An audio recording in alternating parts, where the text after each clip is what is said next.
Hello, hello. Also, let me mute the mic real quick. Excuse me. But yeah, good evening, everyone. It is time for Star Row 3.3 story. And I didn't see the 2.0 stream for Zenless, but I've heard some of the main snippets and rewards. Bro, Star Row could never. Holy shit. Like, 10 pull right off the bat with 20 extra pulls for limited banner. Like, standard 5-star selector with W engine selector. And compared to Star Rail, the standard pull and the W engine pull seem to be a bit, well, a little bit better to work with, although sort of kinda. But also surprisingly, Ellen is getting buffed. Holy shit. The first character I've ever, or the first 5-star that I've gotten because I played and pulled during the, what was it? During the release patch and everything. Yeah, she's getting buffed. I'm not exactly sure. I didn't read the exact details, but I think I heard it was along the lines of like the exclusive gear abilities and whatnot from Hollow Zero. So it is confirmed that they were using Hollow Zero as a testing bed for potential buffs or whatever they can do with the with whoever they feel needs buffs and whatnot. Although it's kind of funny considering that you also have like people like Miyabi and Astra in there with exclusive equipment, so I'm like, wait a second, they need buffs? I'm like, you know what? I ain't complaining.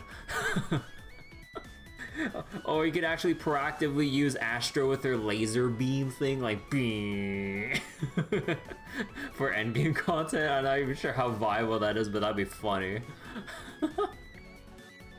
But, yeah. So things are looking very, very good for Zenless right now, and, what was it?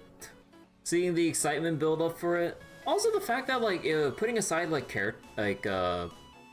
character banner content, like, even just some of the other stuff sound just pretty fun and silly. It's like, you get to, like, have outfits with apparently customizable accessories or parts or something like that for Bell and Wise. I'm like, holy shit. Like, and what was it? Oh my god, it's like slipping my mind right now. But it is, oh my god, it is really slipping my mind, like some of the other tidbits that like I heard about from the 2.0 Zenless stream. But yeah, feeling pretty excited for Zenless and everything. But we'll have to see once it actually comes up down the line, because it's like what, 2.5 weeks until 2.0 or whatever. Because the Hugo banner, I mean, it's gonna be here for a while, so I mean, yeah, we're still waiting out this part of the patch cycle. But yeah, let me go boot up Star Rail and get going and everything. Give it a moment.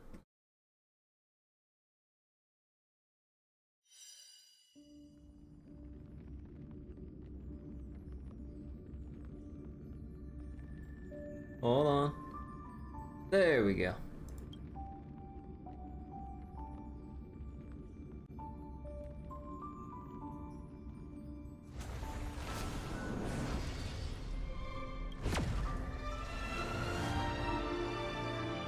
Alright. Now let's see what 3.3 has in store for us today. Oh yeah, also, where do you find the story recap again? Was it around the Fate Atlas? Oh no, was it in this corner here? No. The Fates Atlas.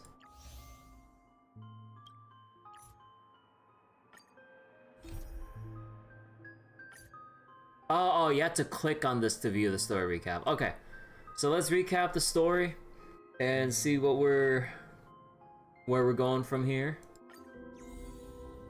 Following the advice of the Chrysos heirs, I embarked on the trial of time.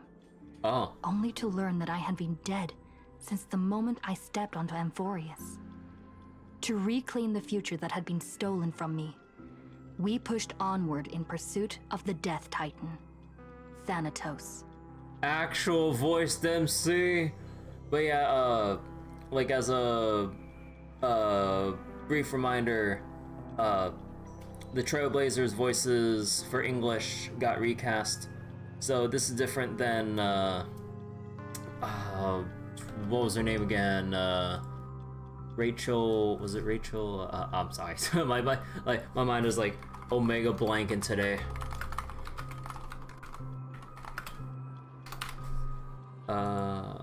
Let me check the wiki real quick so I can reference this. What was her voice actor again before it got changed? Voice.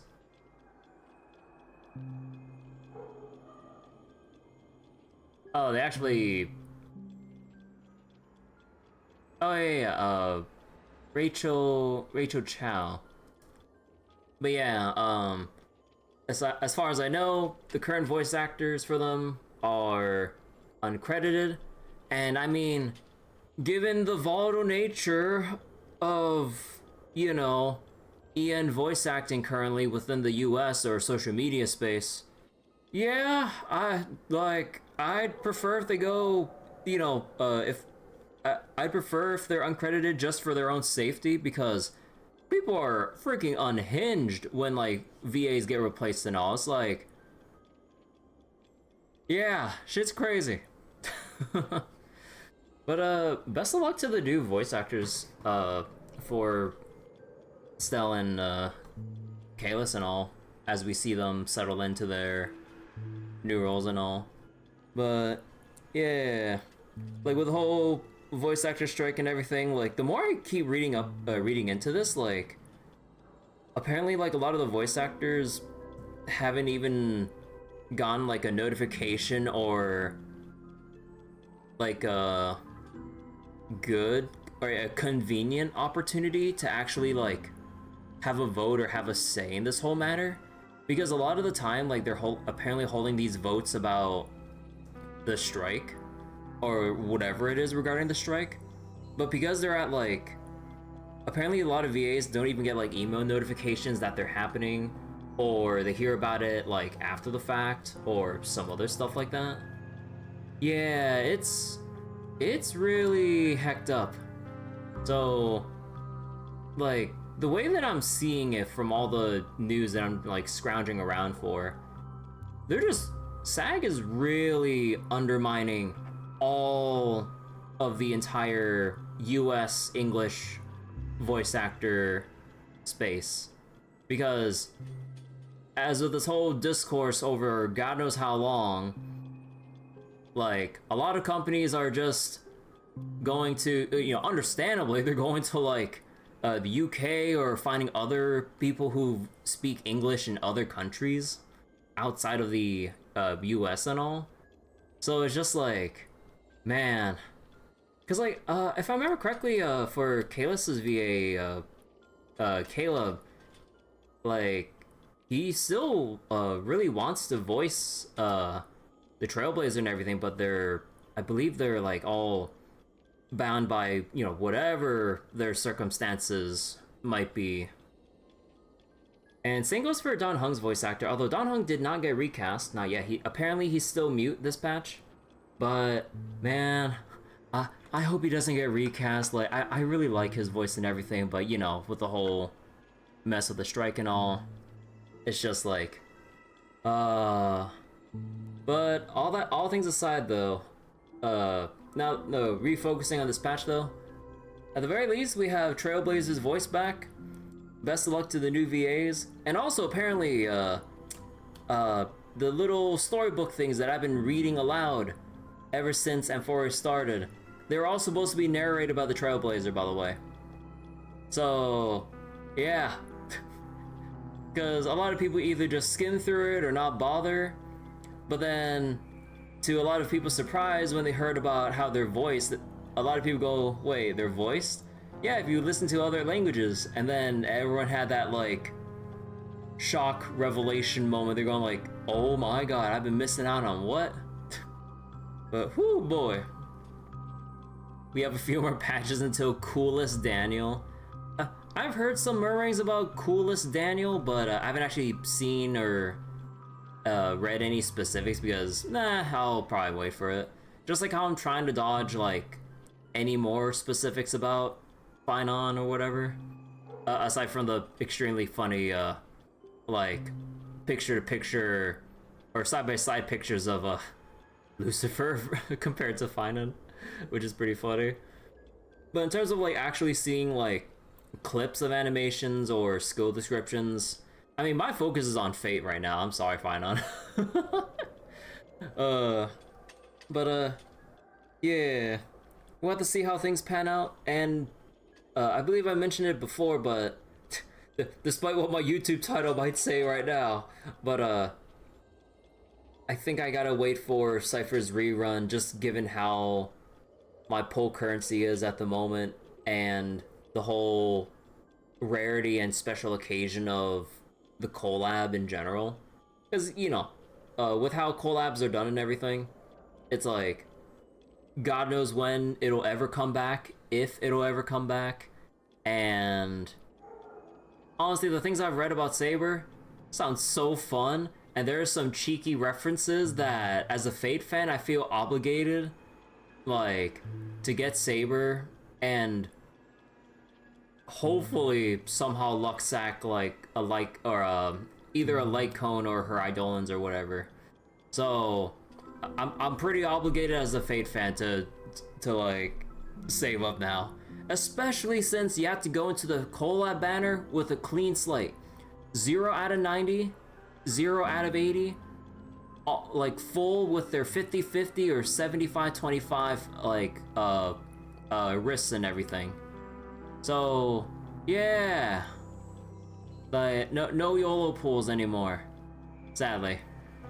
Anyway, sorry, let's continue with the recap. Sorry about the whole little spiel.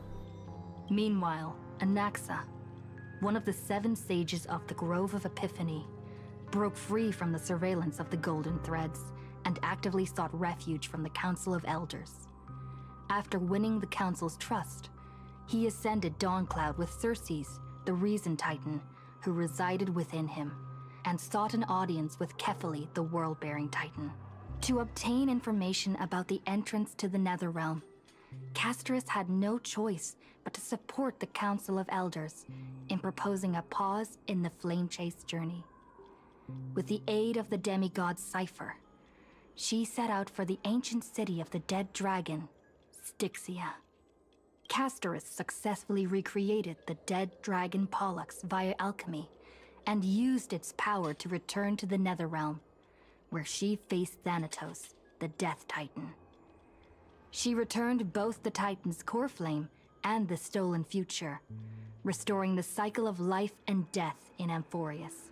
Anaxa's soul met Castorus in the Netherrealm, where he proved his hypothesis regarding creation. At the Citizens' Assembly, he cast a pivotal vote and used the charge of blasphemy to thwart the Council of Elders' schemes for power, allowing the flame chase journey to continue. After returning Circe's core flame, Anaxa's physical body completely disappeared. With this, the flame chase journey neared its conclusion, and all eyes turned skyward. Alright. Take a rest. It's time for tea and cakes. Oh my god, that echoes so much here. I forget how much that echoes here. Oh yeah, I need to go switch up my Trailblazer and everything. Give me 1 second. But yeah, like, there is quite a little bit of a difference, or quite a bit of difference between, like, the, tones and whatever between this current Stell VA and Rachel's delivery. I'm gonna take some time to getting used to, because, like, I was very used to, like, how Rachel's voice was a bit more deeper, I guess, in comparison. I'm not sure how to verbalize the other nuances in, like, their deliveries or whatever, but yeah. How long did it take me to adapt to Tingyun's new VA? I mean, like, I'm still in the camp of, like, I really wish they, like, kept the old voice for the 4-star, and then kept her new one going forward for Fugue for the 5-star. Like, because, like, just, like, the difference, because, like, with the 4-star Tingyan, it was more, like, sprightly, energetic, bouncy, like, higher pitch, like, lighthearted, fun, teasing, you know, like all these kinds of aspects or whatever. But then with Fugue, especially considering what we now know about her and her recovery from Fantilia's whole scheming, and you know, the efforts and lengths that Rame went through to basically bring her back to life, and you know, Fugue's whole personal sense of like memory and identity just all being shattered, scattered, and all over the place, like, which would kind of like lend to a more, how would I say it, like a more, I wouldn't really I guess like subdued, mature, reserved, kind of like tone or something. Again, I'm probably not finding the right words at all for this, but yeah, I mean, like, as we take Tingyan / Fugue right now, perfectly fine. I just really wish we could have had our cake and eat it too, and kept the old VA for the 4-star, because it just fits so much given the story events. Although, you know, probably however it might work contractually, you know, in terms of like the ends between the VA, Hoyo, and the studio, voice studio or whatever, you know, probably they couldn't just leave the old voices in, sadly. But man, I really wish we could have had our cake and eat it too, because they both fit. Like that's the thing, they both fit before and after, you know. But yeah, also in terms of like other VA stuff, like I'm pretty used to like Argenti's new voice compared to right now it's Talon Warburton. The other was what was his name? Adam Gold, I think. Or was that his middle name, or was that I forget. But either way, like, I mean, like, I still like really like his old VA, but Talon Warburton and how he's kind of like grown into the role, and even like within the r/Argenti mains community, like Talon's been kind of like interacting with the Sorrow community, and everyone just having fun with it. And there's like a little meme about the Argentiverse with like just having like the different VAs, as like Adam passed on the VA torch onto Talon to pick up the mantle for Argenti now. So I'm like, you know what? I'm all for that shit. So honestly, it's a good time with Talon and everything.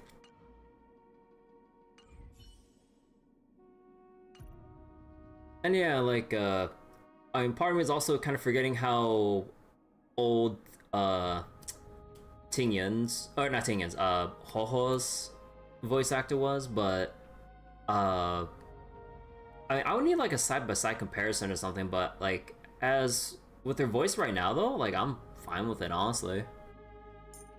Oh, whoops. Wait, you can click on a character from way up here? Oh, the box is like all the way up here for the selectable range. Holy shit. I thought you had to like, oh, I mean, I guess there's like differing heights with characters, so I guess they'd be like up here, I guess? Well, either way though, let me see. Go Caster's team. Also, wait, who has more health again?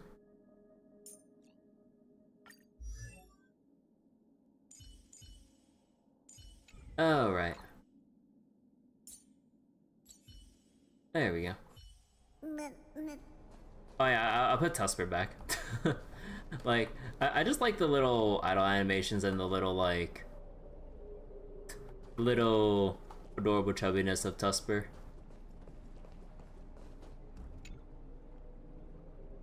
Alright.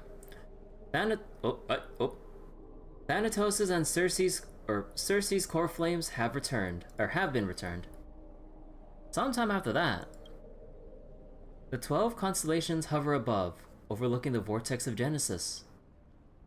They embody the 12 Amphorian deities, fate, foundation, creations, and calamity of this world.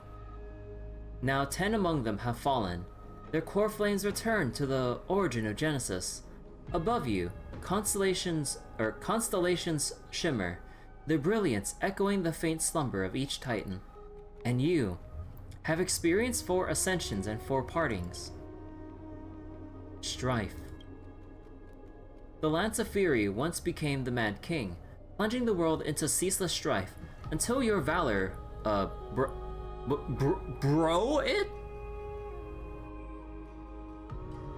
until your valor brought it to an end. Its demigod successor, the undying Midamos, chose to bear the title of Kremnos alone, returning home to be crowned as the last line of defense for the Holy City. Maide, may your battles know no defeat. Time. Back then, the incarnation of time entrusted Mem to you. At the Temple of the Three Fates, back then, the lively girl with red hair fulfilled her mission and bid the first farewell. Time speaks not of fairness, yet it never stops, and now this power resides in your hands. See you tomorrow, Trian. Aww. Reason. Not long ago, the head of the Grove Sages helped you repel the menace that is the Black Tide.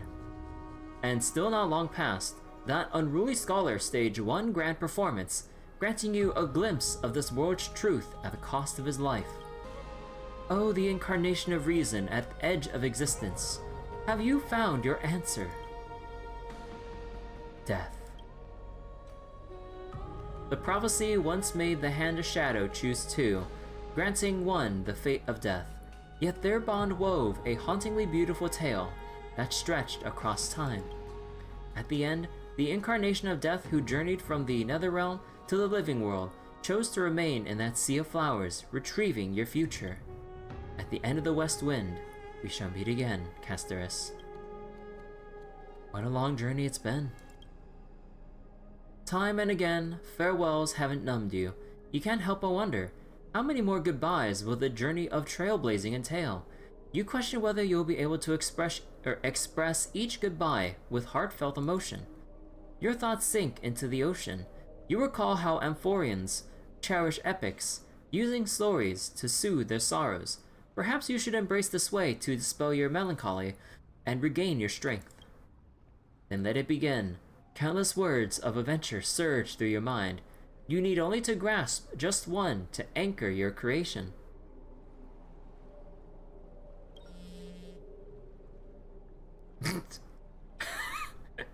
Please silence your phones while you're having your thoughts of contemplation. Do not be influenced by the noise outside. Just focus on the key word in your mind. It is indeed difficult, but you should still cling tightly to your inspiration, weaving heartfelt and elegant verses. Alright, this is an impossible task. Just one glance at your phone. It won't disrupt your thoughts, or so you tell yourself. Oh my god, Cipher! Great mystery. Last time in Styxia. 0 time for treasure hunting. Absolute disaster. Now the River of Souls mostly retreated. I'm back, baby. In the water, a big shiny chest. Can use the miracle orb, and I can't wade through. Your power time is needed now. 70-30 split. 30 for you and 70 for me? Exactly. 30 for you and 70 for— oh, she fucking no-you'd me. Details, schmeetails, get here and we'll talk. Oh my god, cat sticker. You must admit, even during this arduous and struggling low point, there are still those who live joyfully. Cipher's endless surging desire for wealth seems more turbulent than the waters of Scale Gorge waterscape. Forget the past for now. It only brings sorrow, but sadness has no place in this moment. What you need is the drive to move forward. You decide to head to Sixia, where the River of Souls is no longer blocked, to meet up with Catgirl. To meet up with Catgirl. Hopefully, those glittering, clinking trinkets will as always, lift your spirits. Oh my god. Oh, Styxia's moonlight is so beautiful. And the River of Souls is so quiet. It's like everything that happened was just a dream. I wonder if Cass is doing okay on the other side. If I write a letter and put it in a drift bottle, will she be able to read it? I miss Castorus too. No, this shouldn't be so depressing. Now's not the time to feel down. We gotta pull ourselves together. By the way, it was Miss Cipher who asked us to come here. But where has she gone? Huh? Is someone else there? Yes, and this aura feels so Aura. familiar. Let's go check it out together. Be very careful. I have a bad feeling about this. Let's wait and see.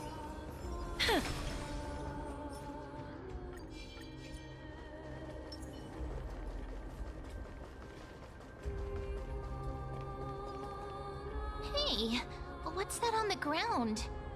Should we pick it up? Careful, careful. It's a piece of black cloth. Now, where have I seen this before? Don't rip a piece off my clothes. It's the Flame Reaver.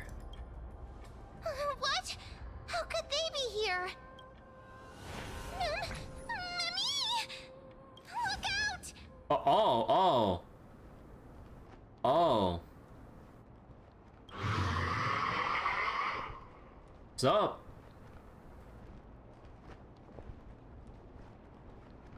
You want the pink puppy, don't you? Ma'am, get ready. Wait! We both know what this thing can do. Let's try our best to deal with them for now, and we'll slip into the past with time's power as soon as we can.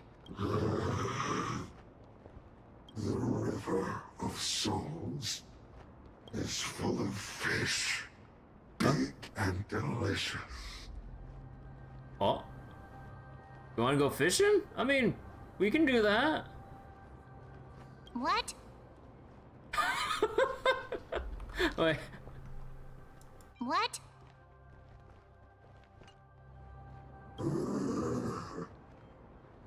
The flame chase journey stops.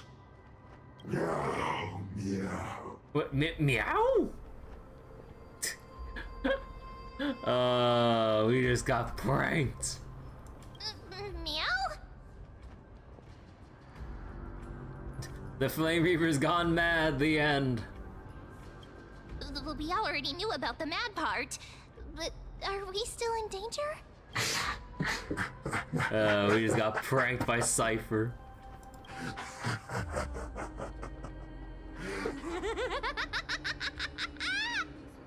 That sound clip would be good sub/donation sound. Oh wait, actually, hold on. I think I got this. I could bump this up a little bit and then bring up the message log. Also, wait. Meow? What? Okay, saved on the. I got it clipped. Don't worry, we good. Now I just gotta bring back the volume.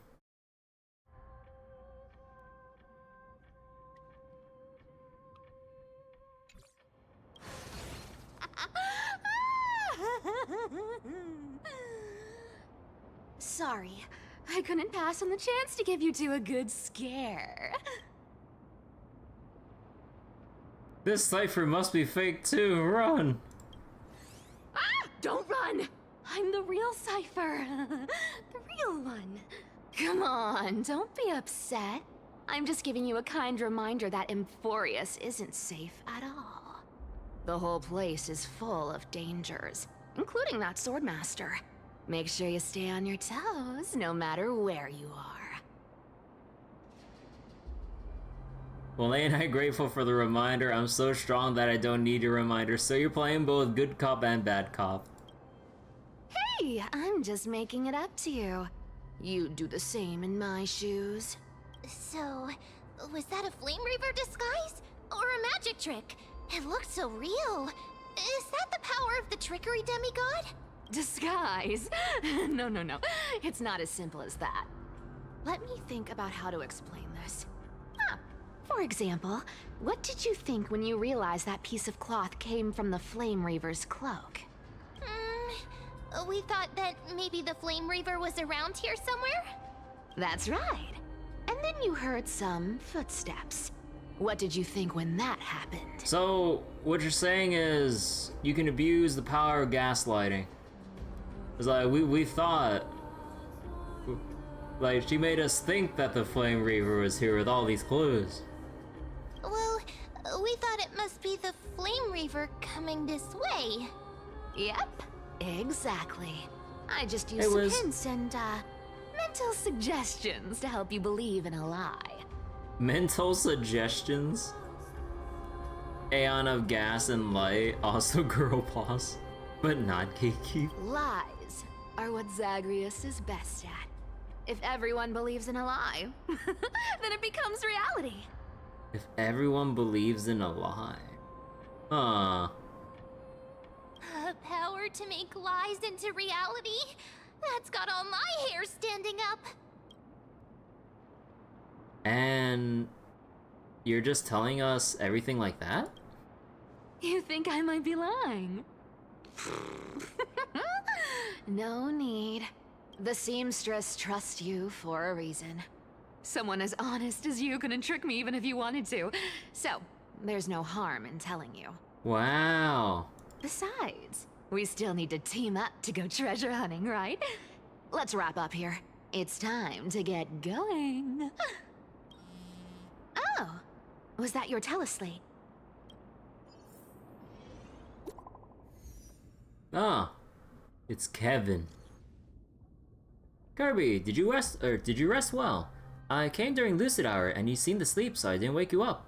But in current circumstances, I can't stay idle. Feel it's time to continue our training. Let's go to the grove, shall we? Aren't you a popular one? But I got to you first, so help me with the treasures, and then I'll send you two to the grove. I got to you first? Gonna go live somewhere handsomely after this? Live handsomely? You mean spend all this money? That's so not why I hunt for treasures.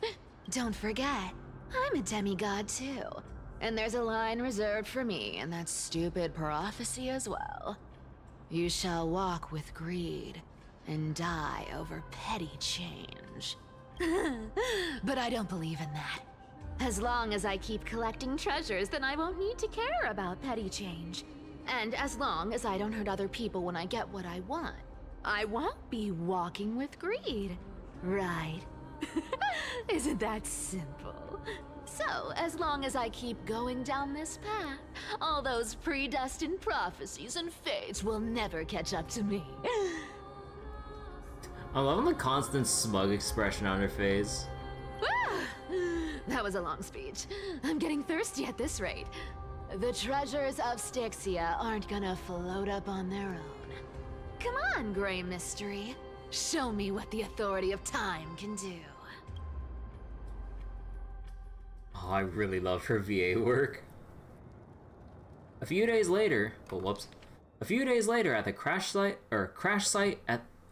in the Abyss of Fate. You want to make a bit of money to sleep on if a dragon can do it? Clearly there must be something to it. You want to swim in it like Uncle Scrooge? I mean, you can only end it one of two ways. Either DuckTales or Family Guy. There's one or two endings to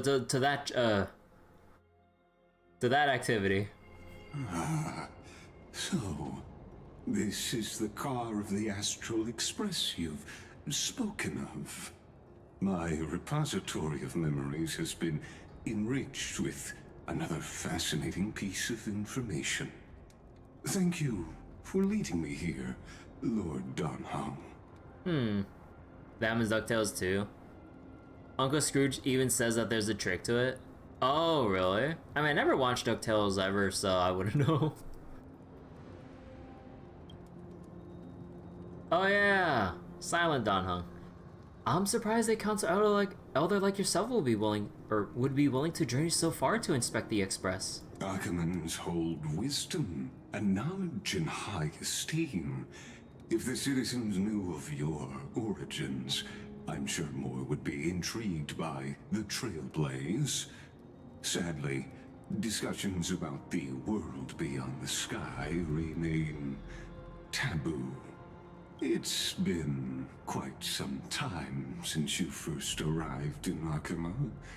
Presumably, you've been looking for a way to leave ever since. So wait, he tricks two antagonists into trying to swim through like he does, only for them to get concussions. Oh, that's sneaky. I've been actively gathering clues and testing different things. Sadly, the more I find out, the more powerless I feel. Don't be too hard on yourself, my lord. This puzzle has stumped Amphorius' scholars for centuries. It isn't something you can solve overnight, even someone as gifted as yourself. In the Grove, I discovered extensive research on the Sky Titan. It appears that many scholars from Amphorius believe the taboo against, the world beyond the sky stems from a curse cast by Aquila. Exactly. Of the 12 Titans of Amphorius, Aquila is known for being the most capricious. The weather itself reflects their mood. Tranquil sunshine, mournful rain. Aquila's breath is a brisk wind, and their cries resound as thunder in a storm. Additionally, Aquila is one of the 2 Titans whose core flames have yet to be returned. The sky above affects every citizen. It's clear that Lady Aglaya's decision to confront Aquila at the end of the Flame Chase journey was a carefully considered strategy. If returning Aquila's core flame can break the sky's curse, we won't have to exhaust ourselves searching for a way back. We can simply focus on aiding the Chrysalis heirs. Anti-Catherians have no home to return to, so I understand your concern for your old friends and homeland. I used anti-Catherian technology, or scanning, as you might call it, to assess this car. Assuming my judgment is correct, I might be able to conduct a thorough overhaul of its power systems. Wait, you can work it? Although, Lycurgus or Lygus has lived for a very, very long time, so I believe he's been through like several different eras at this point, right? If I remember correctly with the background. Really? But Of course. That's only if you, my lord, permit me to interact with it. by all means, please proceed, but be careful. The Express's thrusters are extremely delicate.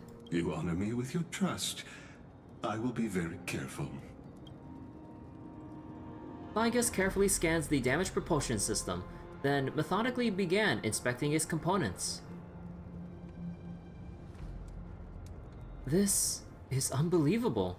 You seem to understand its structure perfectly. Have you repaired something like this before? Not exactly, but we Anti-Catherians are inherently sensitive to machinery. Carefully endowed our kind with a unique advantage for analyzing and learning. Considering the thing with Herta, not surprising he's so old. Yeah, kind of wonder how the whole thing will turn out with like Herta's initial attempt getting blocked from getting into Amphorius, because Lygus basically said like, hey, if you go there too soon, you're gonna bring upon the destruction or just whatever the fuck the warning was. And oh, that's not good. Was that even his physical body, or is he in two places at once? I guess that's like the $1 million question right there, honestly. Because like the place we're in, I mean, for one thing, it's reused assets. Two, it's like some kind of limbo space or whatever that like Herta's in between, like in transit between, you know, where she was with trying to connect to Amphorius through her mirrors, I believe, because of the whole thing that she was setting up. And then she was on her way to Amphorius, but then she ended up in some kind of like middle space with Lygus intercepting Herta going, you don't want to do that.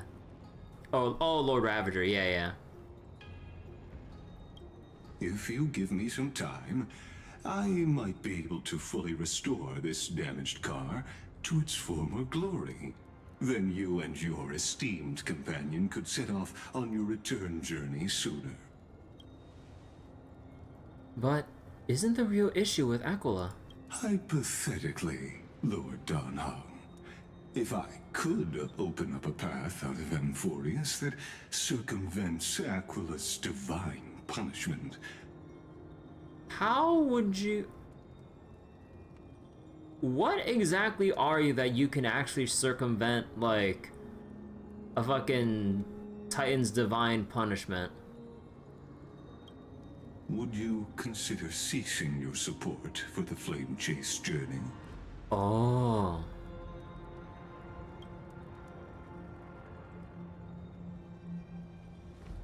I don't understand.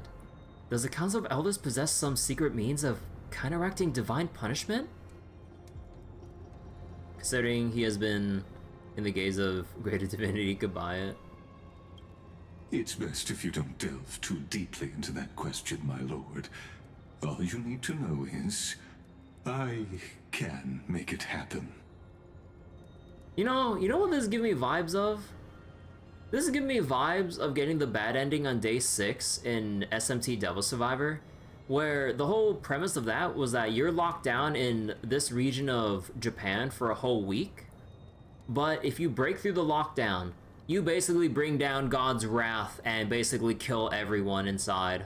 Because you're supposed to go through those 7 days. You break out on that 6th day, you doom all those people and kill tens of thousands of people. So I think that's like a similar situation here. Like, we could probably circumvent Aquila's punishment. The rest of Amphorius? Who the fuck knows? Maybe this is not a decision by the Council of Elders, but rather his personal wish. The crucial point is, if you and your companion are unwilling to halt your support for the Chrysos heirs, it could offend certain interests. Offend certain interests? Huh. Is this related to God taking 7 days to make the world? I don't think so. I'm not sure. But yeah, like the whole premise with Devil Survivor is just that like demons have started appearing all of a sudden. There's like a mystery about that. And like God has basically said, y'all have 7 days to endure this trial. And if you do not resolve it, you're all going bye-bye. Like, God's nuke all over. It's just like, yeah, God don't fuck around.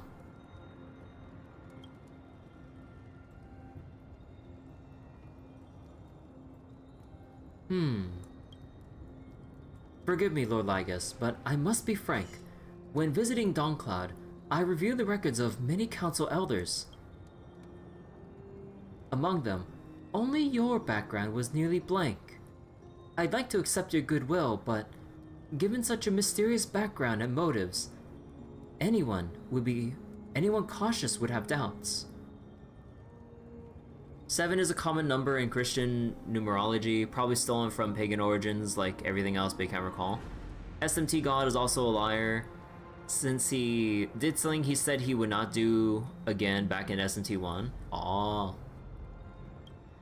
Your prudence impresses me, just as expected.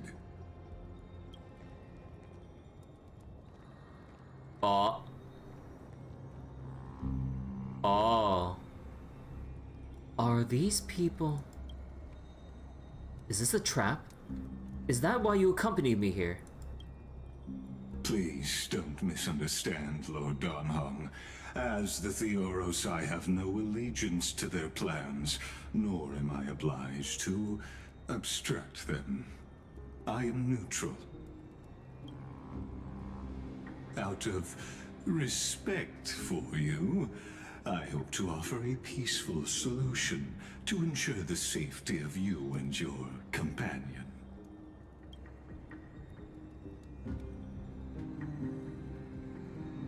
One against four, then.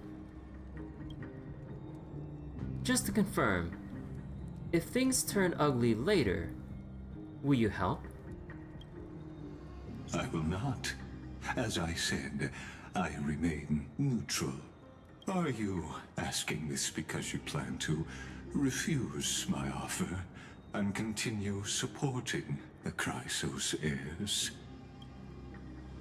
You weren't wrong about one thing, Lord Lygus. Indeed, we must try to return to our companions. But our companions now also include the flame-chasing Chrysos heirs. The Nameless cannot and will not ignore the fate of our companions. So I see. This is what you call trailblazing. When I asked if you'd help, I meant the ones who need help are them. Damn! Damn, come on! What? Oh! Oh! Oh! They're actually up into production value here. Oh shit! Okay, maybe things are looking up here. All right. You got me more engaged than before.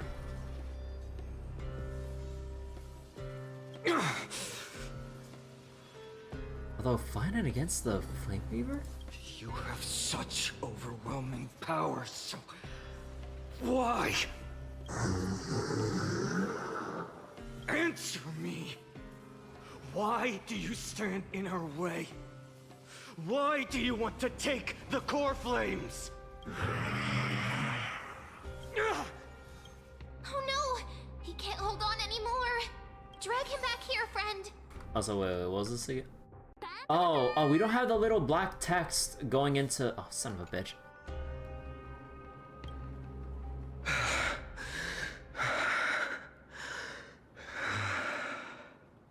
Wait. Oh, it erased the fuck... Come on! Hoyo!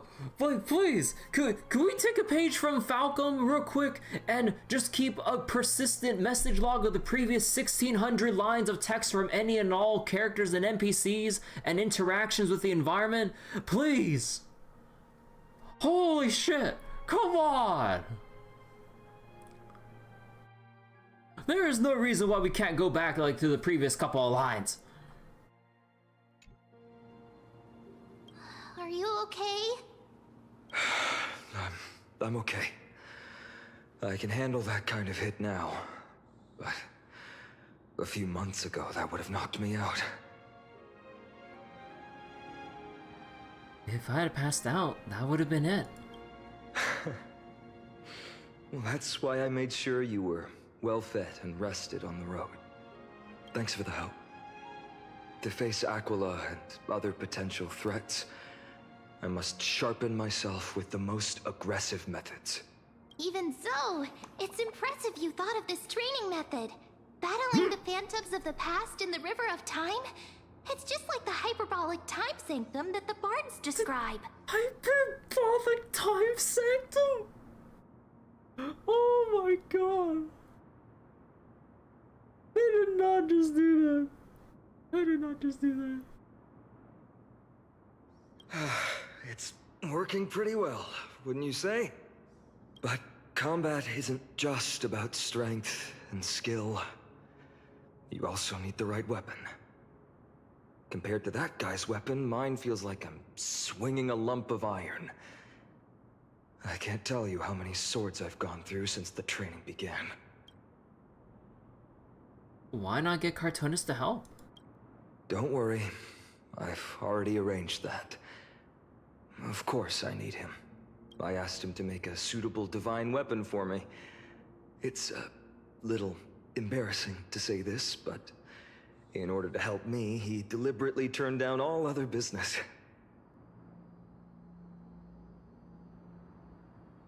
Oh, Cartoonist is part of this flame chase journey after all. Full of energy. Thinking about how he's been recently, maybe you're right.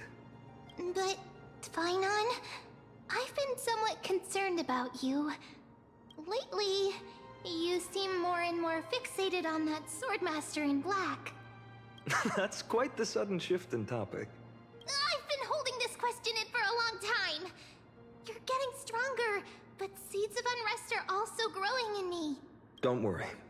I'm not wielding my sword for revenge. She's been through Nikador's trial and understands. Those who can't walk out of the shadows of their past are ultimately weak. Times have changed. The responsibility I bear is both precious and fragile. I wield my sword for the future of Amphorius. I will not let hatred cloud my judgment again and neglect my duties. We'll be here by your side. You're right, partner.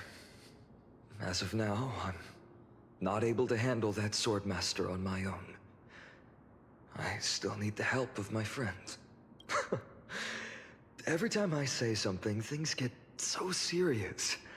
I don't want to be the person who keeps bringing the mood down. I'm out of energy for training today. How about we go to the Library of Philia to lighten the mood? Sure, that's what I've been looking forward to. We deserve to enjoy ourselves after all the hard work. Today, I'm definitely going to... What were you reading before? A girl's little secret. Don't pry. Wow. That's the charm of this place. You can find whatever you're into here. The three of us might not be into scholarly books, but we could still spend an entire day at the Library of Philia.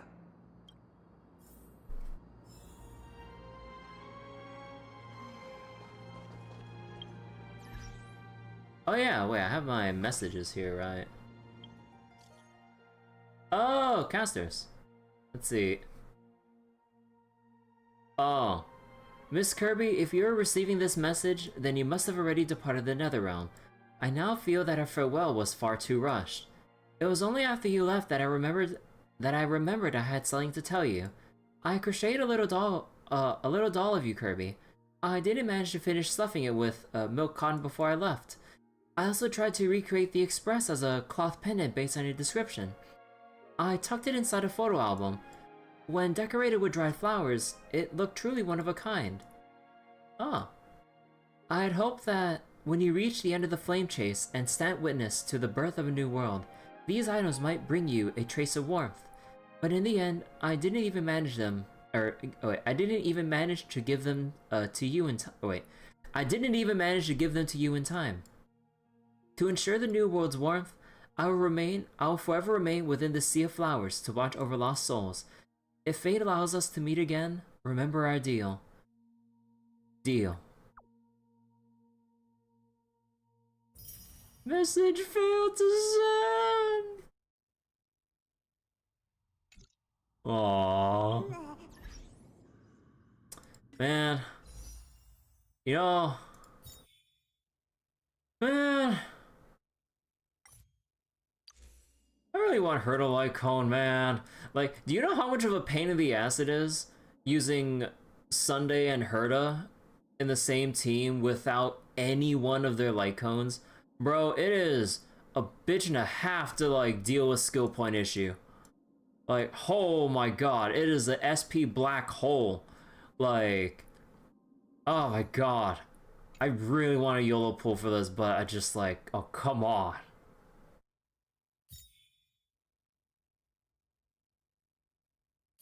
Huh.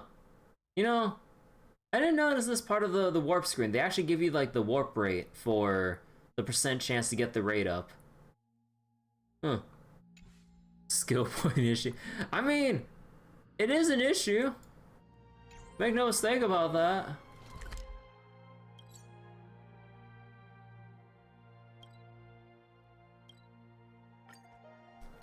Here we are! Where was that slate last time? Was it here? Or maybe over here? I'm off to have some fun! It's free time now, so you should relax too.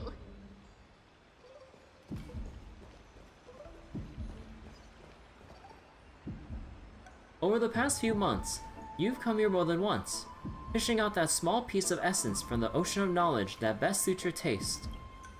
You're quite relieved that Don Hung isn't around. No one Oh, shut up! No one will be there to judge your reading tastes. The scroll at hand shows a line of small text. Non-standard reading material. Please return to its original place after borrowing.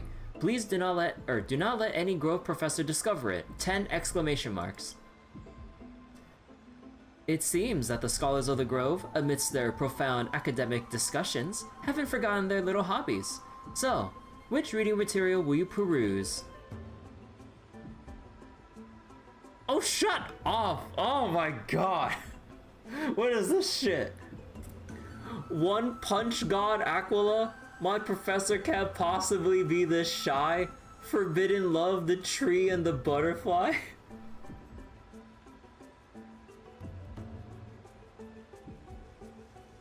Oh my god. One Punch Man, fucking, like, the usual jab at light novel titles with the professor. The Forbidden Love thing, I mean, who the hell knows? I'm not sure if that's, I don't think that's like a specific reference, but oh my god, okay.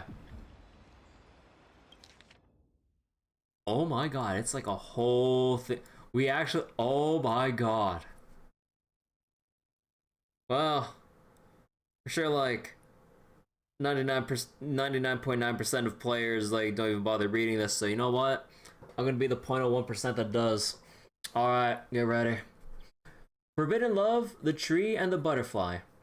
She wandered through the flower sea, searching for a glimpse of those fluttering butterfly wings, but without success. Sir, I've heard that every flower has its own floriography. Generally speaking, that perception is correct. She heard the voice but couldn't see the speaker. Yet Circes paid it no mind. She calmly responded to her most special student while scanning her surroundings. What is your floriography? I am afraid I'm not a flower, but a tree. Evidently this answer failed to satisfy the other party. A sound mingled with dissatisfaction and disappointment reached her ears, prompting her to add another remark. Well, if we're just speaking metaphorically, I suppose it would be intelligence. However, her objective was nearly accomplished. It should be around here somewhere. Now she just needed to find some bait to draw her out. Intellectual, yet also romantic. Perhaps it's because I hibernate? You see, in my long dreams, I've made promises to countless lovers. Really? The butterfly winged girl suddenly rose from the thicket before Circes, startling her slightly. After all, at this moment, the distance between them was virtually non-existent. Gazing directly at Nestia's face, allowing the light reflecting from her lips to pass through her eyes, a hint of crimson flashed across Circe's face, almost imperceptible to onlookers. Of course, her composure wavered for only a moment, then Circe wrapped her arms around the girl's waist and, as if pulling up a radish from the ground, gently lifted her from the flower thicket. Of course not. Caught you now. Oh my god. Placing her on the ground, the giant tree's incarnation gently stroked the butterfly's wings with the edges of her leaves, confirming the other's normal state before slowly withdrawing. So, now will you tell me? Why have you been avoiding me? Would you two please refrain from frolicking in my Antilla garden? A cold, voice unseasonably interrupted their thoughts. Indeed, for the no, don't mind me. For the garden's master, the incarnation of death, such lively atmosphere was truly something akin to a natural enemy. Sorry, we'll leave at once.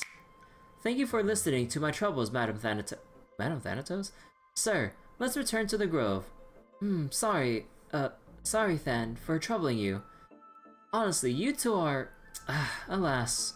But, Cersei's... You must be aware by now, right?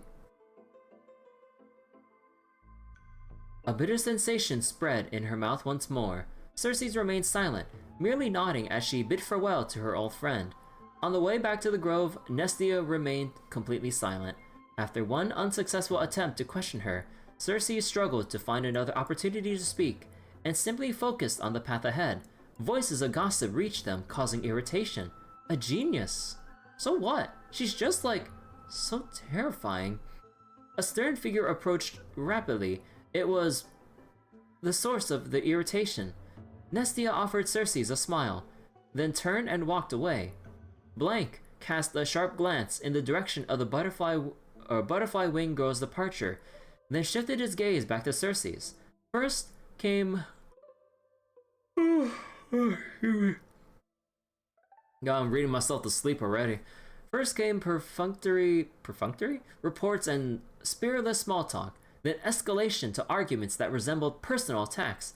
Do you truly understand? I don't need to. Let me be direct, Cersei's. To romance a student?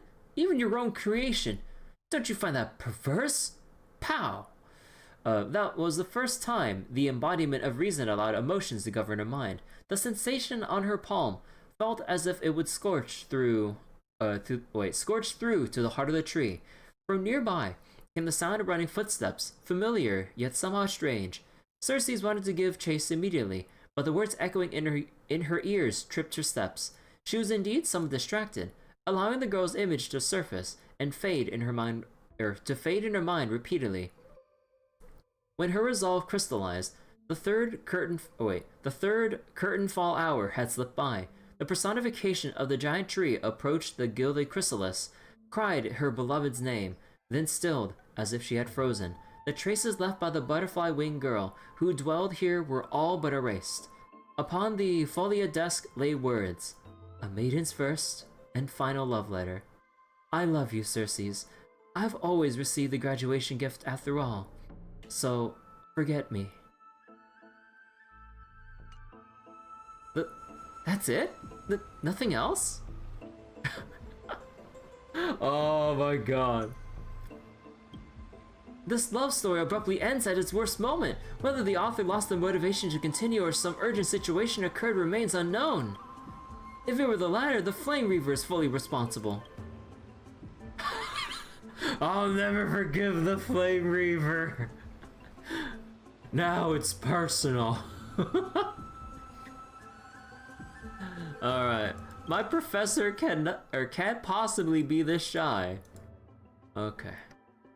Sorry I'm late. I used the power of a Cognos Bloom to climb over the vines, rushing to the classroom and nervously pulling open the door, only to make eye contact with the person I had an appointment with. The professor, barely over 30, was leaning casually against the stone lectern, loose and relaxed. The scholar's robe gleamed bright in the dim light of the Evernight, giving off an almost divine aura. The first class, and already late. Looks like someone is eager to meet Thanatos. In other words, this is our first one-on-one lesson, and I just totally blew from the start. Probably even Cersei's would have felt embarrassed looking at such a sorry scene. Luckily, I had already come up with a plan. Sorry, Professor. I'll do anything to make it up to you. Anything? Oh my god. Well, please, I hope you'll be lenient. At these words, the professor's face broke into a charming smile. Then I want you to teach me. Wait, Professor? I want you to break down the points in this paper, word by word, and explain it to me slowly. Although there was no mirror here, I could guess that my face had turned red for the sudden and direct request. But Professor, I'm still just a student intern. Isn't this isn't it a bit too early for me to do something like this? Huh, I finally worked up the courage to say it. Do you want me to waste the lesson I prepared? You fool! At least wait until after class? If that's what you prefer, then fine, but don't forget, I still haven't forgiven you. So, what should we study first today? Why don't we peruse this academic journal? I think they recently published a paper on the patterns of natural numbers. Oh no. Math lessons. Sounds good. Come on, let's have a look. The research paper was immensely valuable, but I couldn't even grasp the basic arguments, as I was too deeply engrossed in the professor's sharp gaze. Oh my god. He looked so rational when he was immersed in numbers. Nothing less than I'd expect from the professor I cherished so much. After that, we experienced an enriching lesson. We wandered through the classical literature exhibition, eagerly absorbing the newly compiled Titan-Face studies. Finally, we lingered in the dreams woven by the latest works of the Earthrochemimism school, so much so that we completely forgot. The bell signaling the curtain hour, the curtain fall hour rang, and we looked at each other. Class was over. More than once, I had resented time for its seemingly linear flow, yet I remained powerless to interfere with it. The professor looked at me and paused for a moment, as if making some kind of decision, then muttered, "Take out your paper. I'll help you revise it." Really? You mean it? Yes. You are a student I take great pride in. I've been considering this for some time. Professor, let me understand. Let me understand your thoughts, your research, your everything. Oh my god. No further words were needed. The two seekers of knowledge, driven by instinct, began their deep exploration of ideas. At that moment, we had yet to realize that after this lesson, another name would appear in the acknowledgments of the paper, and in the end, this would be the very spark that led to the founding of our academic symposium. Oh my god.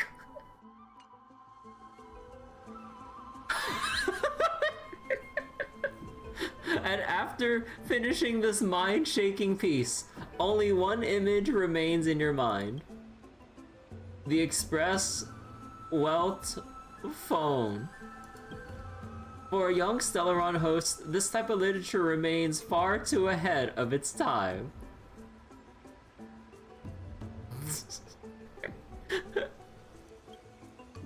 Oh my god.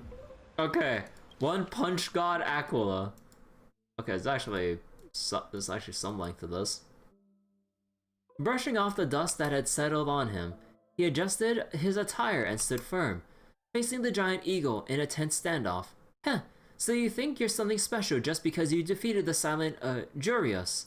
Mortal, heed my advice. The God King remained silent, gazing into Aquila's 1,000 eyes. Slowly he raised his right arm, 4 fingers pressed together, and with a simple motion, he lightly waved at the colossal being before him. Arrogant fool, you will pay the price for your insolence. Aquila's fury erupted, their towering form radiating intense heat. In an instant, their massive wings vibrated at an imperceptible speed. 1,000 razor-sharp feathers shot forth like swords, hurtling straight toward the God King. As everyone knows, the feathers of the Sky Titan can pierce through iron and steel, let alone mortal flesh. Their sheer density left no room to evade. The violent storm of lethal blades closed in, and time itself seemed to freeze. Aquila enhanced their reflexes, predicting the movements of this arrogant little thief before them. Noticing the God King shifting his stance, Aquila mused. He had only 2 choices. He could push off the ground to evade left or right, or stand firm and brace for impact, but either way, it would be futile. The feathered blades would shift with the wind, altering their trajectory. No matter how swift his movements, they would follow him relentlessly. But who could have predicted? The God King never intended to dodge. He pushed forward instead, seizing the first incoming feather blade between 2 fingers. With a swift turn, he carved a spiral through the air and hurled it back at supersonic speed. The feather blade curved with the wind, piercing deep into the storm. Without the slightest deviation, it collided tip to tip with another razor-sharp steel feather. Ding! The deflected feather veered to the sides upon impact, colliding with others and further altering their trajectories. Ding! The sharp clashing of feathers rang out in an irregular rhythm, a chain reaction unfolding until the force of the final feather was dissipated.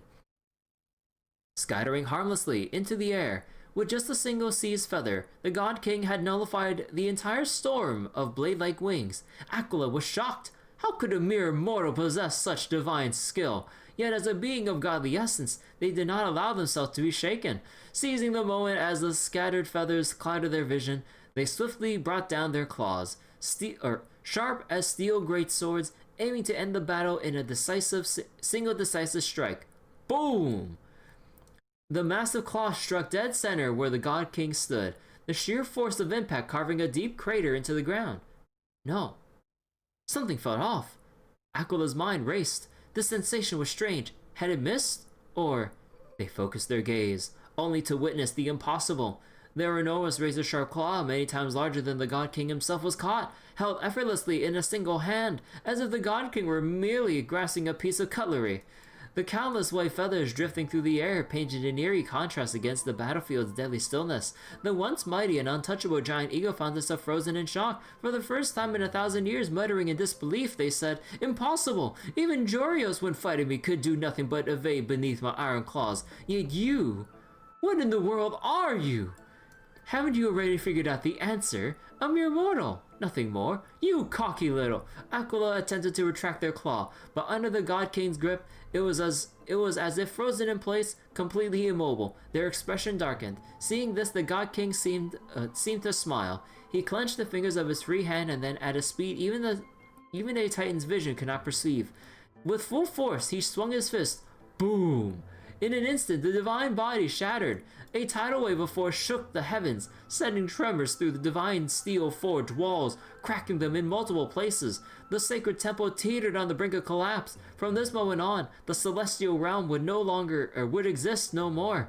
The people of Amphorius would no longer endure the tyranny of the heavens. And all this was made possible by the God King's mighty blows. No, by a single punch. The distant Titan gods sensed the fall of their comrade and erupted into furious howls. Was there no one who could stop him? How could his advance ever be shaken?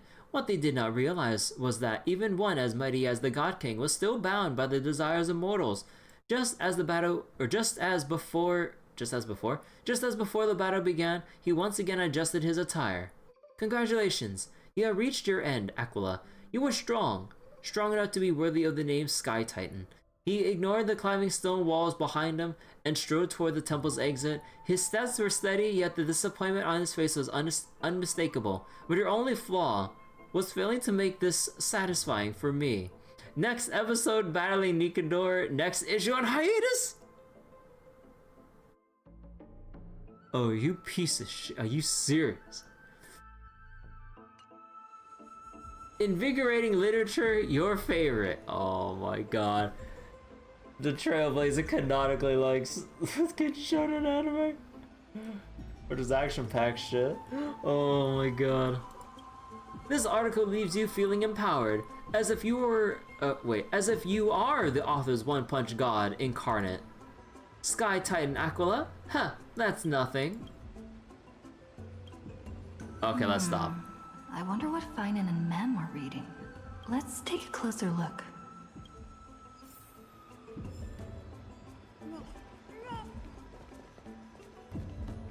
See what Mem's looking at, see what Finan's reading or looking at. Finan, what are you reading, buddy? Well, I thought I felt a draft just now. Peeking isn't polite, my friend. Just curious to what you're reading. You could have just asked. There's nothing embarrassing about it. Here, look, I'm reading this. Antiques Appraisal. How to make a fortune. Maybe it's time to find a different side gig. No way, I've invested almost all my savings into this hobby. Oh my god! I've spent a lot of time pondering how Aglaia became such an effective leader. Beyond the intangible qualities like personality and ethics, a major reason is her family wealth. That's the perk of growing up in a big city, isn't it? For those of us in the sticks, luck doesn't come as easily. It's 30% grind, 70% fate. Yeah, it feels like me trying to rank up in Deadlock. Oops, I talked too much.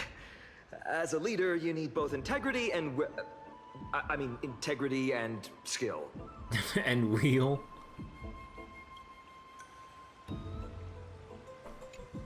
I've spent a lot of time pondering how a Goliath became such. That's the Oh, purpose. I know it's the same thing. Okay, ma'am. What you reading? The Arisen has that. Month of cultivation, curtain fall hour, a time to feast on grains, but poor time for fishing. Oh, but then again, are there even any spots left to fish in Emporius these days? Are you into fishing? You scared me! Bursting into someone's world like that can really catch them off guard. I'm sorry I ruined your immersion. Well, no more jokes. There's nothing here. I'll go look elsewhere. Something's odd about Mem. What are they flipping through? Ma'am?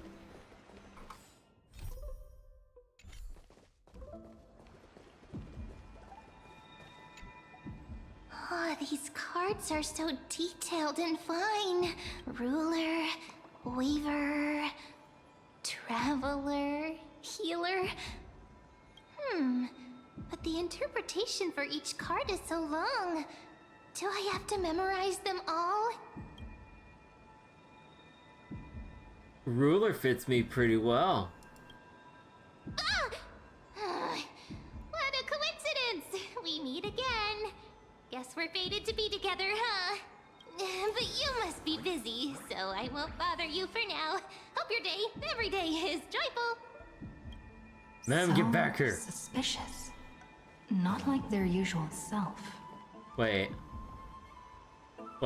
Now the quest descriptions changed to what's Mem looking at with an Actually, no, what's it called again? I remember typing it. Interrobang? I don't know why it's called that, but apparently that's how it's called.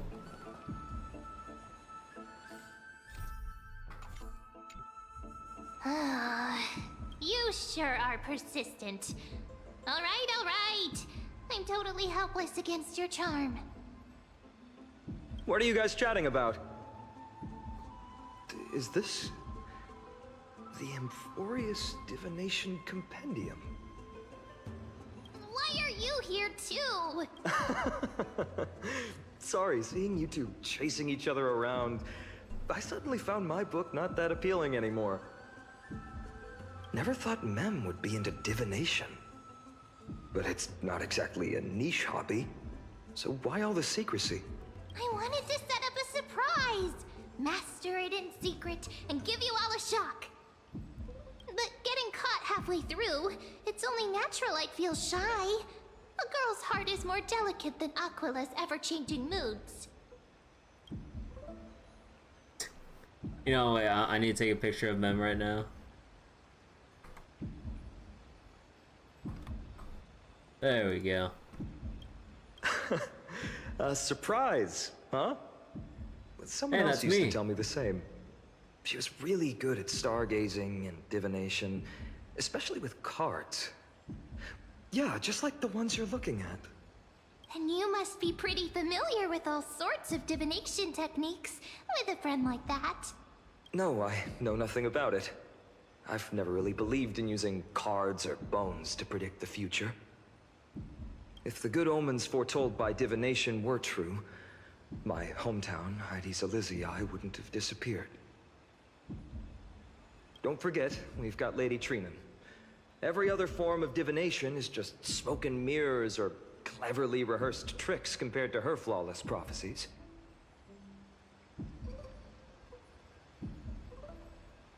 A little faith in these things isn't bad sometimes. To me, divination could be a power that guides our spirits.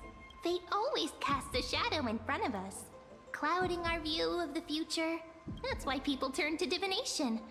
It's just to find find a small reason to give them courage to face the unknown. You really thought about this, haven't you? After all, the first chapter of the Divination Compendium discusses the significance of divination. I'm just expanding on that a bit. Strange. That person I knew used to say similar things. Looking back, whenever she interpreted a card for me, I couldn't help but feel uneasy. Even though I never believed in the outcomes. Maybe it was her tone. Cyrene. She could paint a complete fantasy so vividly, it utterly captivated me as a child. Right, I still carry a card she once used. Do you want to see it? Oh, wow! Oh. It's so exquisite! I'd love to have a card like that. Those are the books we put in, or those are the cards we put in our books. Those mitts up to the task. Oh my god. They gotta craft a mem specific deck. Oh my god. When's like the White Shore's Star Rail like collab or whatever. Oh, thank you, now Bryce. that you mention it, yes. It would be even better if it were made of, say, crystal. Speaking of which, partner, there's something I haven't shared with you all. Remember our first trip to the Temple of the Three Fates? The riddle that Orynyx posed to us? Oh? Who's there? The assassins. You are... Nice cosplay. Assassins, save me. These folks are up to no good. Black clothing. Masks decorated with golden blood. Are they cleaners? The cleaners? To directly call us by our name, it seems you, Lord Finan, have studied the forgotten history of Amphorius quite thoroughly. What's being clean? Clothes or cars? Oh, shut up. Who are they? Your friend seems quite interested in us. Perhaps you could explain, Lord Finan. It would be the polite thing. We can't let our esteemed guests pass away without understanding. During the Chrysos War, to combat the Chrysos heirs, several cities formed an underground assassin squad called the Cleaners.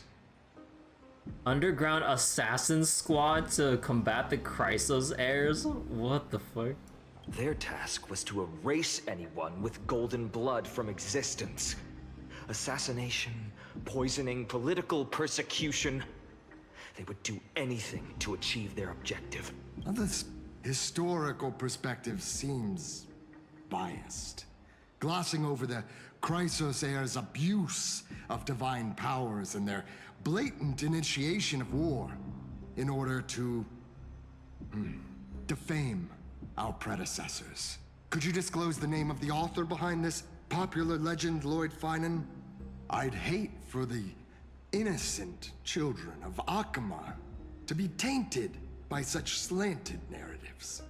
You should have stayed buried in the dust of history. The Citizens' Assembly has once again legitimized the mission of the Chrysos heirs. But as for you, not one citizen would cast their vote for you. Executioners lurking in the shadows. What does it matter? We've long since stopped expecting to be understood. People have become too accustomed to peace, and they've forgotten the disasters that arose from allowing generations of the Chrysos heirs to rule. Complete nonsense. Did you really travel all the way to the Grove just to have an argument? I enjoy dealing with people as straightforward as you, Lord Finan. You've probably figured out why we've come before you.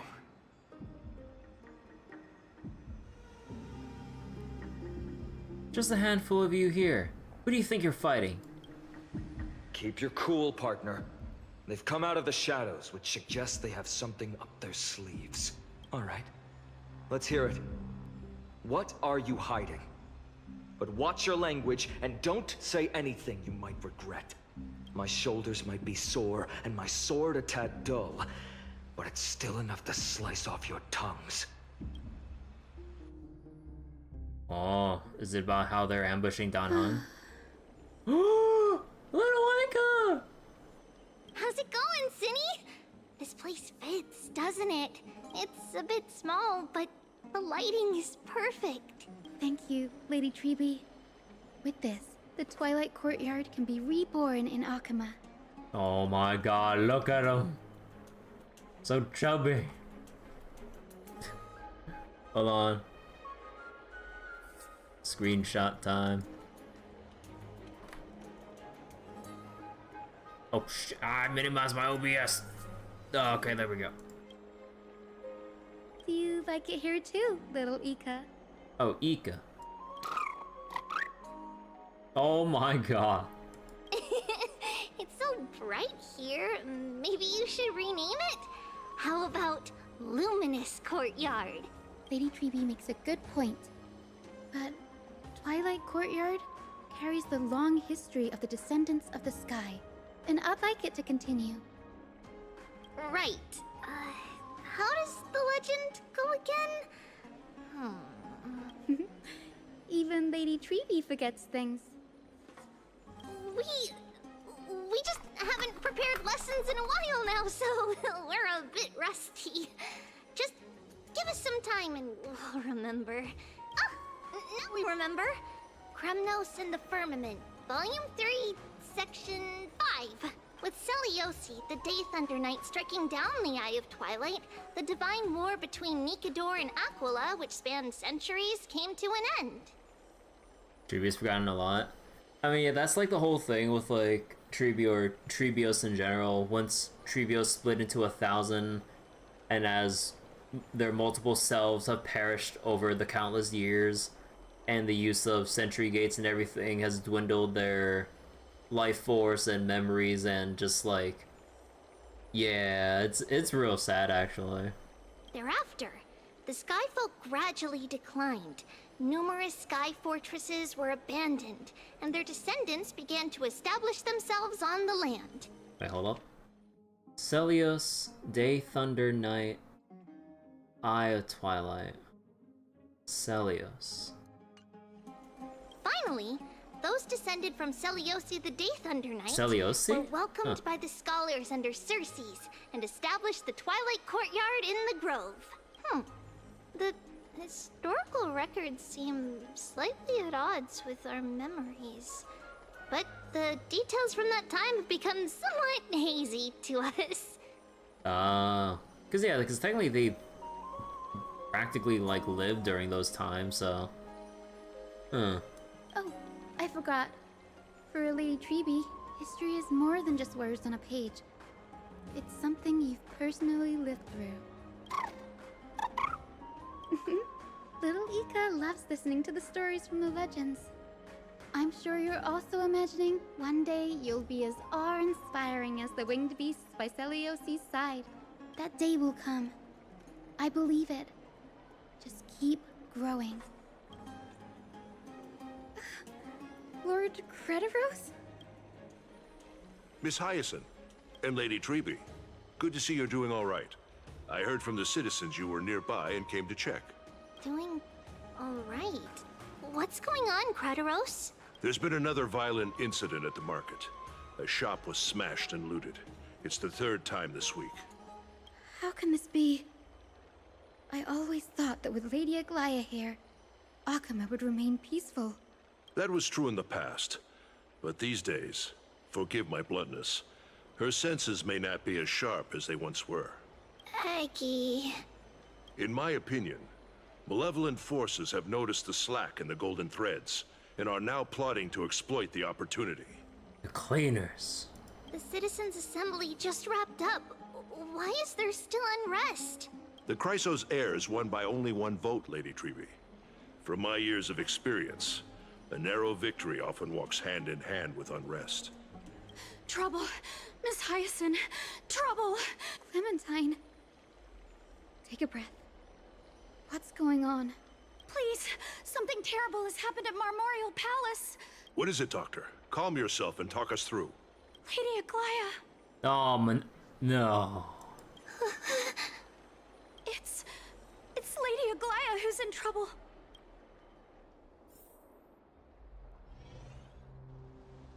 Moments ago in Memorial Palace.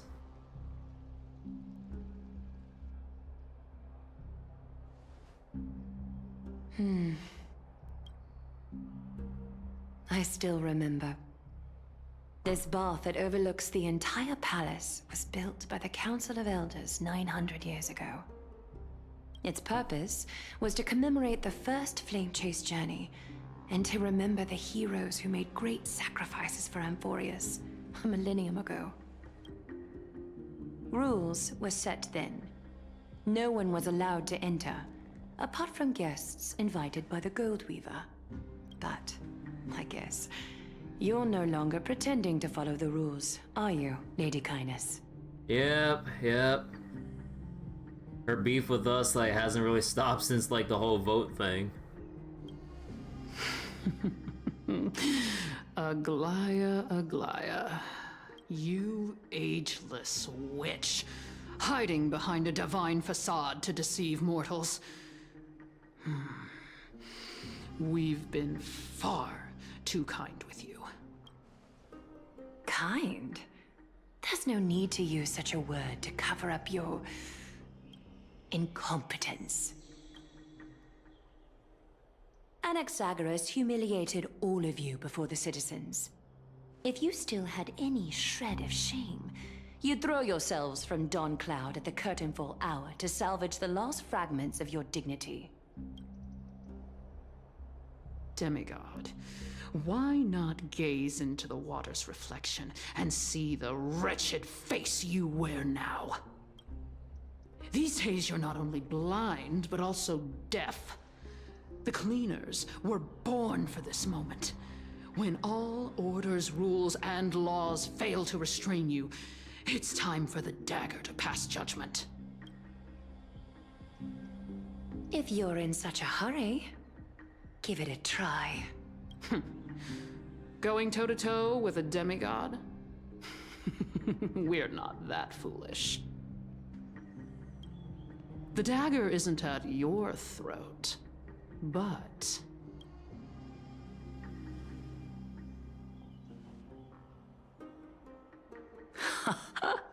Your gravest accusation is that my humanity is fading.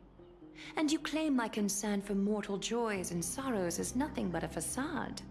If that accusation holds, what makes you think the lives of these civilians will sway me in the slightest? Fine. I'll gladly use a few more words to shatter that demigod facade of yours. Like I said, you're not only blind, but deaf too. Lately, your control over Akuma has weakened. You failed to notice the thefts we arranged in the market, nor did you catch wind of the meetings happening in the Droma's workshop. Plots are unfolding right under your nose, yet you remain indifferent. Humanity? Fading? Aglaya, why not use your precious golden thread to peer into my thoughts? See if the gift we've so meticulously prepared for you can move that cold demigod heart of yours.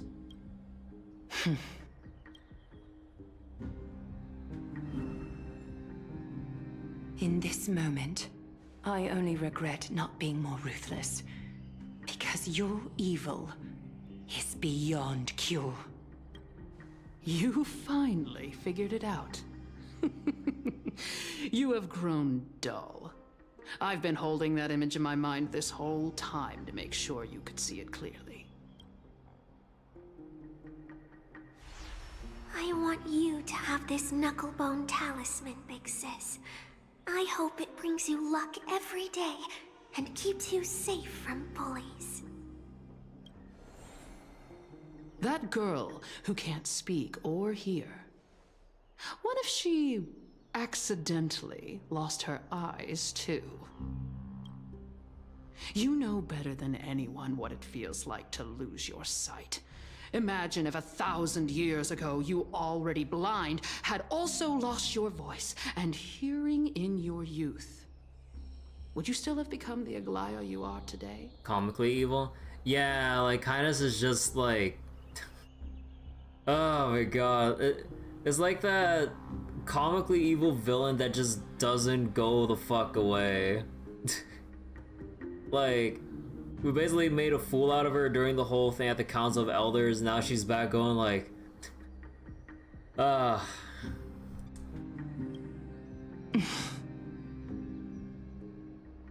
Look at those broken, pleading eyes. How disappointing. We overestimated your cunning. If this plan fails, we still have dozens of splendid parting gifts prepared. Demigod, would you like to hear about them? I thought I could buy some more time. In these 1,000 years, I've witnessed the fall of 10 titans. From my naive arrogance at the beginning to slowly learning how to guide others.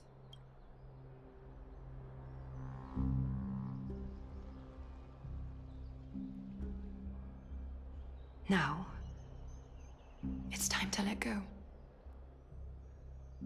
I should be grateful. Grateful that I've reached this moment. To let my departure become a path for others to follow. Have I done enough? If I embrace that prophecy now, and sink into the warmth of these waters,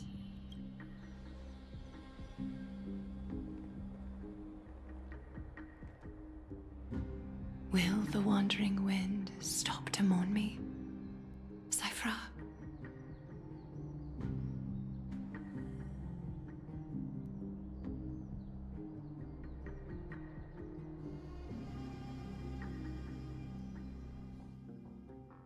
Oh, Cipher POV.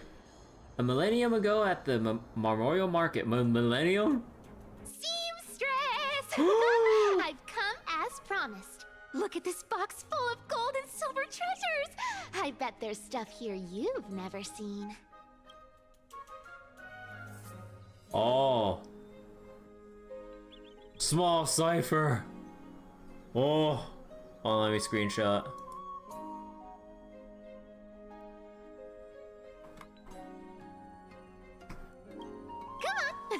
As we agreed, I want to buy the most valuable clothes you have. Little thief! You've got some nerve, barging into my shop dressed in those tattered rags. What have you brought? Let me see.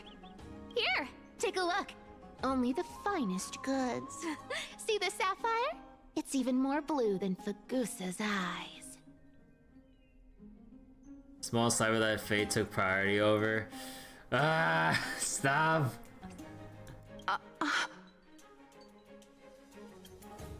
Oh. Such exquisite luster. I've only seen an ocean's tear of this quality in my mother's treasury. Wait. You've seen one before. And here I thought I'd leave you speechless. What a letdown. It's just an old memory. My family estate all burned to ashes long ago. This workshop is what I built from scratch. Wow. A daughter rebuilding her family business. How admirable. Enough with the jokes. At least you did get to enjoy those luxuries. Mind your manners, kitty. Tell me, Cipher, where did you come from? And how did you acquire these treasures? I won them fair and square in a bet. What? Do you doubt me? Speak up, seamstress. Give me a straight answer. Do you want these or not? Strange. You're clearly lying to my face.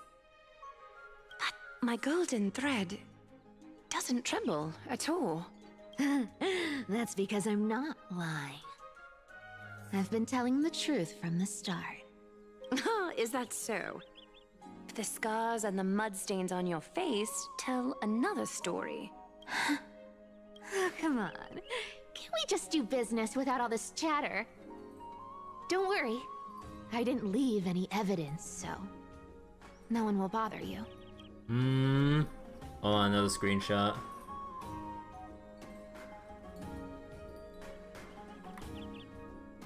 There we go. How can I trust a word you say when you're so skilled at lying? Dealing with you rich people is such a pain. Always wasting my time. Fine, if you don't want it. There are plenty of others who do. Hold on. Your treasure? I'll accept it. But these alone aren't enough to purchase the Gold Weaver's finest clothes. That said, I do have something that would suit you perfectly. Oh. What do you have in mind? Look. Come a bit closer. Oh, shoes. Oh, it's shimmering gold. Absolutely stunning. These golden boots are the Gold Weaver's greatest treasures. Though not as valuable as the most precious gowns, they hold a magical power. Legend has it that Zagreus blessed these boots, allowing anyone who wears them to move swiftly and silently. Put them on, Cipher. And don't get caught again. A face as lovely as yours deserves better protection. You rich folks just love sticking your noses in everything, don't you? Well, I'm taking these now, so don't get any second thoughts. It still feels weird that Cipher, like, this is supposed to be a millennia ago, and this is supposed to be, you know, small Cipher. Still kind of weird how her voice is still like deep in some parts. If she's supposed to be a bit younger here. I'm getting like mixed signals in my brain, like seeing small Cipher and then hearing her regular, like, lacks the range. Yeah, because, you know, I was expecting, you know, younger sounding, higher pitched Cipher and everything, but it's like her normal delivery, but then it's just like, wait.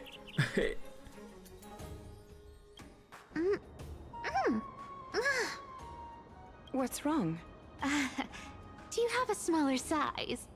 These are way too big for me. Well, I suppose you'll have to grow into them.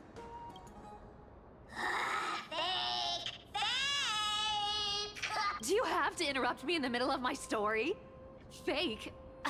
What's Ew. fake? Okay, so if it was supposed to be her retelling, then, well, I mean, they probably just didn't get the right kind of voice for a small Cipher, but, you know, I'll just headcanon that she was the one verbalizing it as she was relaying the story to, what's his name? Bartholos? Sure, I'll headcanon it. Those boots definitely don't hold Zagreus' divine power! You're Amphorius' most cunning liar, and even you were fooled by a Glyad!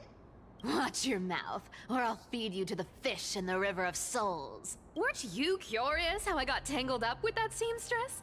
Well, now you know. Satisfied? I didn't expect such a simple story. How disappointing. But, boss lady, there's a chance Aglaya wasn't trying to trick you? You're defending her. No. I just think the story's so moving, it'd be a shame to ruin it with a lie. If I could cry, I'd be in tears right now. Good thing you've still got a sharp tongue, or you'd have been stuck guarding someone's front door ages ago. Enough chit-chat. Let's take a look at this place. The city of Styxia. Look how beautiful she is! Let me take a good sniff of this air. Oh my god.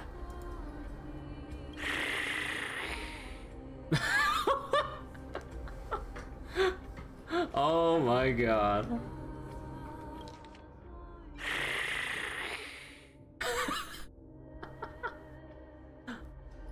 Also, let me just look. Let me just take a picture of Happy Cipher.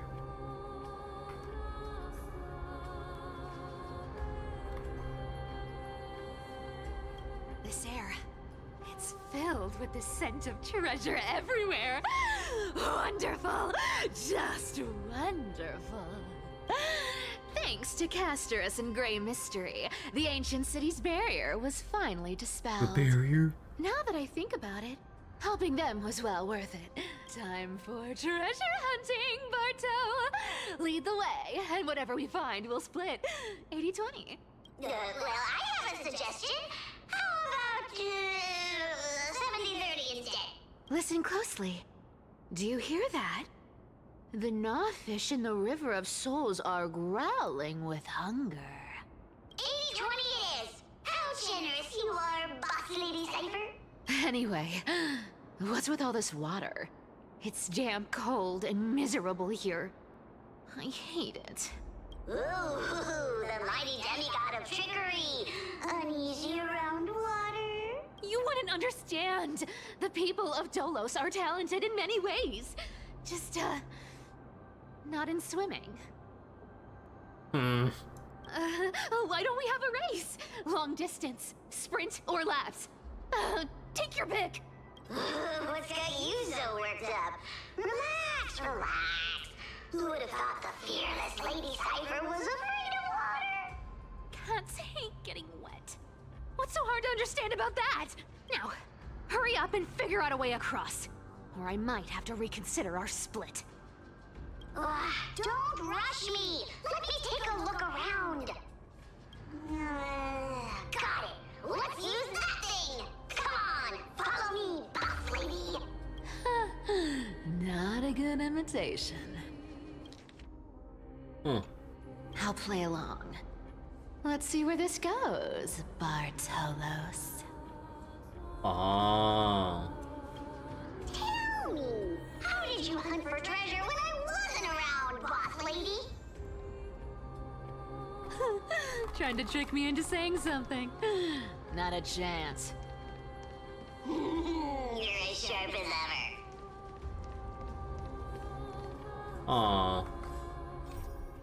After dropping Kirby and finding off at the grove, Cipher rounded up the spirit thief Bartolos and returned to the Nether Shore for a bit of scavenging. Wait, do we have Trial Cipher? Oh, okay, but I need to see. Son of a bitch. I heard bad things about how Trial Cipher is. I'm not sure about Story Cipher, but I heard Trial Cipher, or unless they're the same thing. But she has a thing in her kit where she needs to hit 170 speed because her trace literally gives her 50% crit rate, meeting that threshold. Apparently the trial version doesn't even get her that high by default. So she's missing 50% crit rate apparently. Oh, the trial ciphers in baseball? 153 speedish? Bro.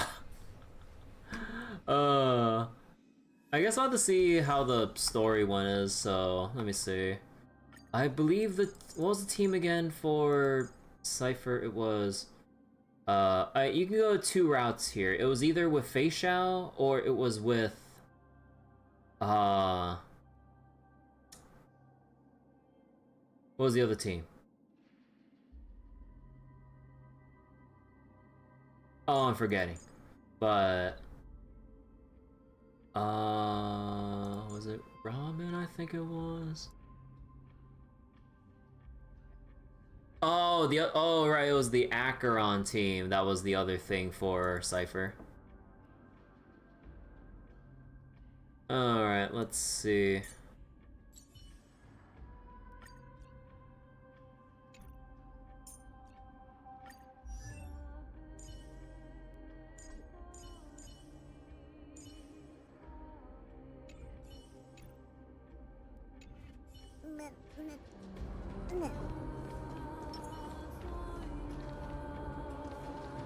Feeling lucky. Cat and mouse time! Ooh, was this device designed by priests of Ornyx. Do you think you can handle it? Don't underestimate me, boss. Just find a cozy dry corner and wait for me. Mission accomplished. Now you don't have to worry about your tail getting wet. Not bad, but just a warning. If this thing fails while we're halfway through the water... Don't worry, trust me. For that sweet 20% cut of the loot, I'll make sure you're taken care of. Huh. This feels truly magical. When did you pick up this trick? Self-taught. All self-taught.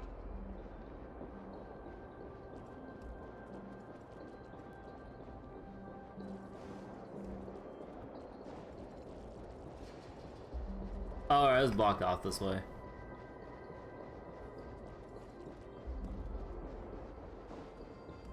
We're here.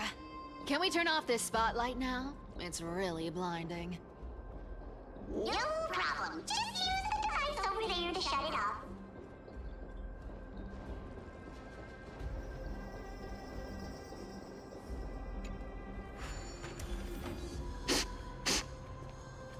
The scent of gold coins, gems, and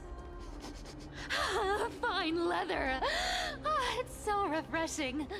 The treasures in this ancient city are all floating back up thanks to Grey Mystery and that pink squirrel.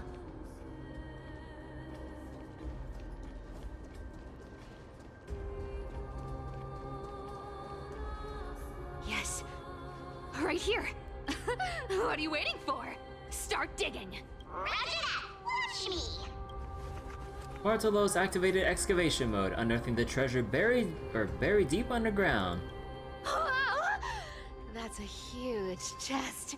Move over. I want to open it myself. Wow, a massive haul. Unbelievable. It's hard to imagine the kind of luxurious life the people of Styxia once led. As expected for a realm of Fagusa's disciples. This entire chest is filled with ornaments made from ocean's tears. Here, take this. See if it suits you. Ooh, thanks for the gift, boss. Much appreciated. Look at the clarity of this purple crystal. It matches my skin tone perfectly. Oh, Cipher, Cipher, you truly have the most refined taste of all of thieves and Amphorius. Let me try this on. Huh? Where is my treasure?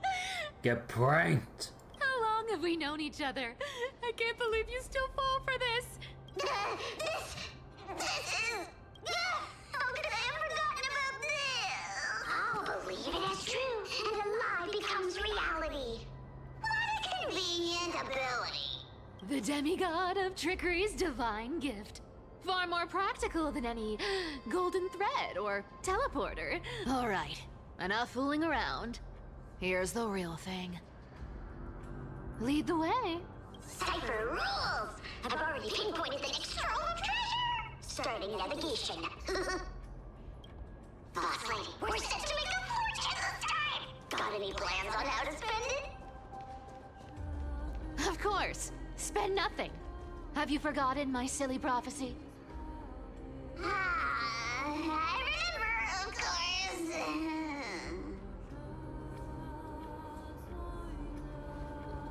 Whoa! Isn't that like... Uh-huh. Isn't that the controller for the hands of Zagreus? Once activated, this thing makes a racket that can be heard for miles. It's just too stupid. Seriously, what was the Titan thinking when they came up with this thing? Hey! If you don't want the trickery to be exposed, you'd better start by keeping your mouth shut. What do you say? Wait.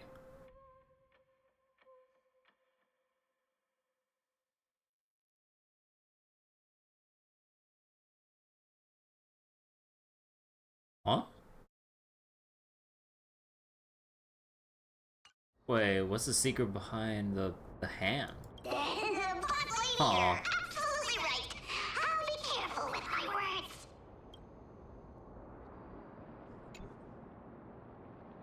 Ah! This thing's way too loud when it's on. Let's not stir up more trouble, okay? They're saying he's the god who faked his death. Hey.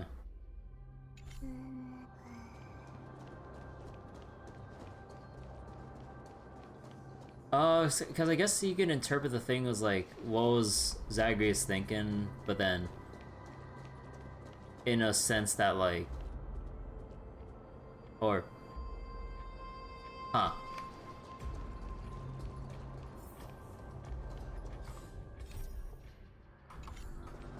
Here we go round the river of souls. Spirit thief goes, spirit thief goes. Ah! What are you even singing? You're totally out of tune.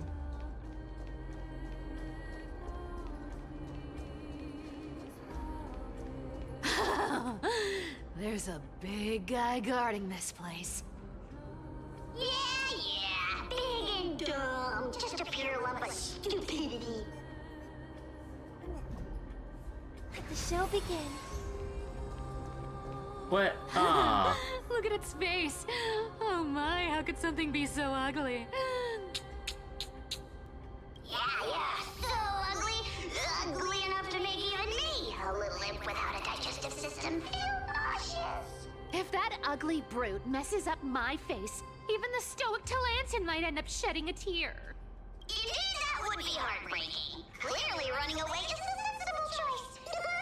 So, how about you take the front? I'll attack from the side. Right. Fleeing fits a rogue nature. Huh? Ah. Dangerous Well then. thoughts. Harmony and unison. Tonight, stars echo.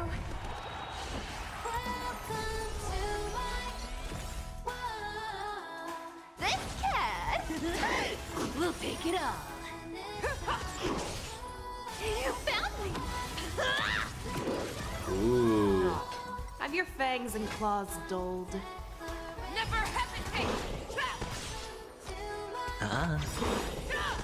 I venture forth Oh. to hunt. Oh, I mashed by accident. Forever. Triumphant! Check. Victory is inevitable! The dice have been cast. Bust. Or maybe I'll take it all. Watch your head.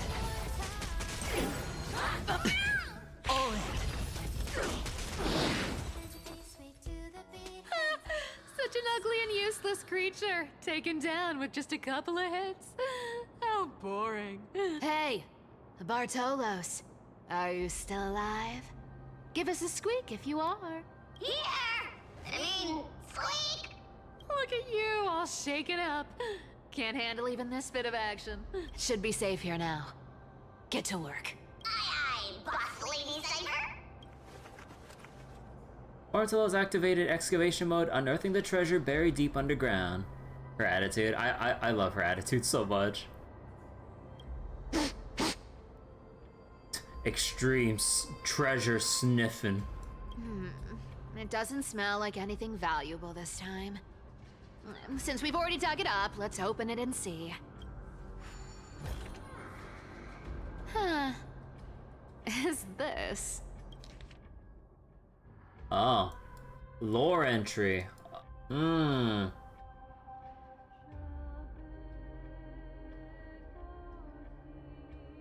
tide has risen higher than ever. Seawater unusually turbid. Beasts have grown more frenzied. Once a month celebrations happen almost daily. Two normally well-mannered women treading grapes barefoot, strange laughter. Mimicking Fagusa's ritual ceremonies. Honeybrew process.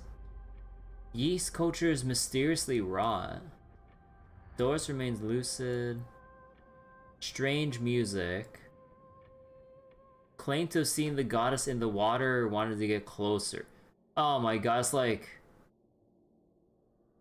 I mean, I'm pretty sure it's more than one type of horror movie, but it's like the kind of horror movie trope where like you just see something in like a body of water and then it's like, wait, I see something. And they just like stare closer and closer and closer until either they just like subconsciously just fall in, or the thing lurking in the water just grabs them and then just like drowns them inside or some shit.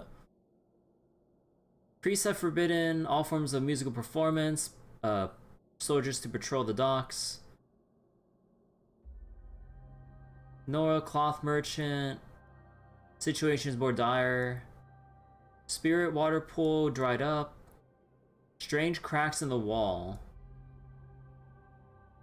Seen in the dreams a woman playing a lyre draped in black veils. Huh. Evacuate with our family. Sea waters reach the highest watermark at the dock, yet some remain oblivious.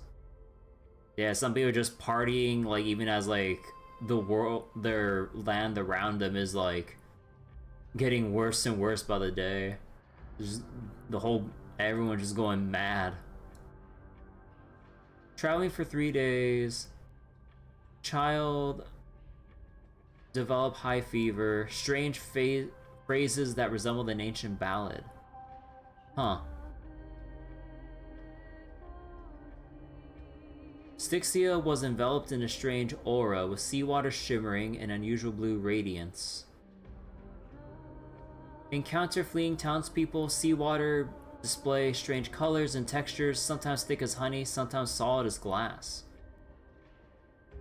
Those in the city underwent bizarre transformations. Titan's wrath or some greater power. Head toward Akuma. Heard rumors of someone named Blank who could supposedly appease Phagos's wrath. Huh. After children fell asleep, I secretly examined a small vial of seawater I brought from the city. The last drop collected from the spirit water pool in Phagos's temple before we left. The strange shimmer as if something moves within it. By chance, I discovered that gently tapping the vial with my fingertips produces a peculiar sound. Oh my god, why would you take a vial of the water that's been driving the entire city mad? Why? Why would you take it with you out of curiosity? Oh wait. Seeing a glimpse, a mysterious woman standing upon the sea surface, sorrowfully playing a melody no one could understand. I don't know if this is illusion or reality, but such a being exists. One who can hear the sorrows of Styxians. Then as we embark on this uncertain journey, please grant us a flicker of hope.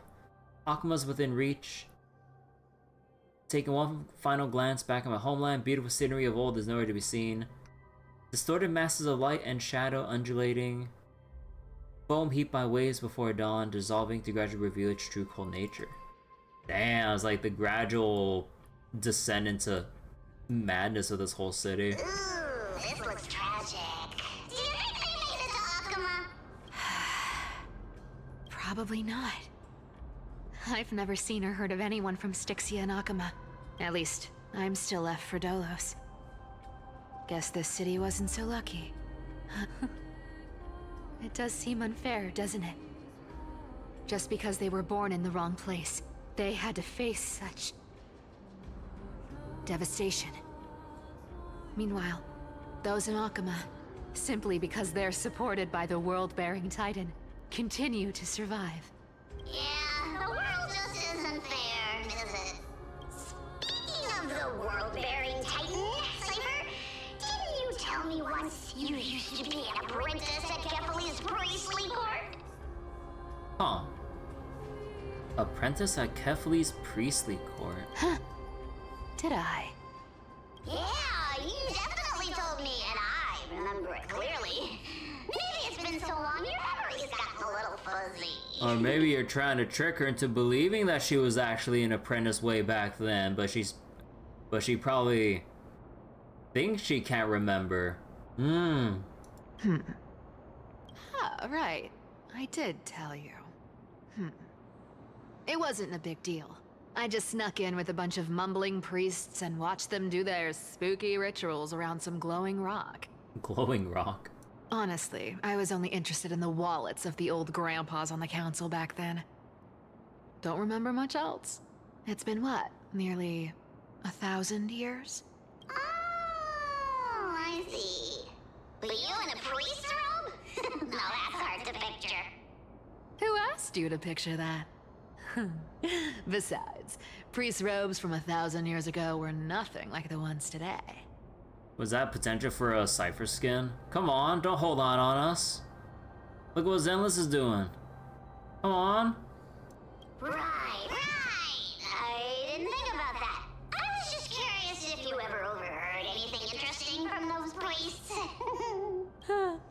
How ridiculous. Come on, let's head to the next spot. Feeling lucky. Where did this roadblock come from? Ugh, this is so annoying. The treasure is right in front of us. Cipher, I know you're nimble as hell. You could fucking jump over that shit. And Bartolos, you could float over it. Oh dear, we're stuck here. But I have a plan. Should we call on that big, noisy, cumbersome hand of Zagreus? Never thought that thing would actually come in handy. All right. Do you want to handle it? Leave it to me, boss. I don't need a controller. After all, you know.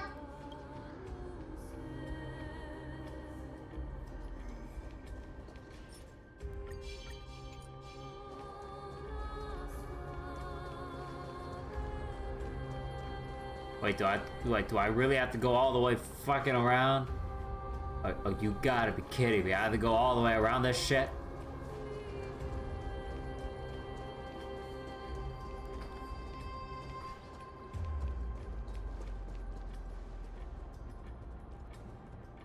Oh my god, I have to go like all the way around. You gotta be kidding me. Are you serious?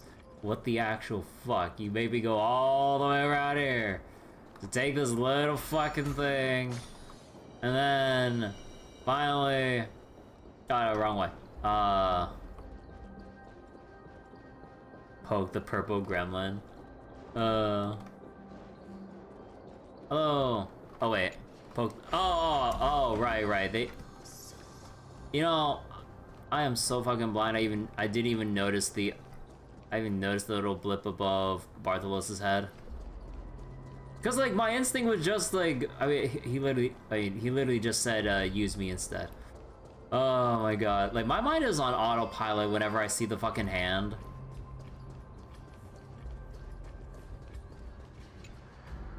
Hand of Zagreus, my darling, activate! I don't see why they could have just instantly switched to the hand of Zagreus. Like, why do we have to manually like interact like right here? I really don't see how we couldn't just instantly transition to this.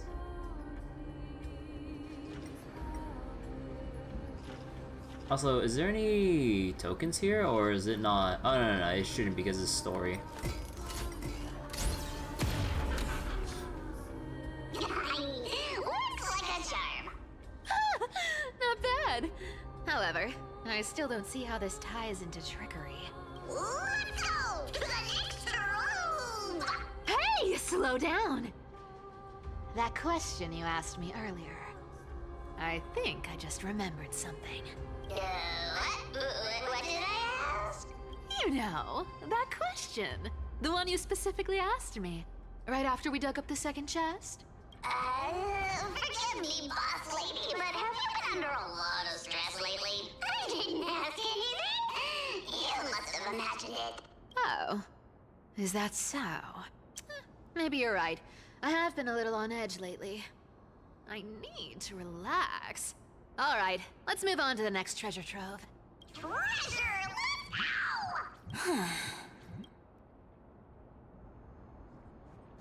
let's go! Oh, whoops. Twinkle, twinkle in my chest, how this core flame is the best. Oh my god. Wow, when it comes to singing, I still sound better than you, boss. Go beyond all time and space on the journey of flame chase. Oh my god.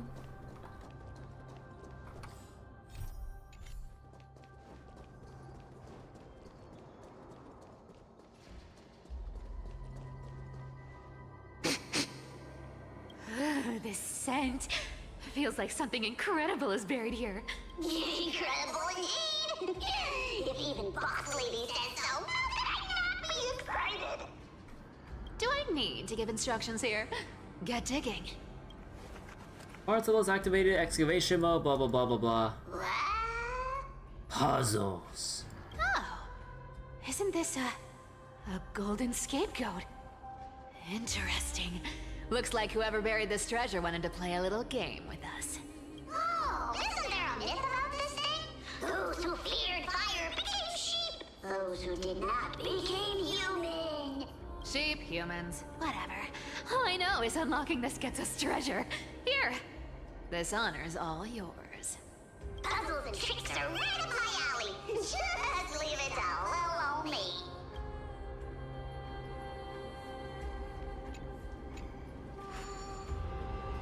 Alright. Oh, can this be? Are you serious? Are you serious? It's this fucking simple.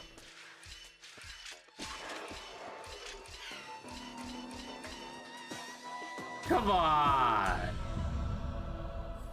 I know it's the main story for, like, all the rest of the player base to go through, but come on! Told you, nothing can stump me. You literally have to go left 3 spaces. Cipher, it's your turn now. Stop! Stay there, and don't turn around. Huh? What do you mean? Martelos! I told you, don't move.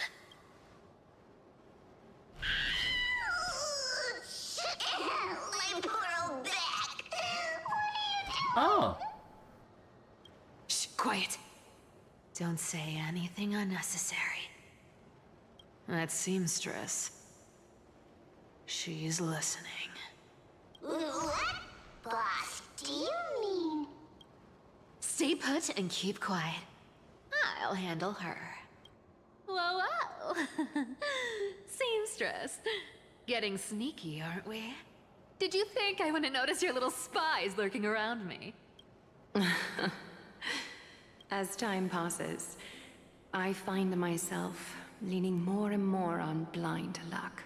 With only the power of this little nymph. Naturally, I couldn't slip past your sharp eyes, Cipher.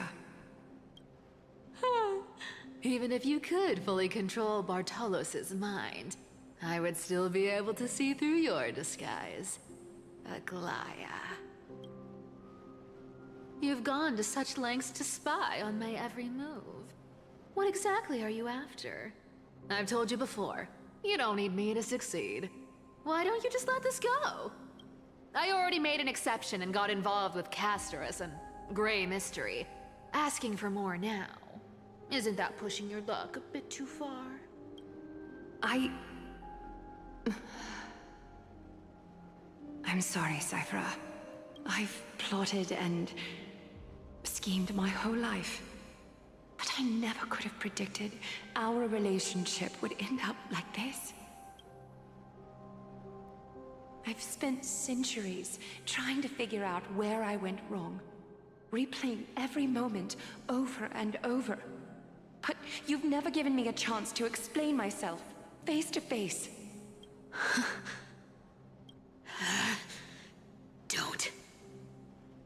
Don't talk to me like that. You know I can't take it. 1,000 years ago, out of foolishness, I let my silence steal away the most beautiful sound I'd ever known. I see limbs. Oh.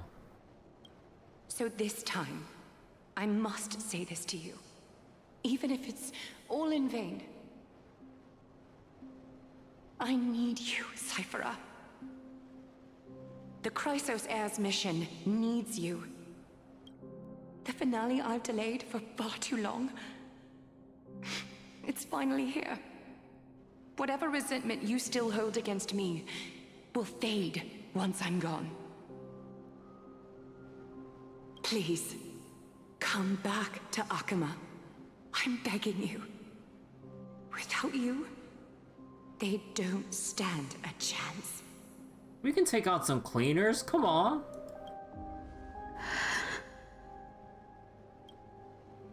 I'll think about it, seamstress.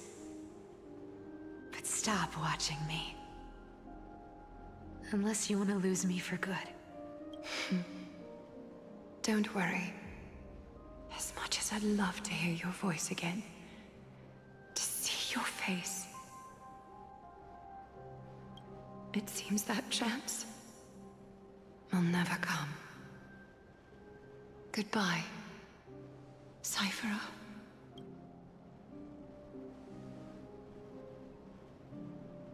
Goodbye, Aglaya.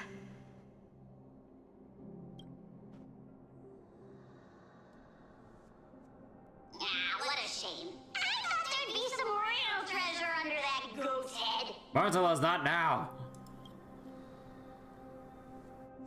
Turns out, everything in that chest was soaked in water from the River of Souls. Nothing valuable left.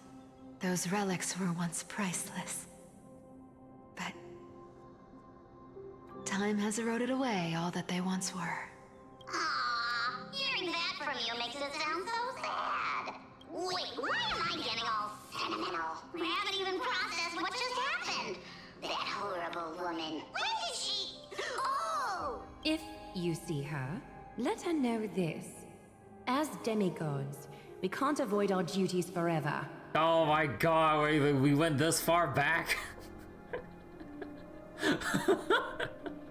It was planted there. Could it have been back then when... Do you remember now? Looks like you don't need me to jog your memory. She must have slipped that nymph into your pocket while you were distracted. Don't underestimate that bug. It's every bit as dangerous as the seamstress's golden thread. Let your guard down for even a second, and it might take over. Make you spill secrets you'd never share otherwise. Whoa, that's like some brainwashing monster straight out of the Black Tide! Creepy.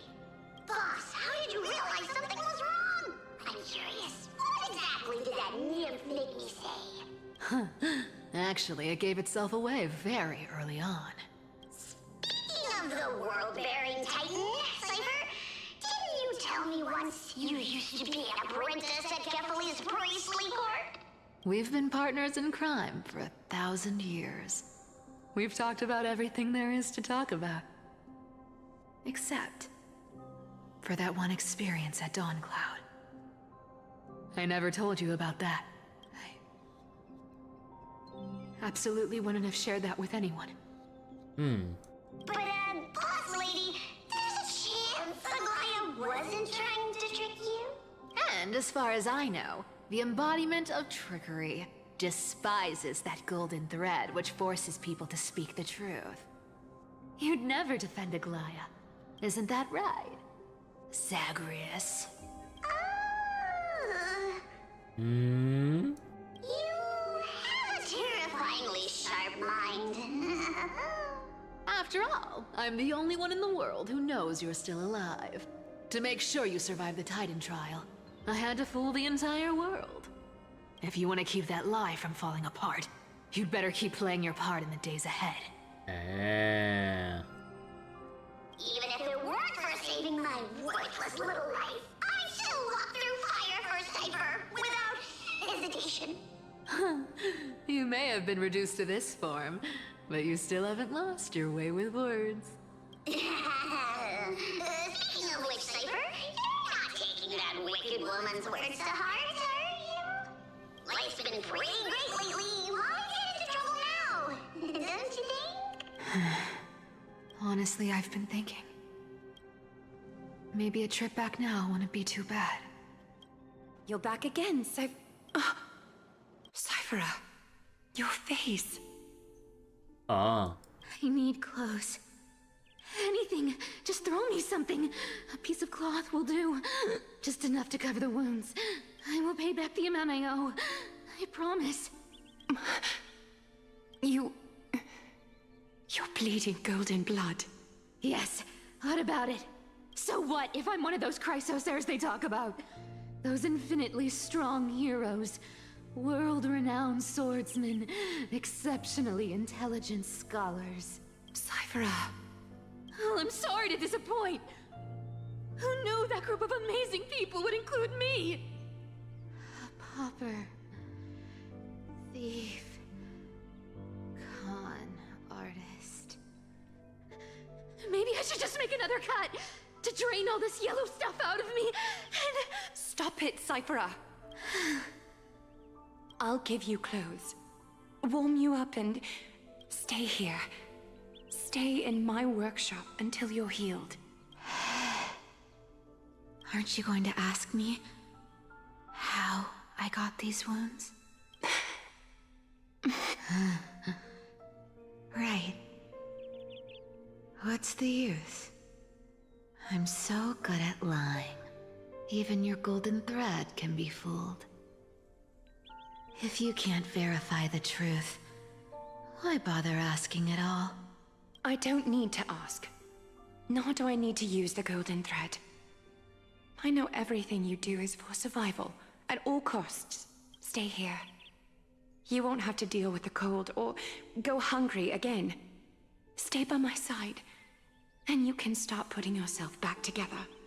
Aren't you worried I'll ruin this place's reputation? Or that I might sneak off with your precious clothes and sell them?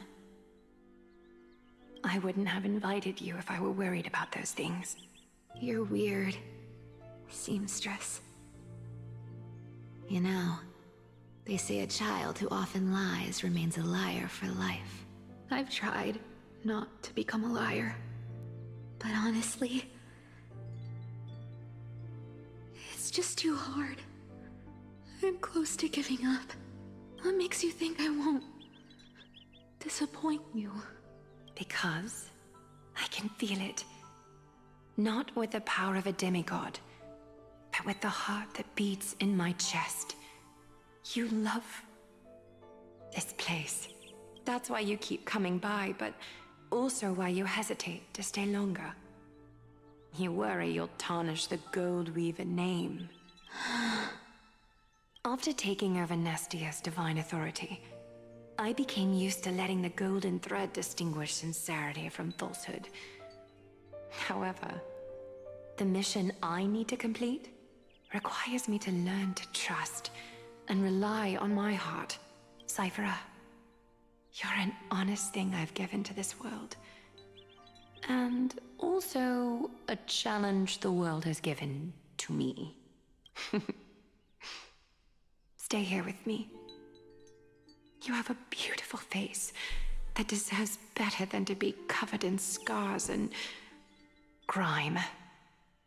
Let me take a picture again.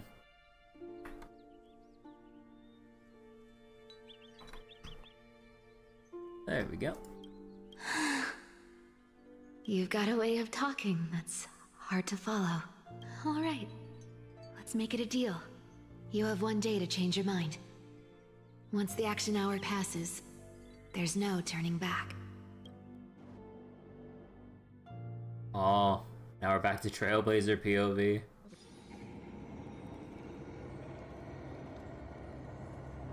Oh, it's time for Dan Hong.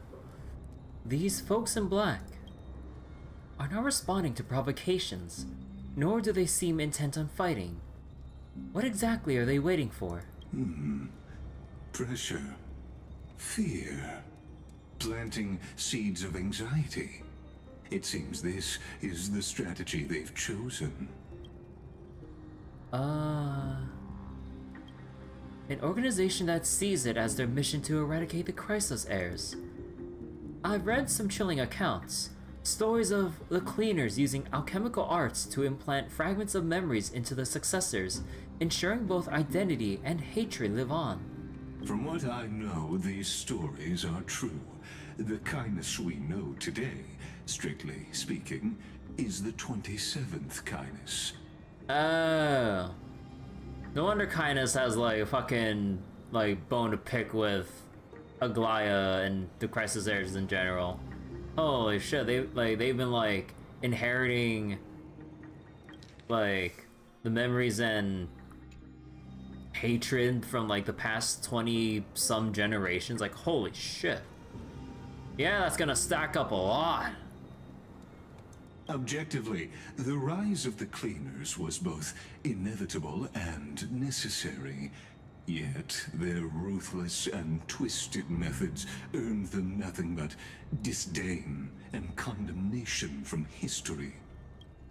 And still they endure, an organization persisting through time, now working tirelessly to obstruct the flame chase. Are they truly so terrified of the era nova the Chrysos heirs strive for? Even in these crumbling end times, there are always those who find ways to profit from the chaos. To ask the vested interests to abandon their status, wealth, and ambitions in this world for a distant ideal may be no easier than creating a miracle. I wonder where Kirby is now. If they're targeting me, she definitely won't escape their notice either. I hope all is well. Is that Lord Krateros? There you are, Lord Donghung. We couldn't reach you on the teleslate, so the Holy City Guard almost assumed you two had met some terrible fate. You pests crawling in the shadows, back off. Your plot ends here. You played your hand. Run while you still can. It might be your only chance to survive. Stay away from Akama forever. If you set foot there again, the fury of its people will tear you apart. Because Aglaya is dead, and in the eyes of the Holy City citizens, her blood is on your hands. Well, yep. Oh. Oh, we fucked them up. Looks like she was wrong about you. She? Are you talking about the mastermind behind all of this? Well, she thought you were weak. She believed that even when you were facing the evil that you claimed to oppose, you'd hesitate to strike. Misinterpreting mercy for weakness shows how arrogant and foolish your master is. They're still alive. With proper care, they'll pull through in a few days. But I must warn you, I haven't fought a human in ages. I can't guarantee I'll always be able to hold back. They're lucky they're still alive. If you feel as lucky as they are, try me. Bro, you sound so cool, bro. You sound kind of scary. Bro, where's my like serious option here? Come on. Bro, you sound cool. Finon is seriously upset. Get out of here. Don't show your face around us again. If your master wants to stop the flame chase journey, she'd better bring an army that makes Kremnos at its peak look like child's play. I've said it more than once, Lord Finan. We're not here to start a fight. We came only to ensure you weren't anywhere else. Well, and now we're gonna receive the news. While you were unaware, we already accomplished our mission. To buy time. So, Lord Finan, until next time. We've been had. Are you okay? I'm fine. Anyone who uses innocent lives as bargaining chips has gone too far. But they were after the Chrysos heirs. I guess the opposition within the Council of Elders is still desperately fighting to obstruct the flame chase. If the conspiracy is exposed, they'll be hunted down in the Holy City like rats with nowhere to run, no matter where they hide. My teleslate.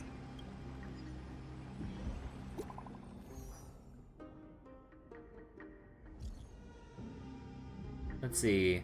Global announcement due to force how do you pronounce that? The world-long web operations will be temporarily suspended. Please stay calm and remain in your homes. What's going on? Whitelist protocol. Local golden thread enabled for emergency internal communication only. Lady Goldweaver deceased. Please return to the Holy City at once. I know it's hard to believe, but please come back soon. On my way. Aglaya? Is this blasted? Those guys. Must be a lie. I've heard from more than one person. It doesn't seem like a joke. Stay calm. This could just be one of her schemes. I won't believe it until I see it for myself. Fine, I'm about to go on his like villain arc to wipe the cleaners off the face of like Amphorias. Fainon, what should we do now? Stay on course. I'll contact Treeby and ask her to keep the citizens calm. We'll hurry back to Akama as fast as possible and assess the situation in the city. If we run into any enemies along the way, we're ripping to shreds? I won't be merciful this time. Oh, we're going down the villain arc. Let's go.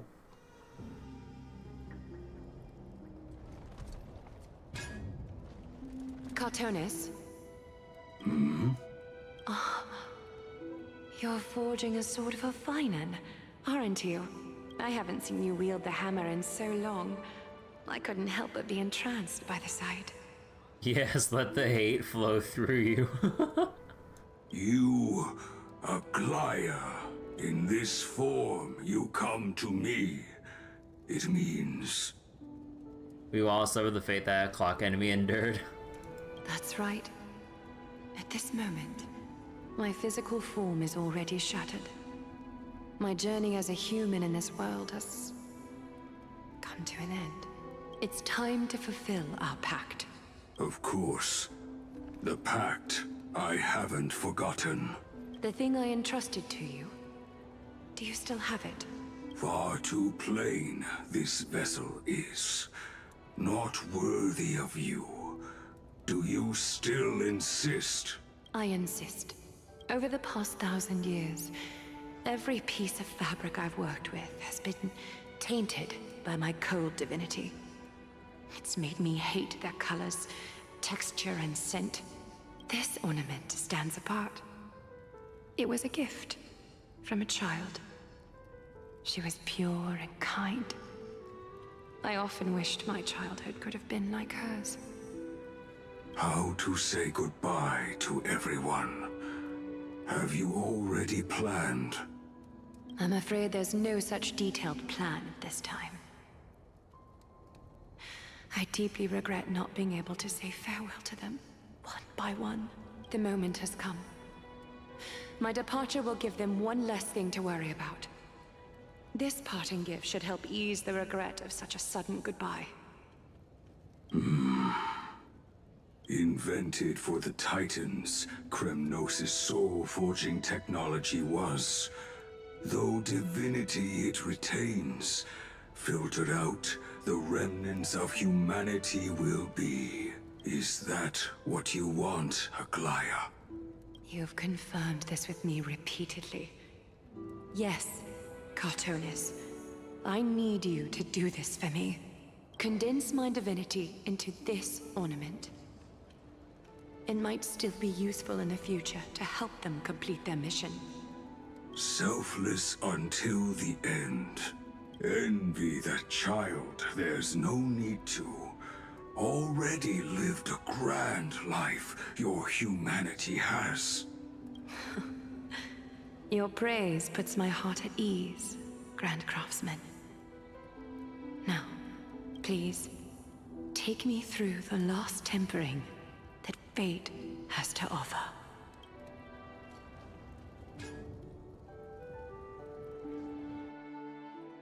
Wait, you just hear that one tink of The city is silent, and tension is building with every passing second. The news is probably spread by now. Every household is locked up tight, and all the market stalls have closed down temporarily. Wait, something about this feels like a scheme. I hope so. I just can't believe she'd be taken down by a handful of assassins. If this is all part of a larger plan, Treby must know something. She just couldn't say it in the message. Let's go find her. What? Oh, what? Wait, what? Wait, what was this invisible block that I couldn't walk through? Let's wait and see.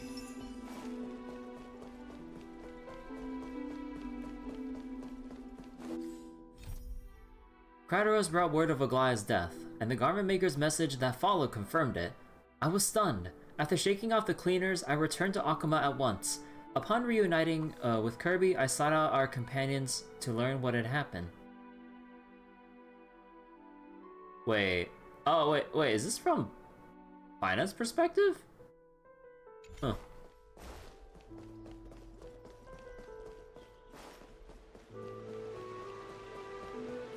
Dan Heng came back before us.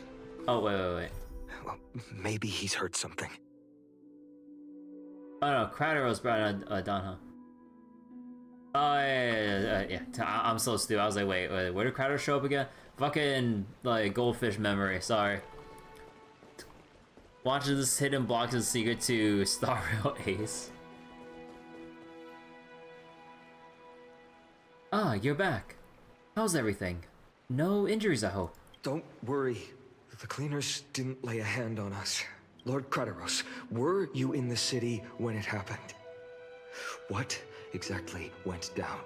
Regrettably, no one knows the details of that moment. Eyewitnesses only saw... It's fine. Just tell me. And meanwhile, like, Mem is just, like, happily smiling away. Just look at Mem. Look at Mem right now.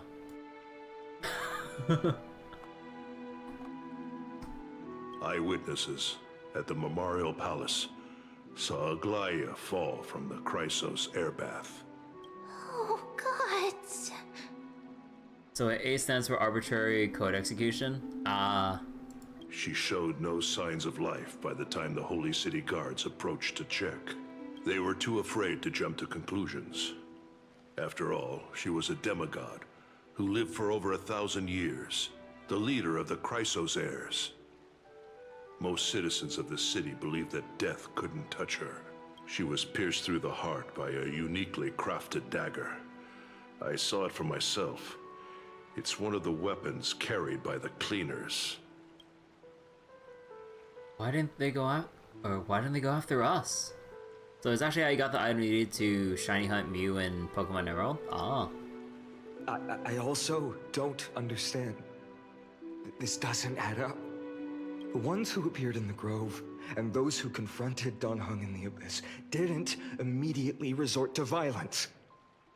They were just watching and trying to intimidate. They didn't have any reason nor the courage to attack Aglaya. Perhaps...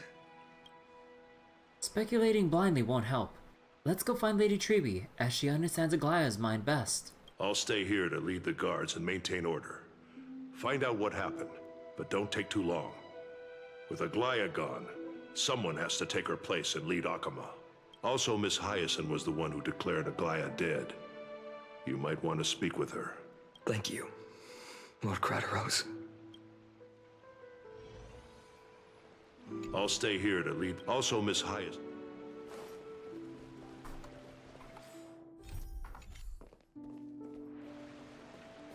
The baths are empty. No citizen feels like bathing after hearing such terrible news. Man, that line went away instantly because there's no voice clip to let that, let that sentence of field dialogue to linger. Oh my god.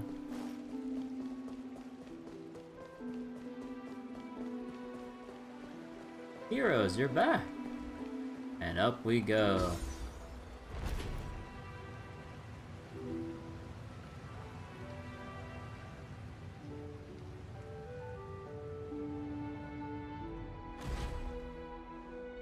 Hyacinth. You're back. We heard from Kratos. Are you alright? I'm fine. I've been staying close to Lady Treby and Lady Trinan after the incident. It's great that you could come back so quickly. They need someone with them now. You witnessed Aglaya's... Yes, we witnessed her final moments. I tried to treat her immediately, but even the sky's blessings, declaring her death was the hardest thing I've ever had to do as a doctor. Lord Finan, don't push yourself. You're carrying a heavier burden now. Please, don't fall. It's fine. I can handle it. What I've lost is a mentor and a comrade in arms. But for Treby and Trinan, they've lost a 1,000-year-old bond. Like they're losing a part of their lives. You should rest, Hyacinth. You've been awake for a long time, haven't you? We'll handle things from here. Ace in a gacha game would be crazy. Maybe we could actually remove 50-50s. Okay. See you later, everyone. Next, we should visit Lady Treby.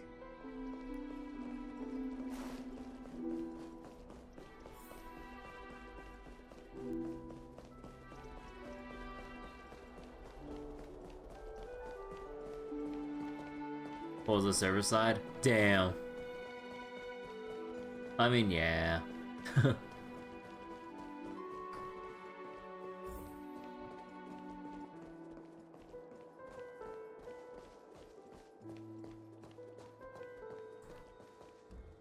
Roll back the servers faster than a seagull snatching a hot dog. Snowy. Little Gray. You're back. Lady Treby, Snowy, don't. Please don't apologize to us. You went to the grove to prepare yourself for the threats to Akama. You didn't do anything wrong, so don't be hard on yourself. We were always by Aggie's side throughout this long journey, so we understood her thoughts better than anyone. She knew she wouldn't see the end of the Flame Chase journey, yet she gave everything without hesitation. For the future of everyone. I know what Aglaya expected of me. Right now, the last thing Akama needs is a leader wallowing in self-pity. The scroll over there was entrusted to us by Aggie. She instructed us to hand it over to you when the time was right. I think now's the right time.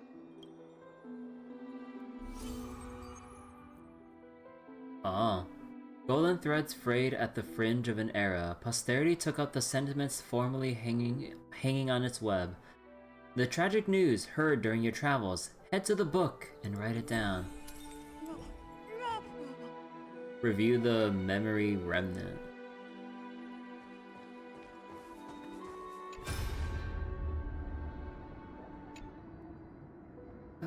Aggie. So you really don't have to take the medicine anymore? No need, teacher. Medicine can only steady my flesh, but it cannot stop the decay of my soul. I've already borrowed too much time from this world, and now the time is up. Now is the best time for my exit. Please don't cry on my account, teacher. I have a final selfish request. Can you lend me an ear? Aggie. Go ahead. We will definitely fulfill it for you. I wish for my death to be quiet and gentle. I hope that my lifeless body will not be exposed to the eyes of the public. Teacher, I have faced too many changes in my lifetime, but in the pursuit of one thing alone, I have remained unchanged for 1,000 years. It's beauty, isn't it? Huh. The beauty? Just kidding. That's right, teacher. Beauty. Aggie, do you think Snowy is ready? 1,000 years ago, when I took up the core flame of Nestia, do you think I was ready then, teacher? Born into this era, we had no choice but to grow amidst the raging waves, not set sail after everything was prepared. Bainan, he will understand. He will grasp the duty I've left to him. He is mature enough now, no longer blinded by anger or hatred.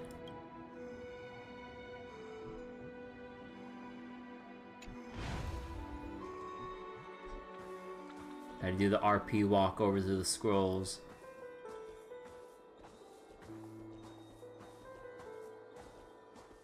Oh, God damn, I'm trying to have a moment here. Goddamn allergies. Bainan, my humble student, my trusted colleague. As I write this, you are locked in a battle of words with the Council of Elders, fighting for the survival of the flame-chased journey on a battlefield where the smoke of war is invisible. I deeply regret and feel guilty for hastily pushing you and the Trailblazer into the debate. But please forgive me. At that moment, I could not afford to show any sign of weakness before you, as it would have crushed your morale. I considered the debate a routine affair, assuming I could win merely with the support and experience we'd accumulated over centuries. But I underestimated kindness and her party's cunning, and also the deterioration of my own senses. The trap was likely set by the debater Calictus. He had prepared a severed golden thread in advance, revealing it to the public when kindness was faltering in the debate.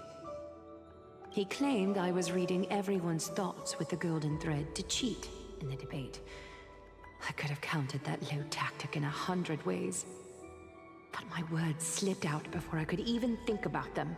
With deceitful scoundrels like you in the crowd, I have no choice but to rely on the golden thread to keep watch over everything in this holy city. You can imagine the reaction that comment provoked. At that moment, I felt my time was running short. The divinity in this body might be eternal, but that is not the essence of me. I am a daughter of humanity, born of my mother, and I will die as a human. Realizing that my humanity was fading, I began to plan my exit. What kind of departure would not waste such a belated death? I have yet to find the ideal answer, but I knew I couldn't simply fade away in my sleep like anyone else. The serpents have always lurked in the darkness, terrified of their heads being cut off by the golden thread. If my departure were to be calm and uneventful, it would only lead to a swarm of those serpents emerging from their nests.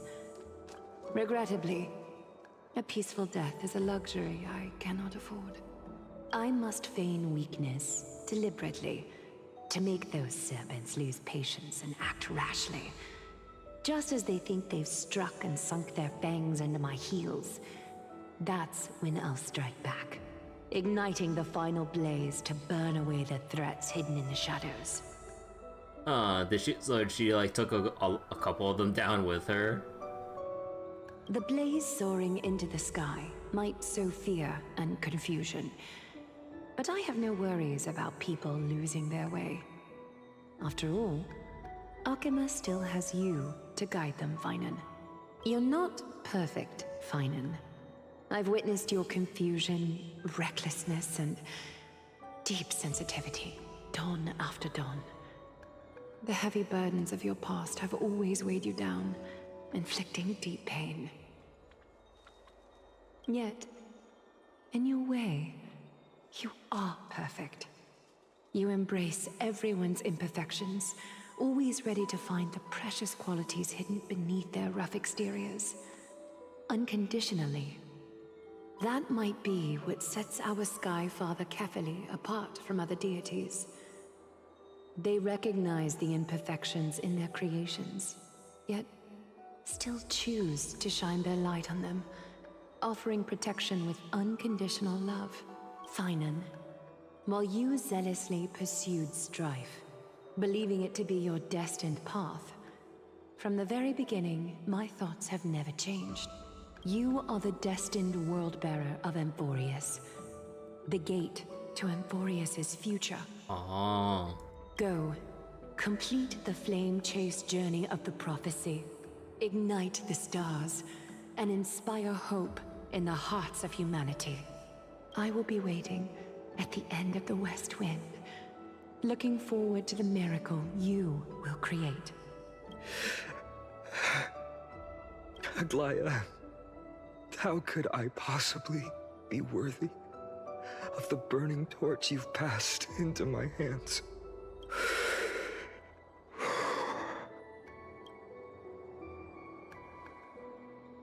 Donang, can you do me a favor? Whatever I can help with. Just say the word. Please deliver a message to Lord Krateros. Have him gather the Holy City guards and the Kremnoans to spread the word from door to door. At the lucid hour tomorrow, Finan will speak at the Marmorial Palace.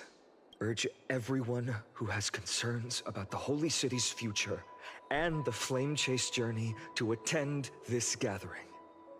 Tell them Aglaya has left Amphorius the seeds of hope. Understood. Thank you. It's been a harrowing day for everyone. Please make sure to rest well and collect your thoughts. I need to prepare.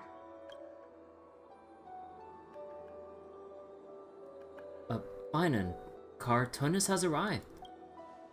Cartonis? What brings you to Marmorial Palace? I planned to get everything settled before coming to see you. Is there something urgent, Cartonis? How are you holding up, I wanted to see. Better than I expected, you seem. There's no room for doubt anymore. It's time to take action and show everyone that the leadership of the Chrysos heirs is still strong. Right, your assessment is. Now, here. Take this. Oh gee, I wonder where You've completed it. I wonder where we've seen the sword before. Oh man.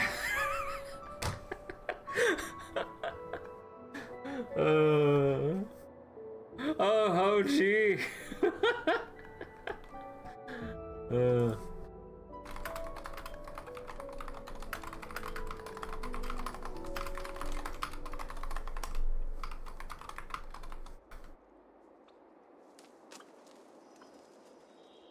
Dawnmaker. The name I've chosen for it. Before dawn, prepare for battle. For tomorrow, wield your sword. Befits your stature, it does. Chrysos heir. Dawnmaker. Sounds like a name of Keyblade. Unbelievable. You've never seen that black-clad sword master. Yet you've recreated this so precisely, just from what I described. Precise, your description. Imbued it with the power of dawn I already have. Guided by your will gleam with golden flames. Its blade will. Clearly that's its final form. When the Keyblade actually has a fucking blade edge to it. It's not a fucking blunt object. Like, might as well just call it Key Blunt. I don't know. Like, once you equip it, Sora get high as shit. Wield it. May triumph always be yours. Man, I really want to play Kingdom Hearts 4. But man, you know what also got me sad thinking about this now about Kingdom Hearts 4? If and when it, or whenever the hell it actually does come out. Man, I am so not ready for the non-stop copyright claims, if not strikes, on my YouTube channel because of doing fucking Kingdom Hearts. Because it is a goddamn landmine in whenever I did Kingdom Hearts 3, like, on my channel. And it was not pretty in terms of all the copyright claims. There was like so much shit that was like, hey, because you're playing our Disney music, we blocked it in practically every country on the planet. And I'm just like, what the fuck? That's so stupid. Sadly, I must not be able to record the game music. That's the thing though, like the music is like one of the biggest aspects of the Kingdom Hearts series. An excuse to break out my music. I would need to bust out my own like royalty-free playlist and then change it on the fly whenever some shit comes up. I'd have to look up what games are safe to stream with game music on. I mean, you can basically boil it down to this. Kingdom Hearts, it has Disney stuff. Like, the moment you attach Disney to anything, that shit, not safe. No. Nuh-uh. That is deal breaker right then and there. Like, you're screwed if you think you could try to, like, do anything, like, with that. Why can't we have streamer mode for things like that? Well, then you'd have to actually get Square Enix to actually think about content creators. Which, nah. Other games, yeah, other games. Square Enix? Fuck, I don't think they'll actually do that. Unless, like, Square Enix actually has put out, like, streamer mode stuff before. Like, if they actually have, or if they actually do, then hell yeah. But if no, like, it's fucked. I forgot most important, Kingdom Hearts 4 released in the new era of new normalized price. Oh shit, you're right. Oh no, they're gonna fuck with us. Square Enix is gonna, no. Nomura's gonna fuck with us. Huh. Like, it's not gonna release at like $70 or $80, no. It's gonna release at $130. The 13. You can't keep getting away with this. It's just too perfect, it lines up. Now that, if anything, they're gonna meme about that with like some kind of deluxe edition or some shit for Kingdom Hearts 4. I don't know, man. Like, that, I might have to let it slide just for the 13-bit, but that's gonna be so fucked. Thank you, Cartoonus. I will use this sword to protect the beings of Emphorius. Kingdom Hearts 4 would be $40. I mean, honestly, if it would actually release like that, I highly doubt, because of how much like they'll be pouring into its development and budget and marketing and everything. Like, there's no way they can recoup costs if it's that cheap, especially with like how bloated their spending is when it comes to AAA development in general. Ain't no way they'll be able to financially recover from that shit, especially when Square Enix seems to like siphoning away all the money they make from Final Fantasy XIV just by doing literally anything else that goes against actually making more money. Like, it seems like another thing there is. Kingdom Hearts will also will only be the first 20th of the game. Oh god. What's this? Stored here, the remnants of Aglaya's divinity are. This was her commission. Her death she had long foreseen. Can she still hear us? It's difficult to confirm. About divinity, we know very little. But yeah, man, like I really want to like stream the rest of the Kingdom Hearts series, but then like after seeing how things went with Kingdom Hearts 3 and all the fucking bullshit like copyright claims and seeing like randomly from video to video that, oh hey, you're blocked in God knows how many countries for your Kingdom Hearts playthrough, I'm just like, bro, at that point literally no one can see it. It's just fucking, I don't get that shit, dude. Blame Nintendo. I mean, if anything, I'll probably just, you know, obviously just probably play it for, like, by myself, for myself, but man, like, it'd be neat to just kind of, like, have everyone else watching it, like, while I play it for my first time, whenever the hell it comes out. In this way, she wanted to be with you. Always. I understand. Let me keep it. With this, I'll have another constant companion by my side. May this world never have a need for a deliverer. Someone told me long ago. No. But when the world dashed her hopes and fell into disarray, if she could see me now, leading from the front, rallying people against their destiny, she would surely smile.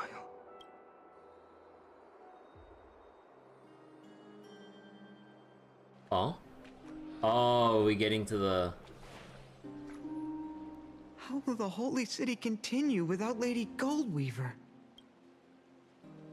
Look! Lord Finan is here. Will he step up to lead Akama?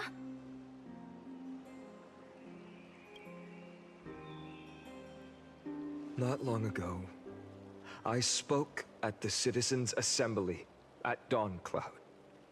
I wrestled with every word, searching for the right ones to rally support and keep the Chrysos Heir's flame chase alive.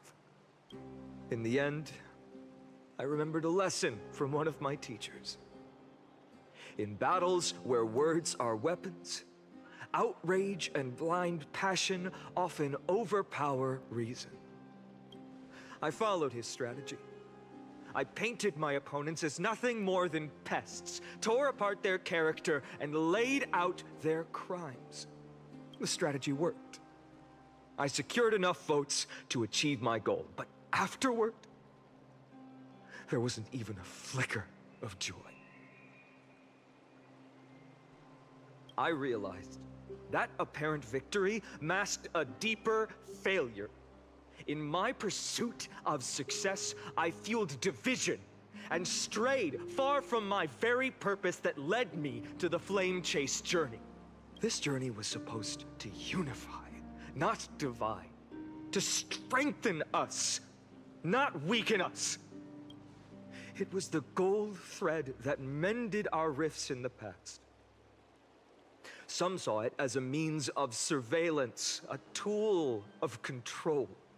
But no one can deny that it was Aglaya who held this city and even this shattered world together. Now she is gone.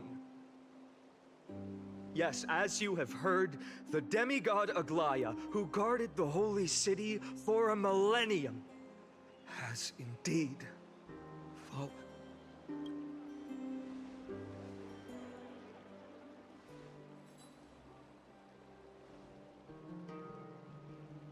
Who murdered Lady Goldweaver? Find the murderer! Make them pay!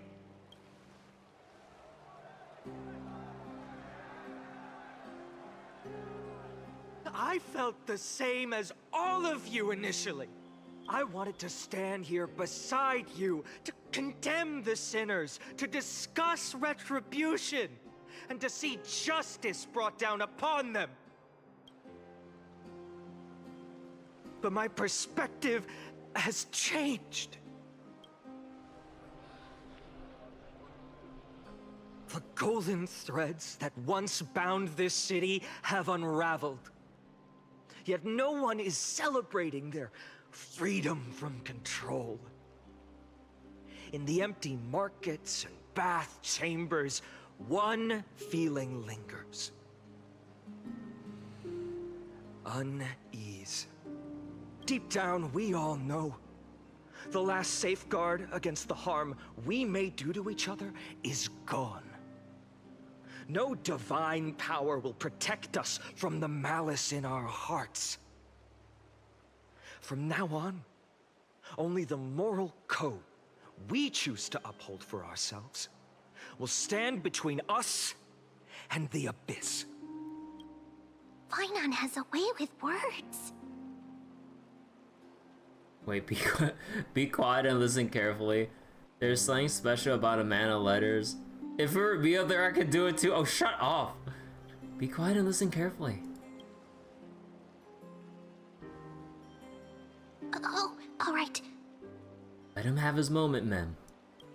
The flame chase journey is nearing its end. With only one Titan left for the Chrysos heirs to conquer. Aquila! And we will bring down the sky. Wait. Before I rise to the skies, I challenge you. Cast out the shadows and malice within your hearts. Let your spirit shine brighter than the sky itself. Let me bear witness. Even without the divine authority of romance, Akuma will remain a sanctuary in these end times. A place for the kind people Aglaya dreamed of. The kind of people foretold in prophecy. A better people! Better people! Better people! Better people! Better people! Better people! Better... I appreciate your willingness to accept the challenge. You have reminded me that Aglaya left me perhaps the simplest duty in the world. To bear the burden of creation, I need only to give one thing. It's a gift she once gave me without hesitation, and now I share it with each of you. Unshakable faith. There's still a long way to go before Amphorius is reborn. But we will not forget the past as we move forward. For the memories of Amphorius will always benefit future generations. Allow me this moment.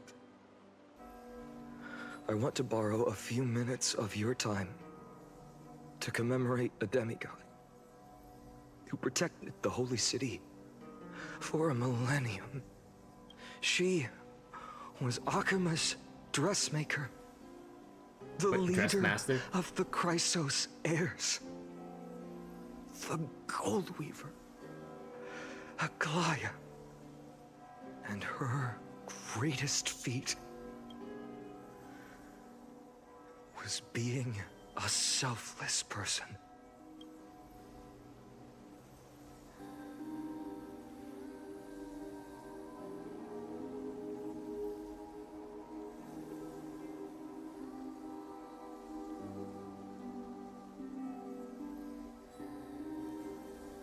You know, I'm really liking like all the camera work that's been done so far with 3.3.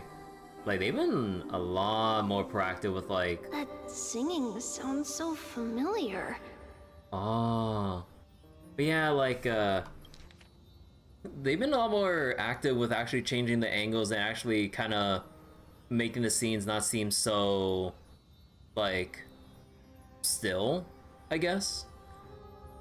So, it's been actually pretty engaging, just like keeping with the scenes as they go on this patch. So that's really nice, because that was one of the like complaints early on, that it felt kind of, I mean, maybe I need a side-by-side comparison to really make sure, like maybe looking back at like the older footage, but yeah, at least like as it is right now, like the scenes like aren't just like still or very sparse with like the angle changes or focuses and all that stuff. Seemed like the gesture work. I mean, you still have like a little bit of the same usual gestures, but it seems like some of them are a little more varied, I think. But yeah, so far, like, good work so far with the 3.3 like storytelling, I guess. Also, wait, let me see this. Hold on. Man, this will make for a sick wallpaper. Hold on.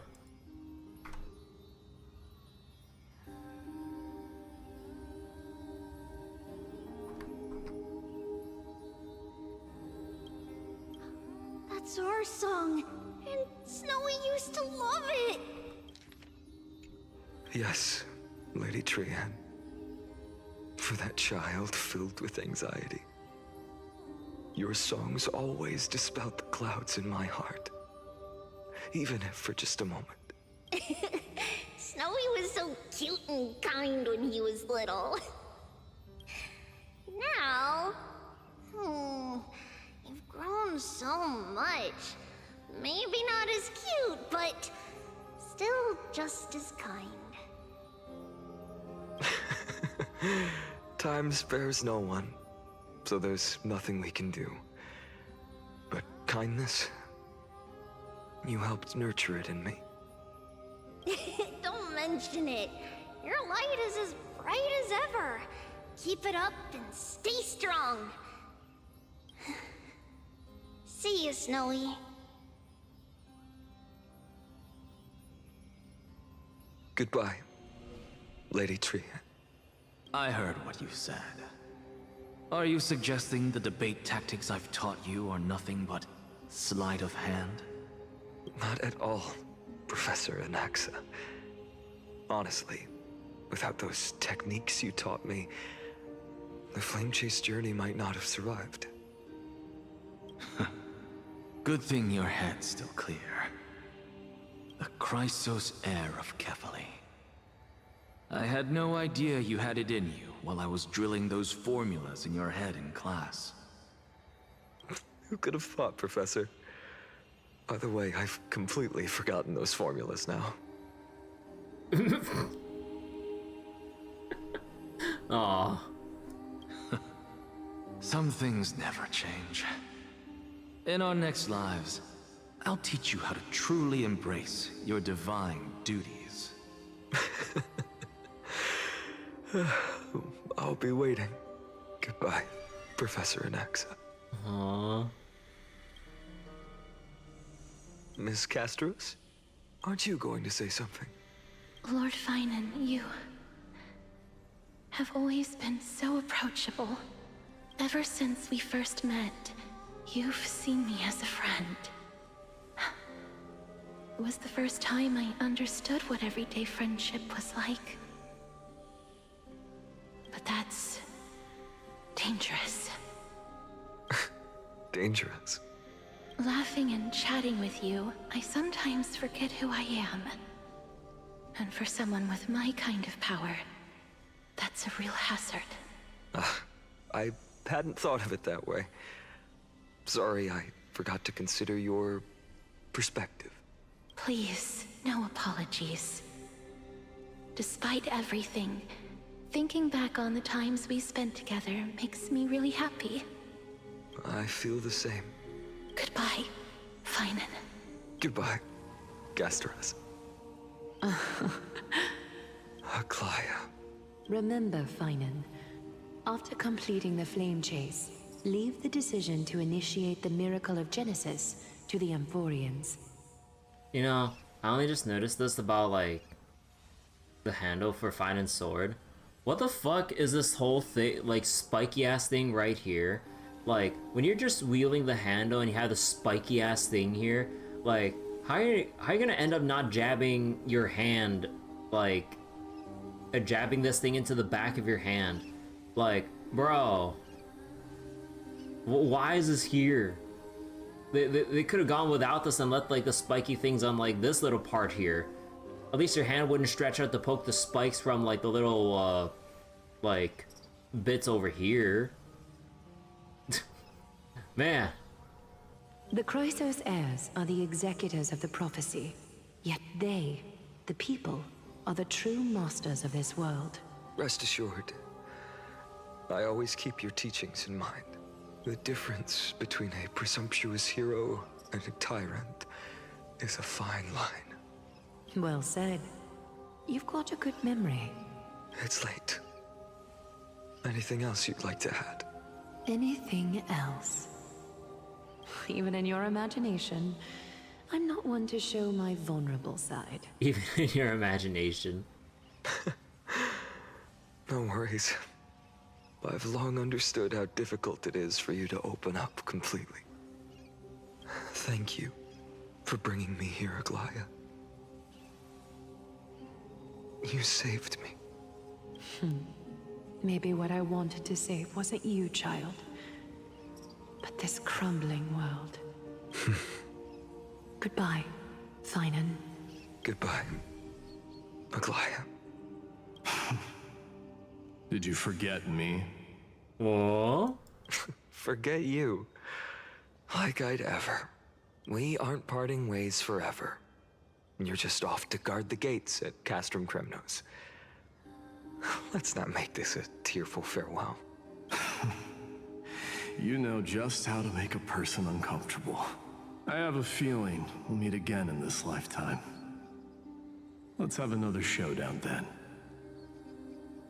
Deliver. That's very confident of you. I've changed since then. Have you seen this sword? It's a masterpiece freshly forged by Cartonis. A bold statement for a mere mortal who hasn't yet claimed the power of a titan. See you around. Finan of Ides Elysiae. It's a date, Mightimos. It's a date. What a poignant, yet splendid journey. And it's still not over yet, is it? Yes, Cyrene. I was right. In the end, you did become the deliverer in this story.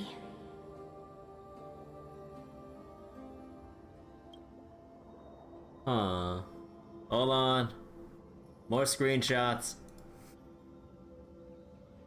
God, how many like screenshots did I take at this point? Holy shit. That is a lot. A lot has changed while you were away. I've met so many people. I've tried so many things.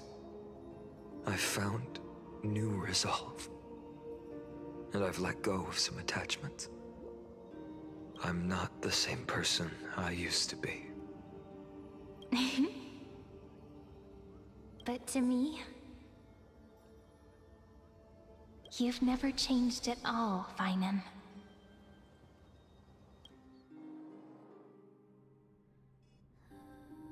Days later, at Dawncloud.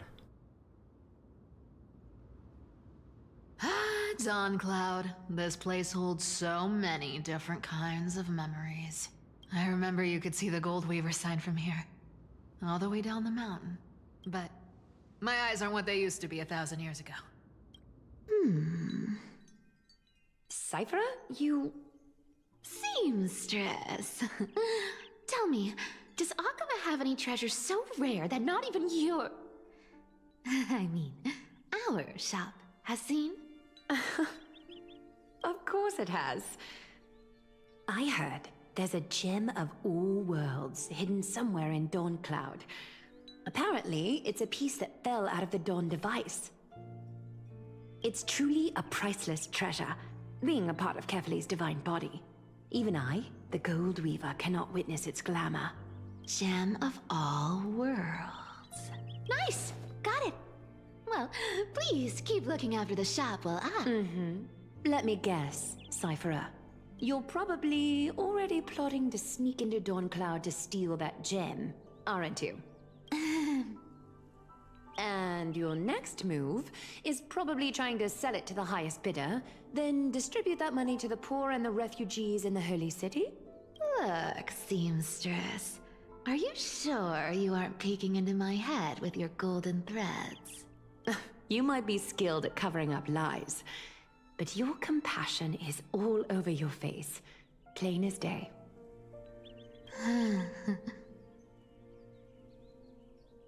Don't lie to yourself. Do you honestly think this is the right thing to do, Cipher? What else am I supposed to do? That's the only thing I can do with my power. You keep talking about how I have the potential to become a good person. Or even what people call a hero. But I don't know what I need to do to get there! I can't weave golden dresses like you! I can't sing as well as Miss Hyceelens! And I definitely don't know as much as Big Sis Treby! The only things I'm good at are the underhanded street smarts that no one even respects. But I still want to be worthy of you. I want to prove that you've made the right choice. Even thieves can dream. Right?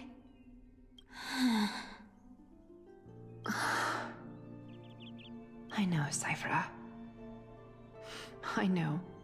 You are justified in your anger. Destiny is never fair. And your path is doomed to be even worse than everyone else's. You are fated to walk in the dark and bear the world's misunderstanding in this journey. But you have to believe that everyone in this world is unique in their own way. I am convinced that you're the only one who can bear the authority of trickery. Even if you have to contend with the legendary 300 master thieves of Dolos. Aglaya. I just want everyone to believe that the world is beautiful. And that everyone is simple. And kind. If only I could get everyone to believe that. Would that lie become reality? If enough people believed in it? Even though it's a lie?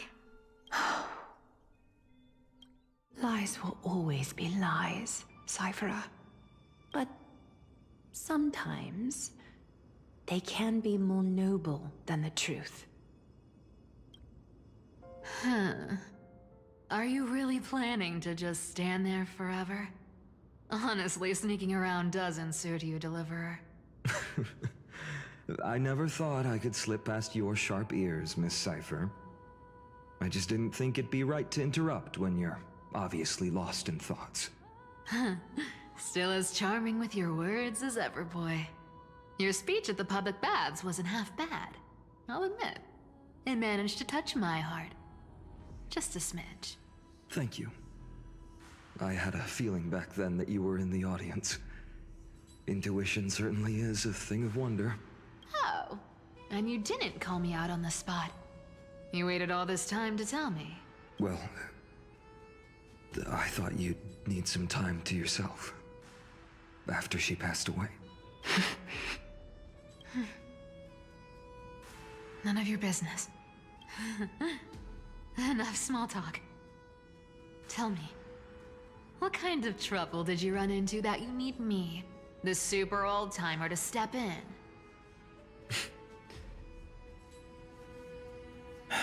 We've only met a couple of times, but you've always gone straight to business.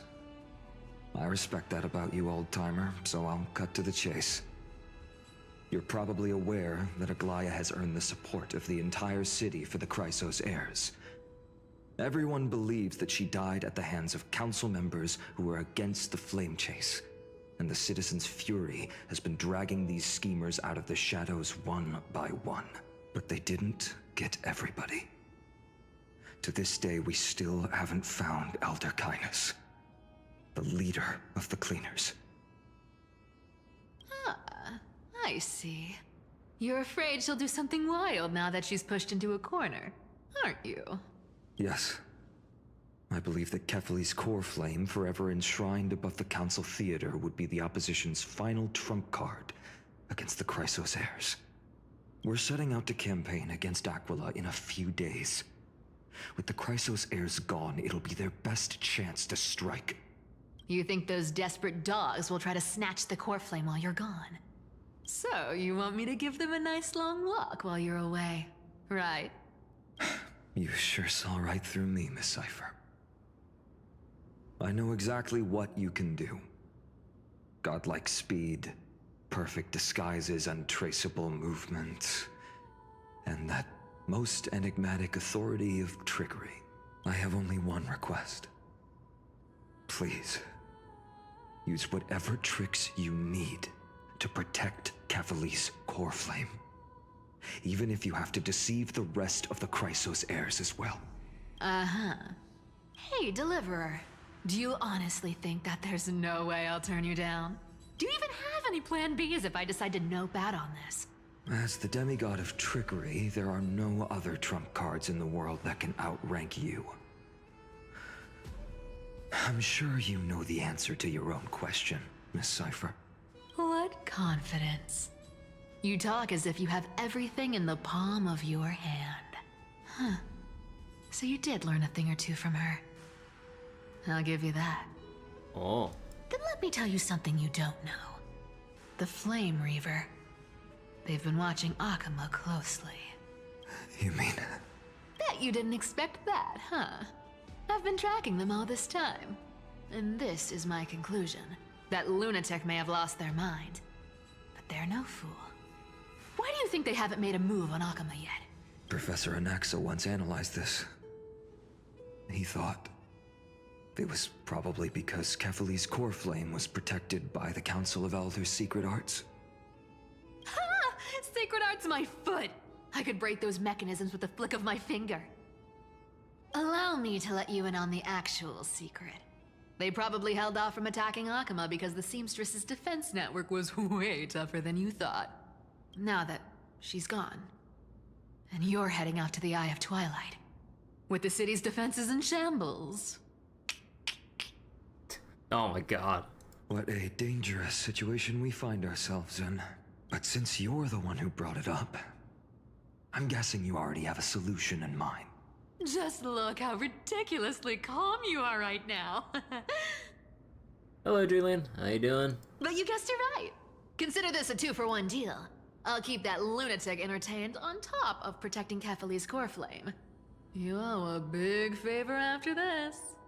You have my deepest gratitude. That Flame Reaver's power is truly unfathomable. Please be careful. Don't forget, Deliverer. There's a fundamental truth in this world. Cipher will always get the last laugh. No need to worry about a demigod. I'll do my job. So you need to make sure you don't die before you pay me. Meanwhile, in the Grove of Epiphany.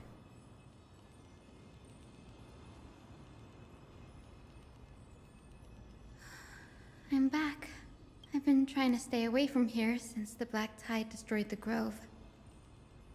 And through that, stay away from the memories that might make me sad. But the wind keeps pulling me back. Maybe that's the Twilight Courtyard's duty, after all. Aww. Just look at him. I know, little Ika. I know. I too miss the days when we all studied together. But we have an even more important mission this time round. Lord Finan has already set the date to campaign against Aquila. Being a descendant of the Sky People, You're right. At least I can still afford to get lost in thought once in a while. Oh, ancestors. Please wait for just a bit longer. The time I spent in the grove deserves some reminiscence. You doing okay? How am I doing? Oh, I'm having a lot of fun with Star Wars 3.3 story. Like, the way that the story scenes have been handled seems like a couple steps up than how they were executed in the previous patches. And yeah, just like the moments and the scenes and everything have been like pretty engaging, if not exciting, thus far. So yeah. Also, Hyacinth. Okay, so I think we replace Locha with Hyacinth. Normally I'm supposed to have Tribi here, but my only other substitute is Pale at the moment, so shrug. Or alternatively, Rame, but no.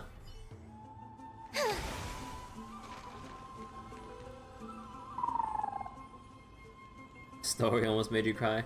Yeah, there's a lot of emotional moments going through this so far already, and I'm like, dang. Like, I'm impressed with the story so far.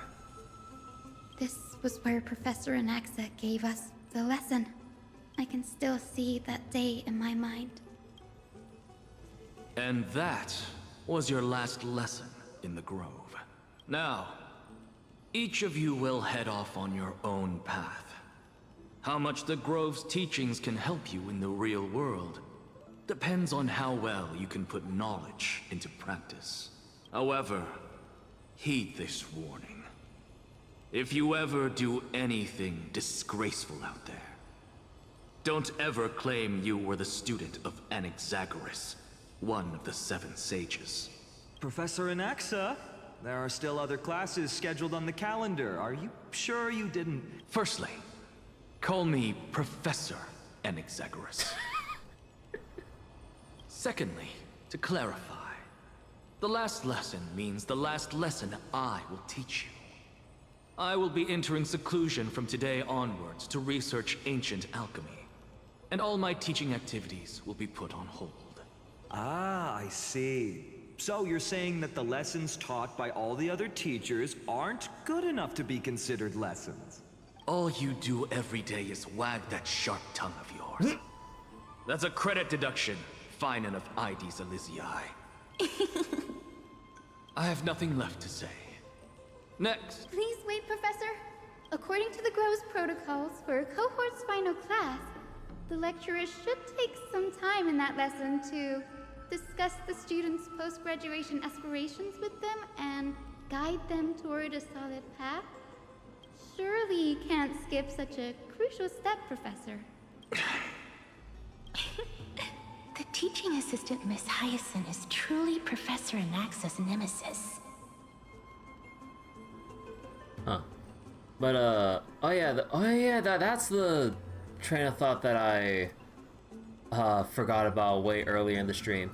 Yeah, they fixed Castorus's mouth animations, which I was complaining about since 3.0.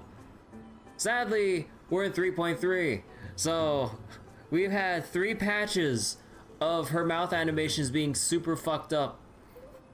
But, hey, it's all better now. Fine. Since Hyacinthia insists on this, let's go through the process. He reminds you of the principal he had in high school who demanded people refer to him as Dr. Potts because he had a doctorate. Dr. Potts. Since some of you are so eager to speak, why don't we start with you, Finan of IDs Elysiae? What is your post-graduation aspiration? Potts was his last name. Oh yeah, I can tell. Me? Well, it's not exactly an aspiration, but the only thing I want to do is to protect the people I care about. I see. So you want to be a hero? How boring. Next. I didn't say... Castorus, you've been giggling for quite some time. How about you go next? His name fits because he must have been high if he thought anyone cared. Yeah, like the way I see, like, if people demand that you refer to, like, you know, kind of demand in a really rude way to address them as doctor in that kind of way, I'm like, you ain't getting no respect from me. Like, I'm sure you put in a lot of work for that, but it's like, being an ass about it ain't gonna get you, like, respect from anyone else.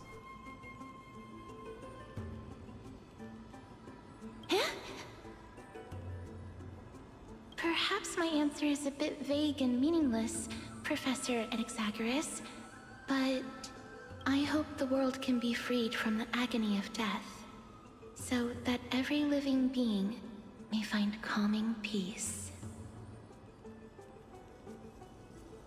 Doctor in education sounds like a waste of time and money. I wouldn't know. How naive. So naive that it makes me want to weep for your fairy tale. Nexa. See, this is why I don't want to follow those outdated protocols. All I get are boring answers. Since you suggested this whole process, why don't you wrap this up, Hyacinthia? Share your aspiration with everyone, and let's see if yours stands out. So it's finally my turn. Good thing I came prepared. My aspiration is nothing less than completing the final blank page at the end of the hero's epic. Blank page? An interesting description. Do explain, assistant. I've read all of Amphorius's heroic epics while studying at the Grove, and a common thread came to my attention.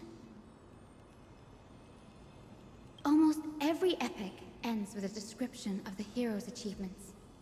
But few mention how the everyday people of that time lived.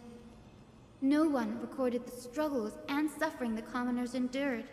So you're saying that, instead of legendary heroes, you're more focused on commoners living on the peripheries of historical records. Perhaps I'm influenced by my background.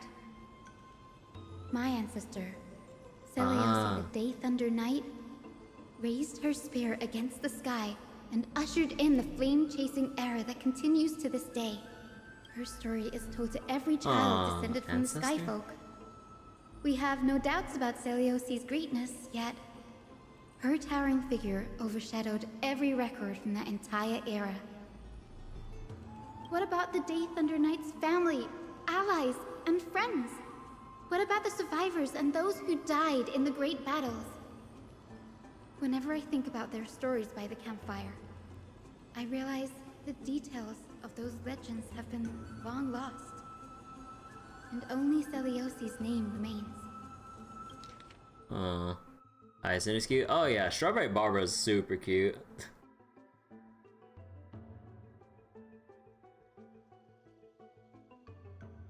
Celeosi raised her spear, ushered in Flame Chase era. Her brilliance had become as blinding as Aquila's, lording over everything on the ground. That's why I'm glad that my era does not lack heroes. All my ancestors had was a sad past. But I have a future I want to protect. Instead of becoming a hero and ushering in a golden deluge to baptize the world anew, I want to stay in the backline and save all the ordinary humans from drowning in the rising waves.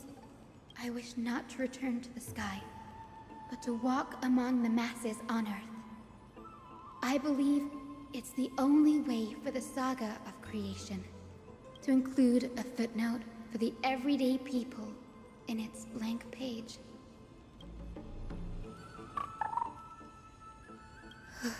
I'm getting embarrassed from remembering how I said all that. But my beliefs have never changed. Now I really have a chance to stay behind the hero's front line and realize my dream. Hyacinth? Denny! What are you doing here?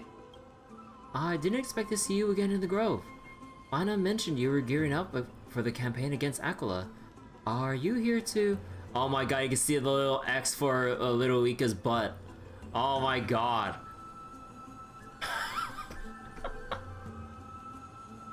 Hold on.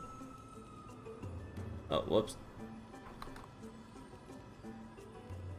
Oh my god, you can see right here.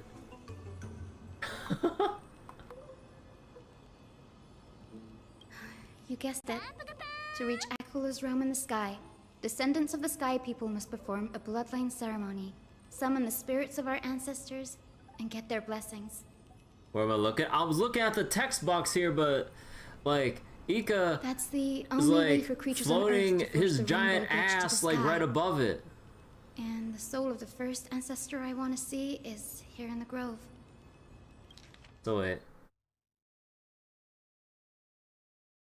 Bloodline ceremony to forge Rainbow Bridge to the sky. Huh. The Rainbow Bridge is essential to retrieve the core flame of Aquila, but undertaking such a vital ceremony alone is far too risky. Don't worry.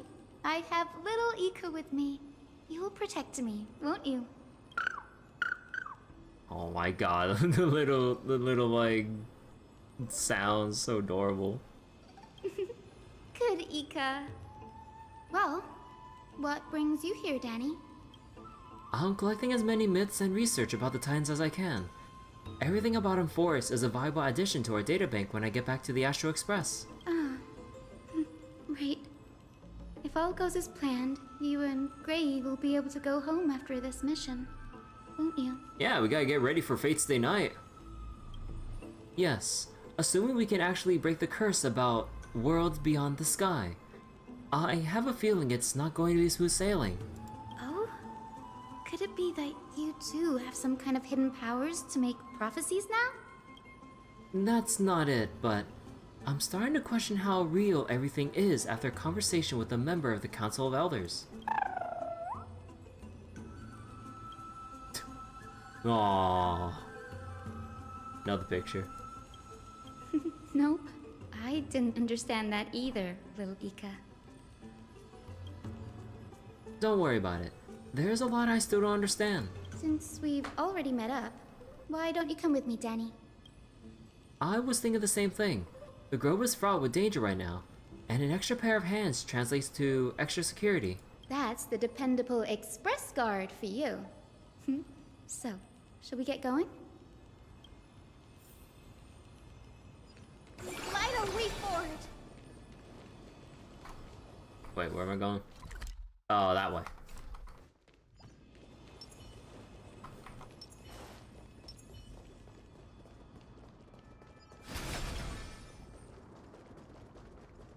The chroma coffer is vibrating. There must be memories of an ancestor nearby.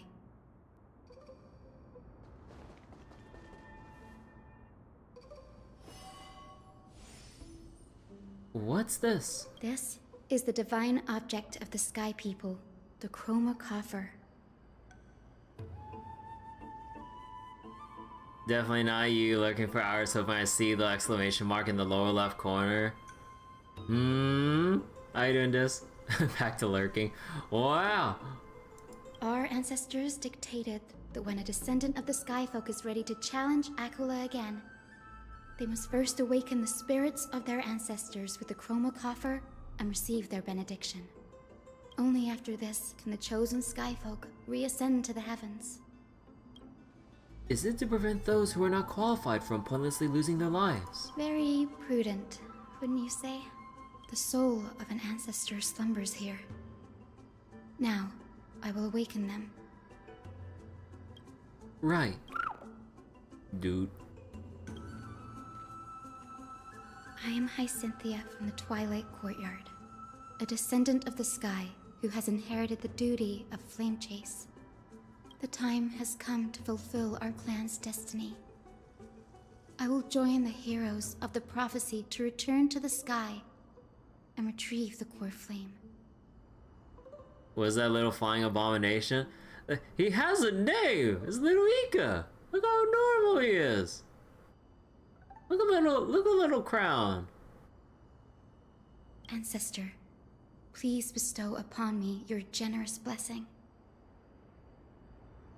Witness Hyacinth collect blessing from afar. Listen carefully to Hyacinth talk with the ancestor.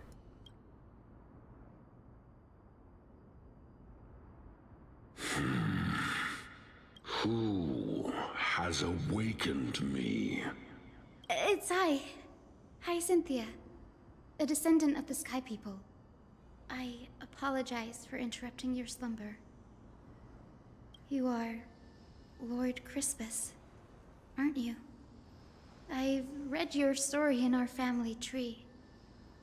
You were a righteous judge who vindicated many who were wrongfully accused. Fake whole out waiting room. Bro, I want to pull for. I need to save for Saber. Oh my god. I never imagined someone in this era would still remember my name. Oh, excuse me. So, our bloodline and duty have continued to this distant age. When is the collab? After this patch. Well, patch cycle. Because there's Hyacinth for part 1, and then Cipher for part 2, and then once that's over, which will take, like, what, 2, let me see, like, a month and a half, I think? Did I get the timeline right? Maybe more? And then we'll finally get Fate collab, give or take. Indeed, it has. I have awakened you in the hope of receiving your blessing, for the flame chase journey is nearing its perfect conclusion. And retrieving the core flame of Aquila is the final challenge the heroes will face. Perfect conclusion.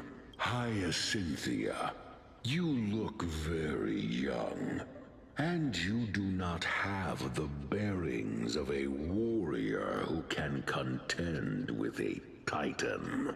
42... wait, 42... Oh, 42, 43 days. Yeah, give or take that much. How can you convince me that this blessing will not turn into a curse, leading a child like you to your demise? 1,000 years ago, Seliosi, who conquered the skies, left behind legends and a will, entrusting the mission to return the Sky Titan's core flame to her descendants, to people like you and me. Oh, wait. Oh, you meant like 42 minus 3 days. 42 days and... Oh, wait. 3 days since 3.3, so 39 days. Ah, okay. Soon. Fate. But yeah, like, oh my god, I really need Herta's light cone, but like, because of how the fucking banner system works, like, nothing, you have to start from a blank slate for the collab banners. Do not try to build for pity for any gambling addicts out there. You have to start fresh with a collab banner.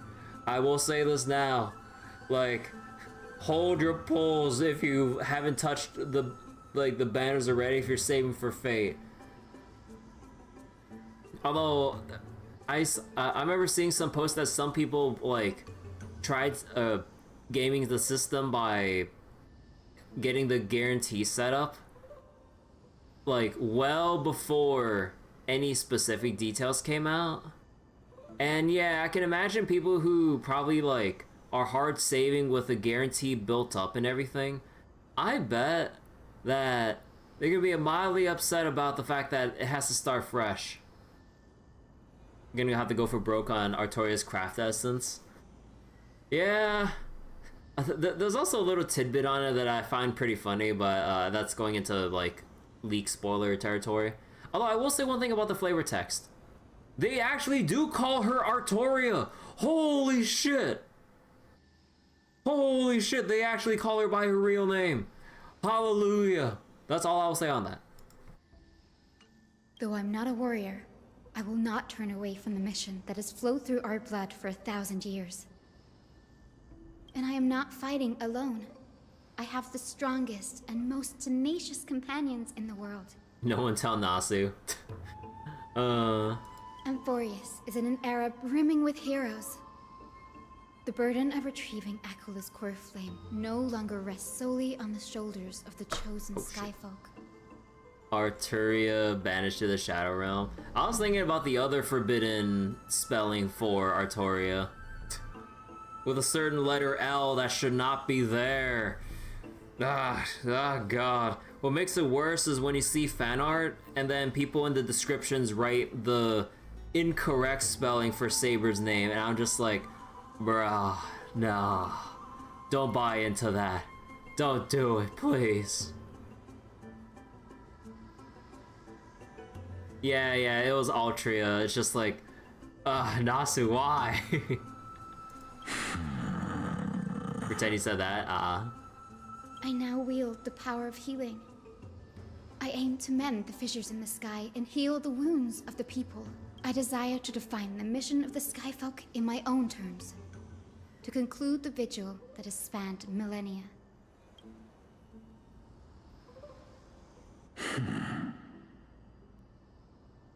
I sense resilience in your words. Not an outward resilience, but something deeper within. Receive my blessings, young Hyacinthia. May you gain wings to return to the sky via the bridge of rainbows.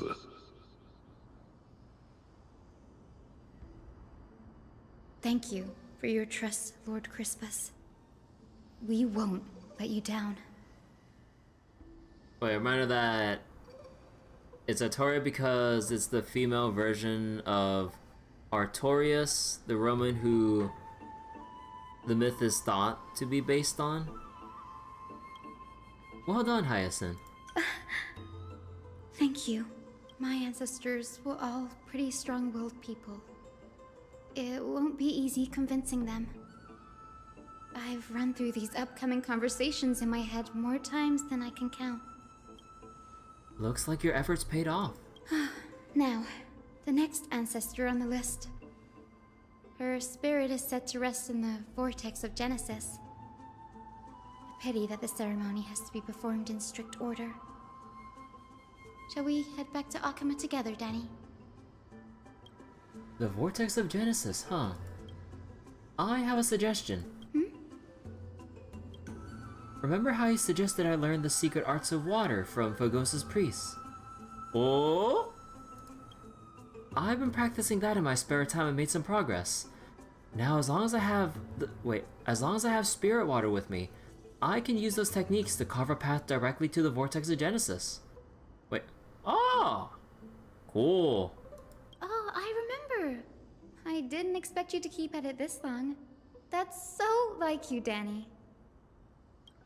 Compared to the currents of my home, the waters of Amphorius are rather untamed. Subduing the waters wasn't easy, but I've gotten the hang of it now. That makes sense. Phagusa was always described as a fickle titan in the myths. Since you're offering, then let me put your skills to the test, Danny. The spirit water gate formed with this technique isn't as stable as the ritual basin. It'll likely only let one person through. And as Phagos's priest designed it, the entrance serves as the exit. You'll need to come back through the vortex once you've met your ancestor spirit. Little Ika and I will be here waiting. Wait. Donna would just be like sitting tight with little Ika here. Got it. I'm counting on you, Danny. Under the raucous steps of their frenzied dance, the roar celebration hides the world's heartbeat. Spirit water, reveal the way!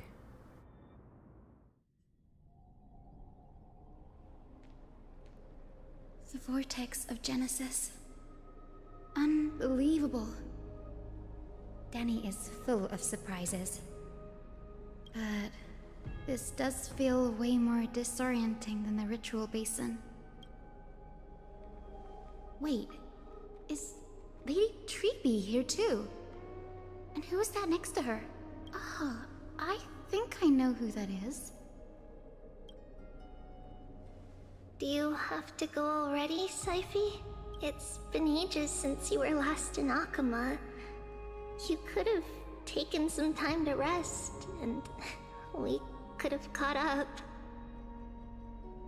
That's alright, big sister Treeby. I've gotten used to life on the road. Staying in this bustling city actually feels off. Besides, your prize student gave me an incredibly tough mission to handle. Cut Snowy some slack, Cipher. He's still so young, yet he's shouldering all the responsibilities Aggie left behind. Besides, Snowy's not the kind to ask for help lightly. Since he came to you, it means you're the best person for the job. You really spoil him, Big Sis Treeby. Guess I'm past the age for someone to look after me. Cipher. Just kidding. I get it. That deliverer boy does have a certain charisma about him. It reminds me of Aglaia in her prime. Anyway, I'm about to head out. Oh, Big Sis Treeby, before I go, got a little gift for you. Is it a coin? Oh. Well, didn't expect you to be so thoughtful. What's in it? Also, that's cute with the wax seal there being, what's his name? Bartolos? That's a part of the game too. If you want to see the full picture of what's inside, you'll have to wait until nightfall. A gift with a mysterious twist? Seriously? Huh? Looks like we have company. Lady Treeby, and this graceful lady must be Miss Cipher. Graceful? I'm Hyacinthia from the Twilight Courtyard. Everyone calls me Hyacinth. Pleased to meet you. Bright and cheery as a lamp. The way she, like, clicks her tongue and stuff. Well, hello there, pink child. I'm Cipher from the long-fallen city-state of Dolos. As for the rest, it's all in the history books, so I don't need to repeat it here. So, you're from the Twilight Courtyard. Does that mean... Yes, I'm a descendant of the Sky People, the Chrysos heir about to take over the authority of Sky. Whoa! That's unexpected. I figured Celiosi's descendant would be, I don't know, taller, stronger. Don't judge a book by its cover, Cipher. Zinni is a master of her craft. She's the most skilled and dependable physician in all of Amphorius. Don't worry, Lady Cipher.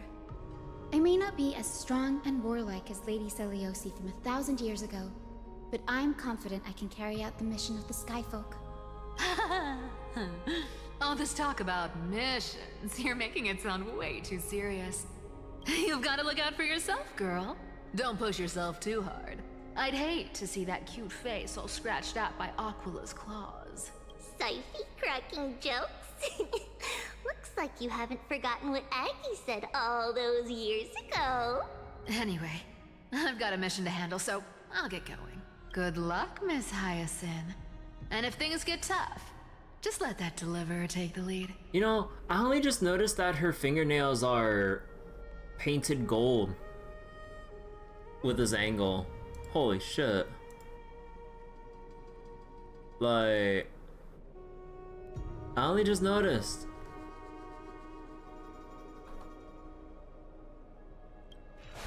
Cipher uses the Coin of Whimsy's ability and teleports away from the vortex. Miss Cipher is in such a hurry. Painted or replaced with gold? Yes. Don't worry, she's always been like that. It's good to have her back in Akama lending a hand. Oh, well, enough about her for now. You're here because of your mission, aren't you, Zinni? It's the perfect opportunity for me to go and tuck Cipher's gift away somewhere safe. The Vortex of Genesis is all yours.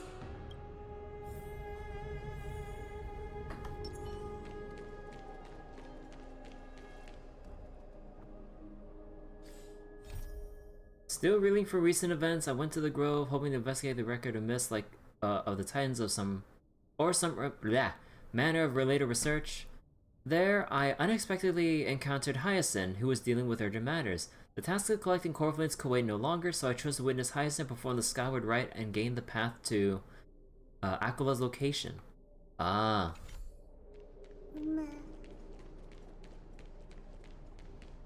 I will join the heroes of the prophecy to return to the sky and retrieve the core flame. Ancestor, please bestow upon me your generous blessing.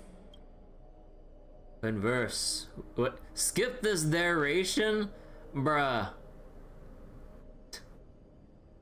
I hate how impatient the, like, part of the noisy parts of the player base can be to the fact that due to the fact that Hoyo actually added in like a skip ahead option.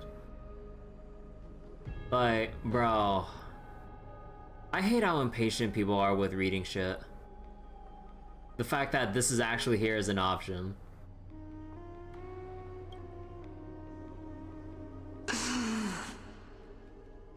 Child, what brings you before me? Could it be you're a descendant of the Sky People? Yes, I am Hyacinthia of the Twilight Courtyard, the successor of the Sky People's flame chase duty. You must be Gem Electra. Legend has it that during the Chrysos War, you led our people to ally with Akuma and held back the Kremnoan forces. It was your victory that earned the Sky People a place in the Holy City. Hyacinthia, you seem well versed in our clan's history. And this is the Vortex of Genesis? It is. Look, 10 stars have already been lit. The Chrysos Heir's flame chase journey is nearing its end. Are those the core flames of Fagusa and Giorios? Does that mean Hycelans and the Mountain Dwellers successfully carried out their duty? As fellow pillars of Amphorius, who would have thought that Sky's duty could only be fulfilled after 1,000 years? It's because Sky shelters all beneath it. If it were to shatter, the world would fall apart with it. That's why Lady Aglaya made the core flame of Aquila the final step in our campaign. Aglaya? Is she still on the flame chase journey after 1,000 years? Unfortunately, she has recently left us. But you're right. She was indeed still guiding the Chrysos heirs forward. Incredible. That girl actually managed to endure the merciless erosion of time, and lasted for so long. Answer me, Hyacinthia. Since you recognize me, you must have also read my writings, no? Every record regarding my lineage is etched in my memory, including your words. In that case, you're probably aware of the prophecy I sought from a certain Trebios. Yes. At the end of the Rainbow Bridge, the Sky Folk will mend dusk and dawn. But unfortunately, no ancestor has ever been able to truly decipher its meaning. I see. Yet, Trebios' prophecies never fail. Perhaps you'll be the one to witness its fulfillment, child. May the prophecy lead you to a gentle fate. Thank you, Lady Ectra. Whatever fate the prophecy holds, I'll face it head-on. It's only by giving everything we have that we can truly accept any outcome with a smile. Won't you agree? I like you, child. I wish this conversation could go on a little longer. Take my blessing, Hyacinthia. When I first saw you, I indeed had my doubts. But your resolve has touched me. If Sky's divinity is fated to pass on, I hope it incorporates your optimism and kindness. Your blessing is a treasure beyond measure, General. Rest well. I'll make sure your gift is put to its best use. General Ectra is so different from how the records described her. She's quite a gentle person. All right, time to head back to the Grove. I shouldn't keep Danny and little Ika waiting.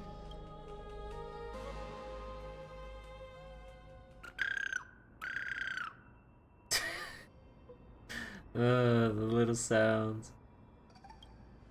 You're back. How did it go? It went great.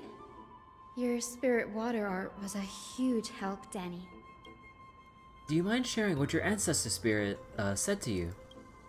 I just never constant conversation with General Extra to Dan Hung. Huh. What's wrong, Danny?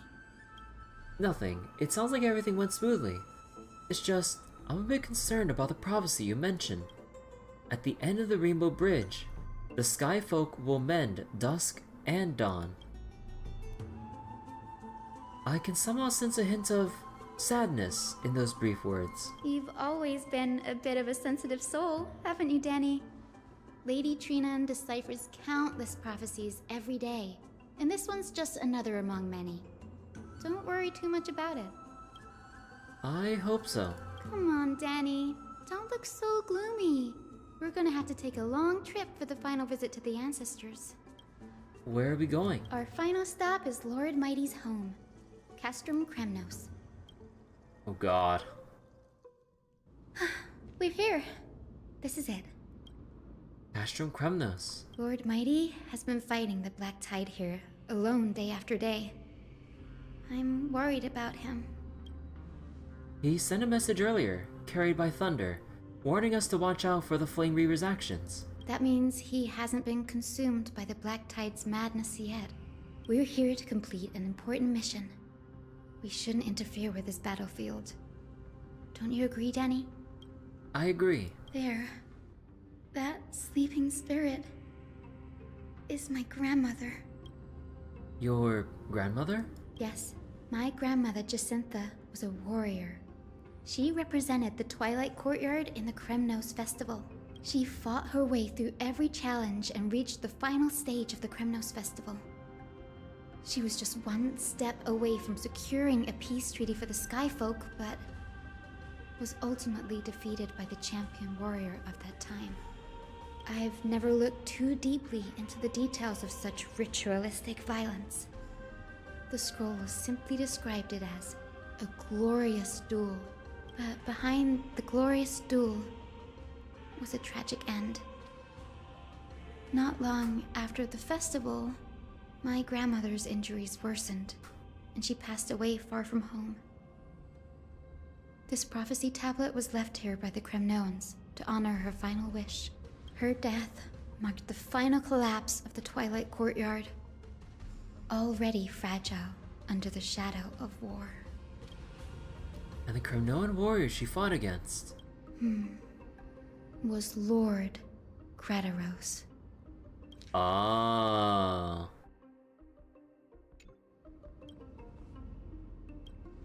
Yet, you still saved his life, even though we took your family. Seeing him lying there, gravely wounded, bleeding out, I can't put what I felt at that moment into words.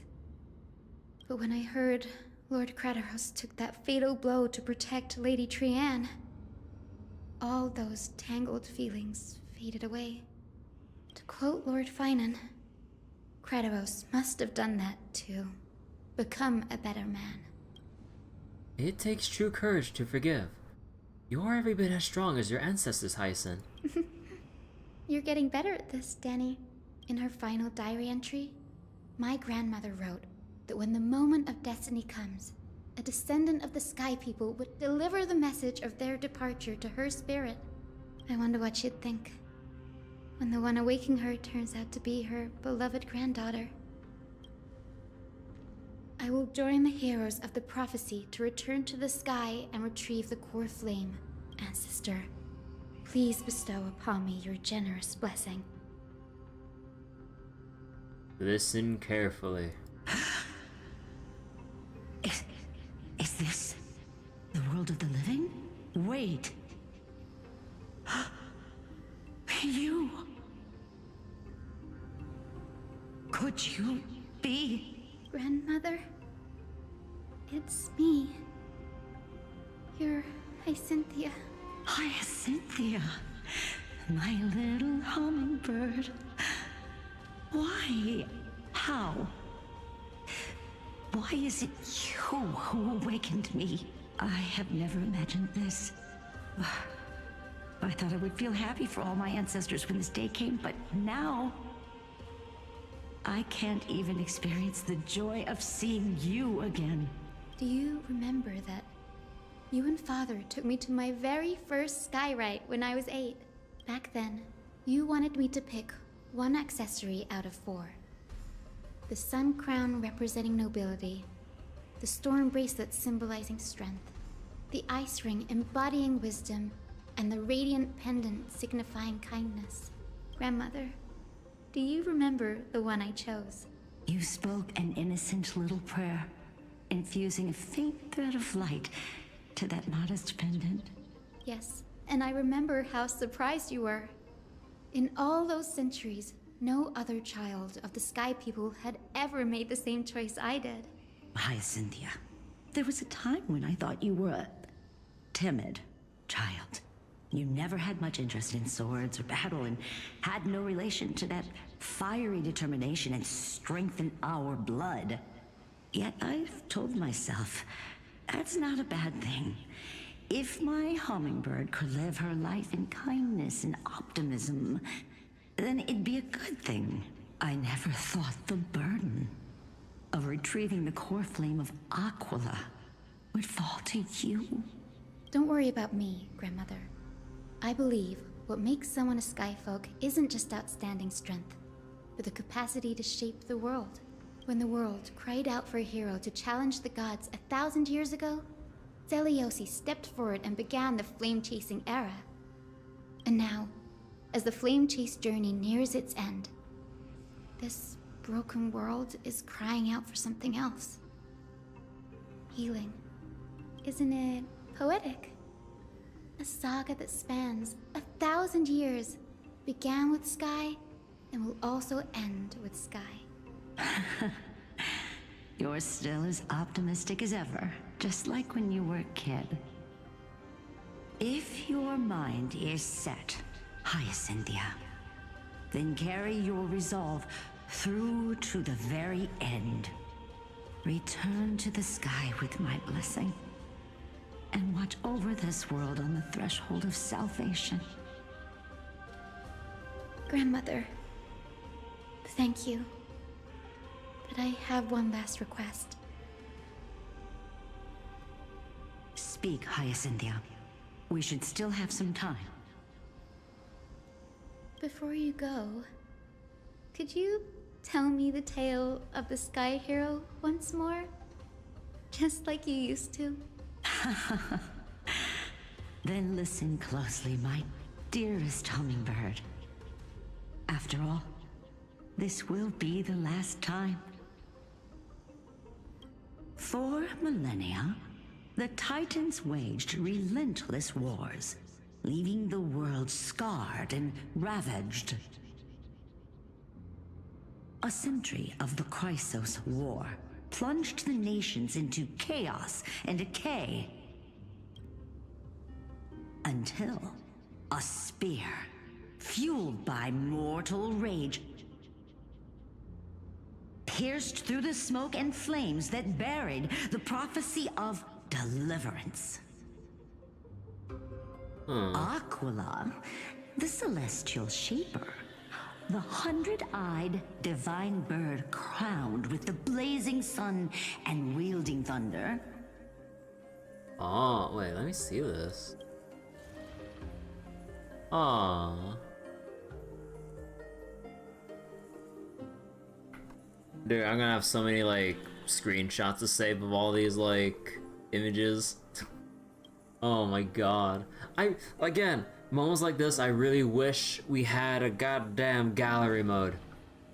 Those struck blind in 99 eyes by Nikador, they kept one eye glaring at the children of Twilight who received divine blessing, yet turned their weapons against the gods.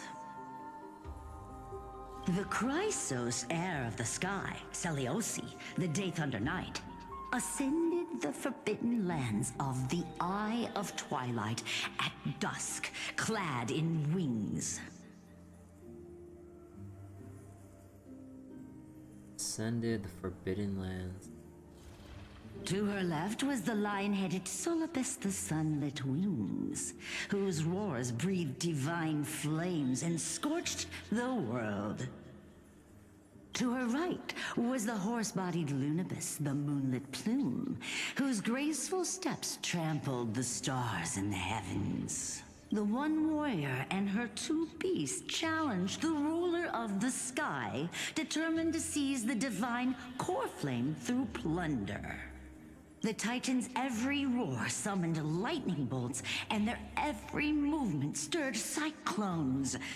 The wounded Titan's blood poured down like boiling rain upon the world and converged into scalding torrents.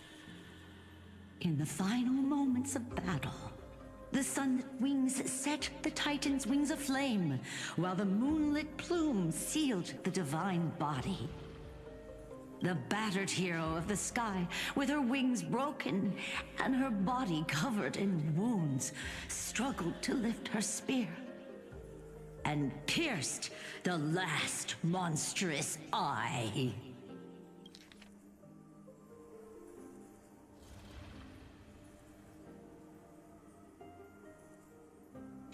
The Titan's divine body crashed to the ground, and with it, the sky tore apart like fabric, about to fall, with its god. The fear and pleas of mortals urged the hero of the sky to rise again. Celiosi, the Day Thunder Knight, the first of the Chrysos heirs to slay a god in this world, charged into the crumbling body of Aquila with her two fearless winged companions. She merged with the Titan, holding up the sky once more. My descendants will be blessed and cross the Rainbow Bridge back to the sky. At the end of the prophecy of Genesis, they will reclaim the core flame from my hands.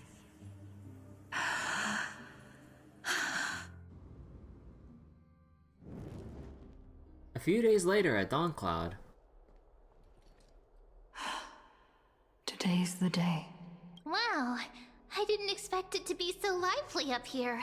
Are these people here to send off the Chrysos heirs? Oh, guys, sorry, let me stretch a little bit. Anyone know, anyone have like an ETA on like, how much more of 3.3 story there is? There's probably still like a good chunk, and everything, but... Oh, getting tired already. There's Sveinen. Let's go talk to him. God, it feels so nice that we have... that Trailblazer has a voice again. I wonder how much longer Hoyo can wait out for Dan Heng, because like I really hope they still keep oh fuck, what was his name again? Michael?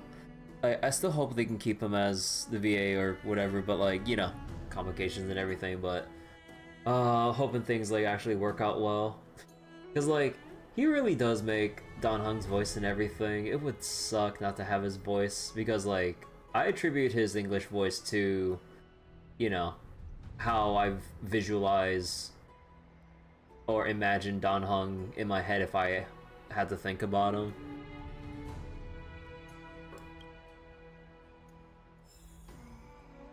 Oh, hey.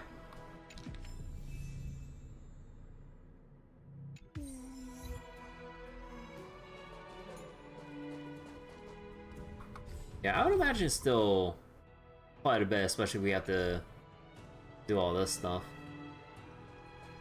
And then there's also, you know, in the event we actually do some finish, like, at some point, there's still the baseball event, which has 37 days left on this timer. And the new update for Divergent Universe, and actually, let me take a look at this. Like, how much is there right now? New curios, weighted curios, occurrences, golden blood boons. Limit raised to 80. Pollux is added. Pollux? Cirrus has been removed. Wait, they removed Cirrus from the boss?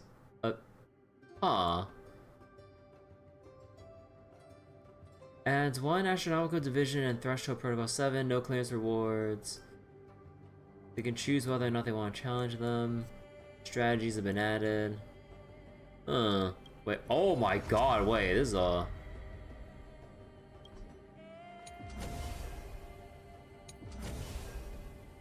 Oh, we got... Oh, okay. Receive Hyacinth, Anaxa, Finite.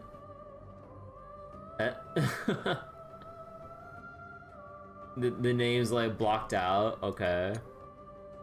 I still have yet to do X7 here. Defeat 10 or more elite enemies while doing a Protocol 4 run or higher. So wait, if you do a...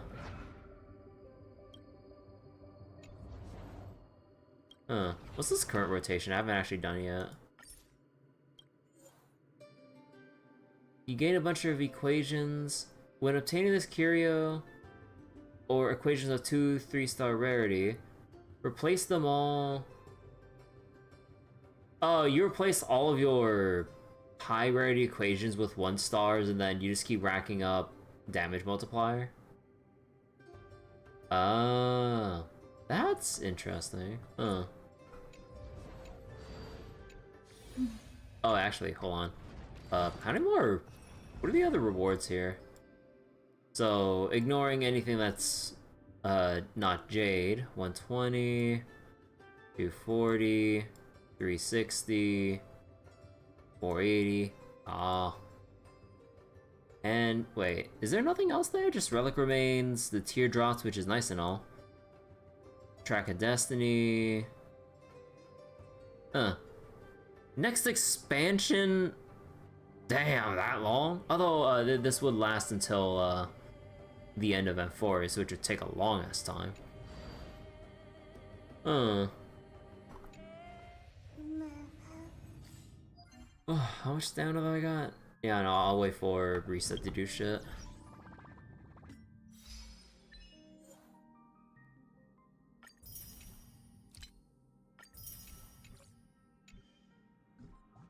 Alright, I think I'll actually stop here for now. Also, wait, yeah. Someone gave me a message earlier that I, let me see. Oh my god. Hold on.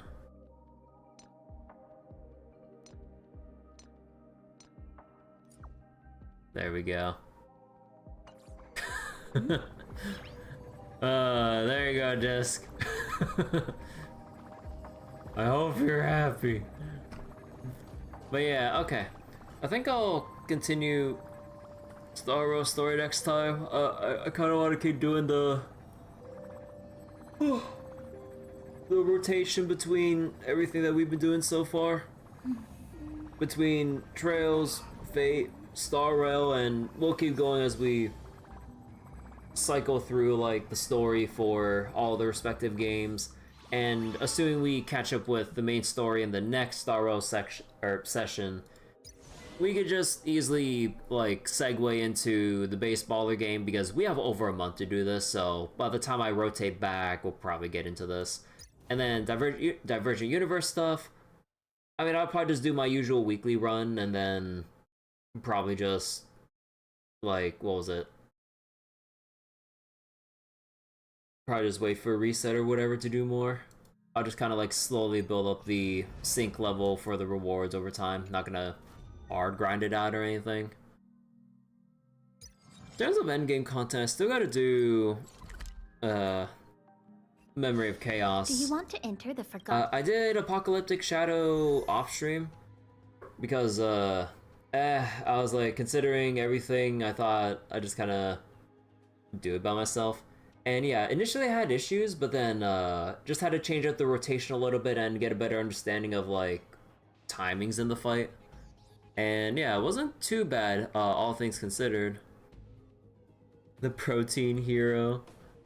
But yeah, still got all this to go through eventually, but we got a month. And yeah, I should be like plenty ready to do the Pollux fight in MOC 12 that I've heard about. So yeah. Is there anyone here? Or just Arlen?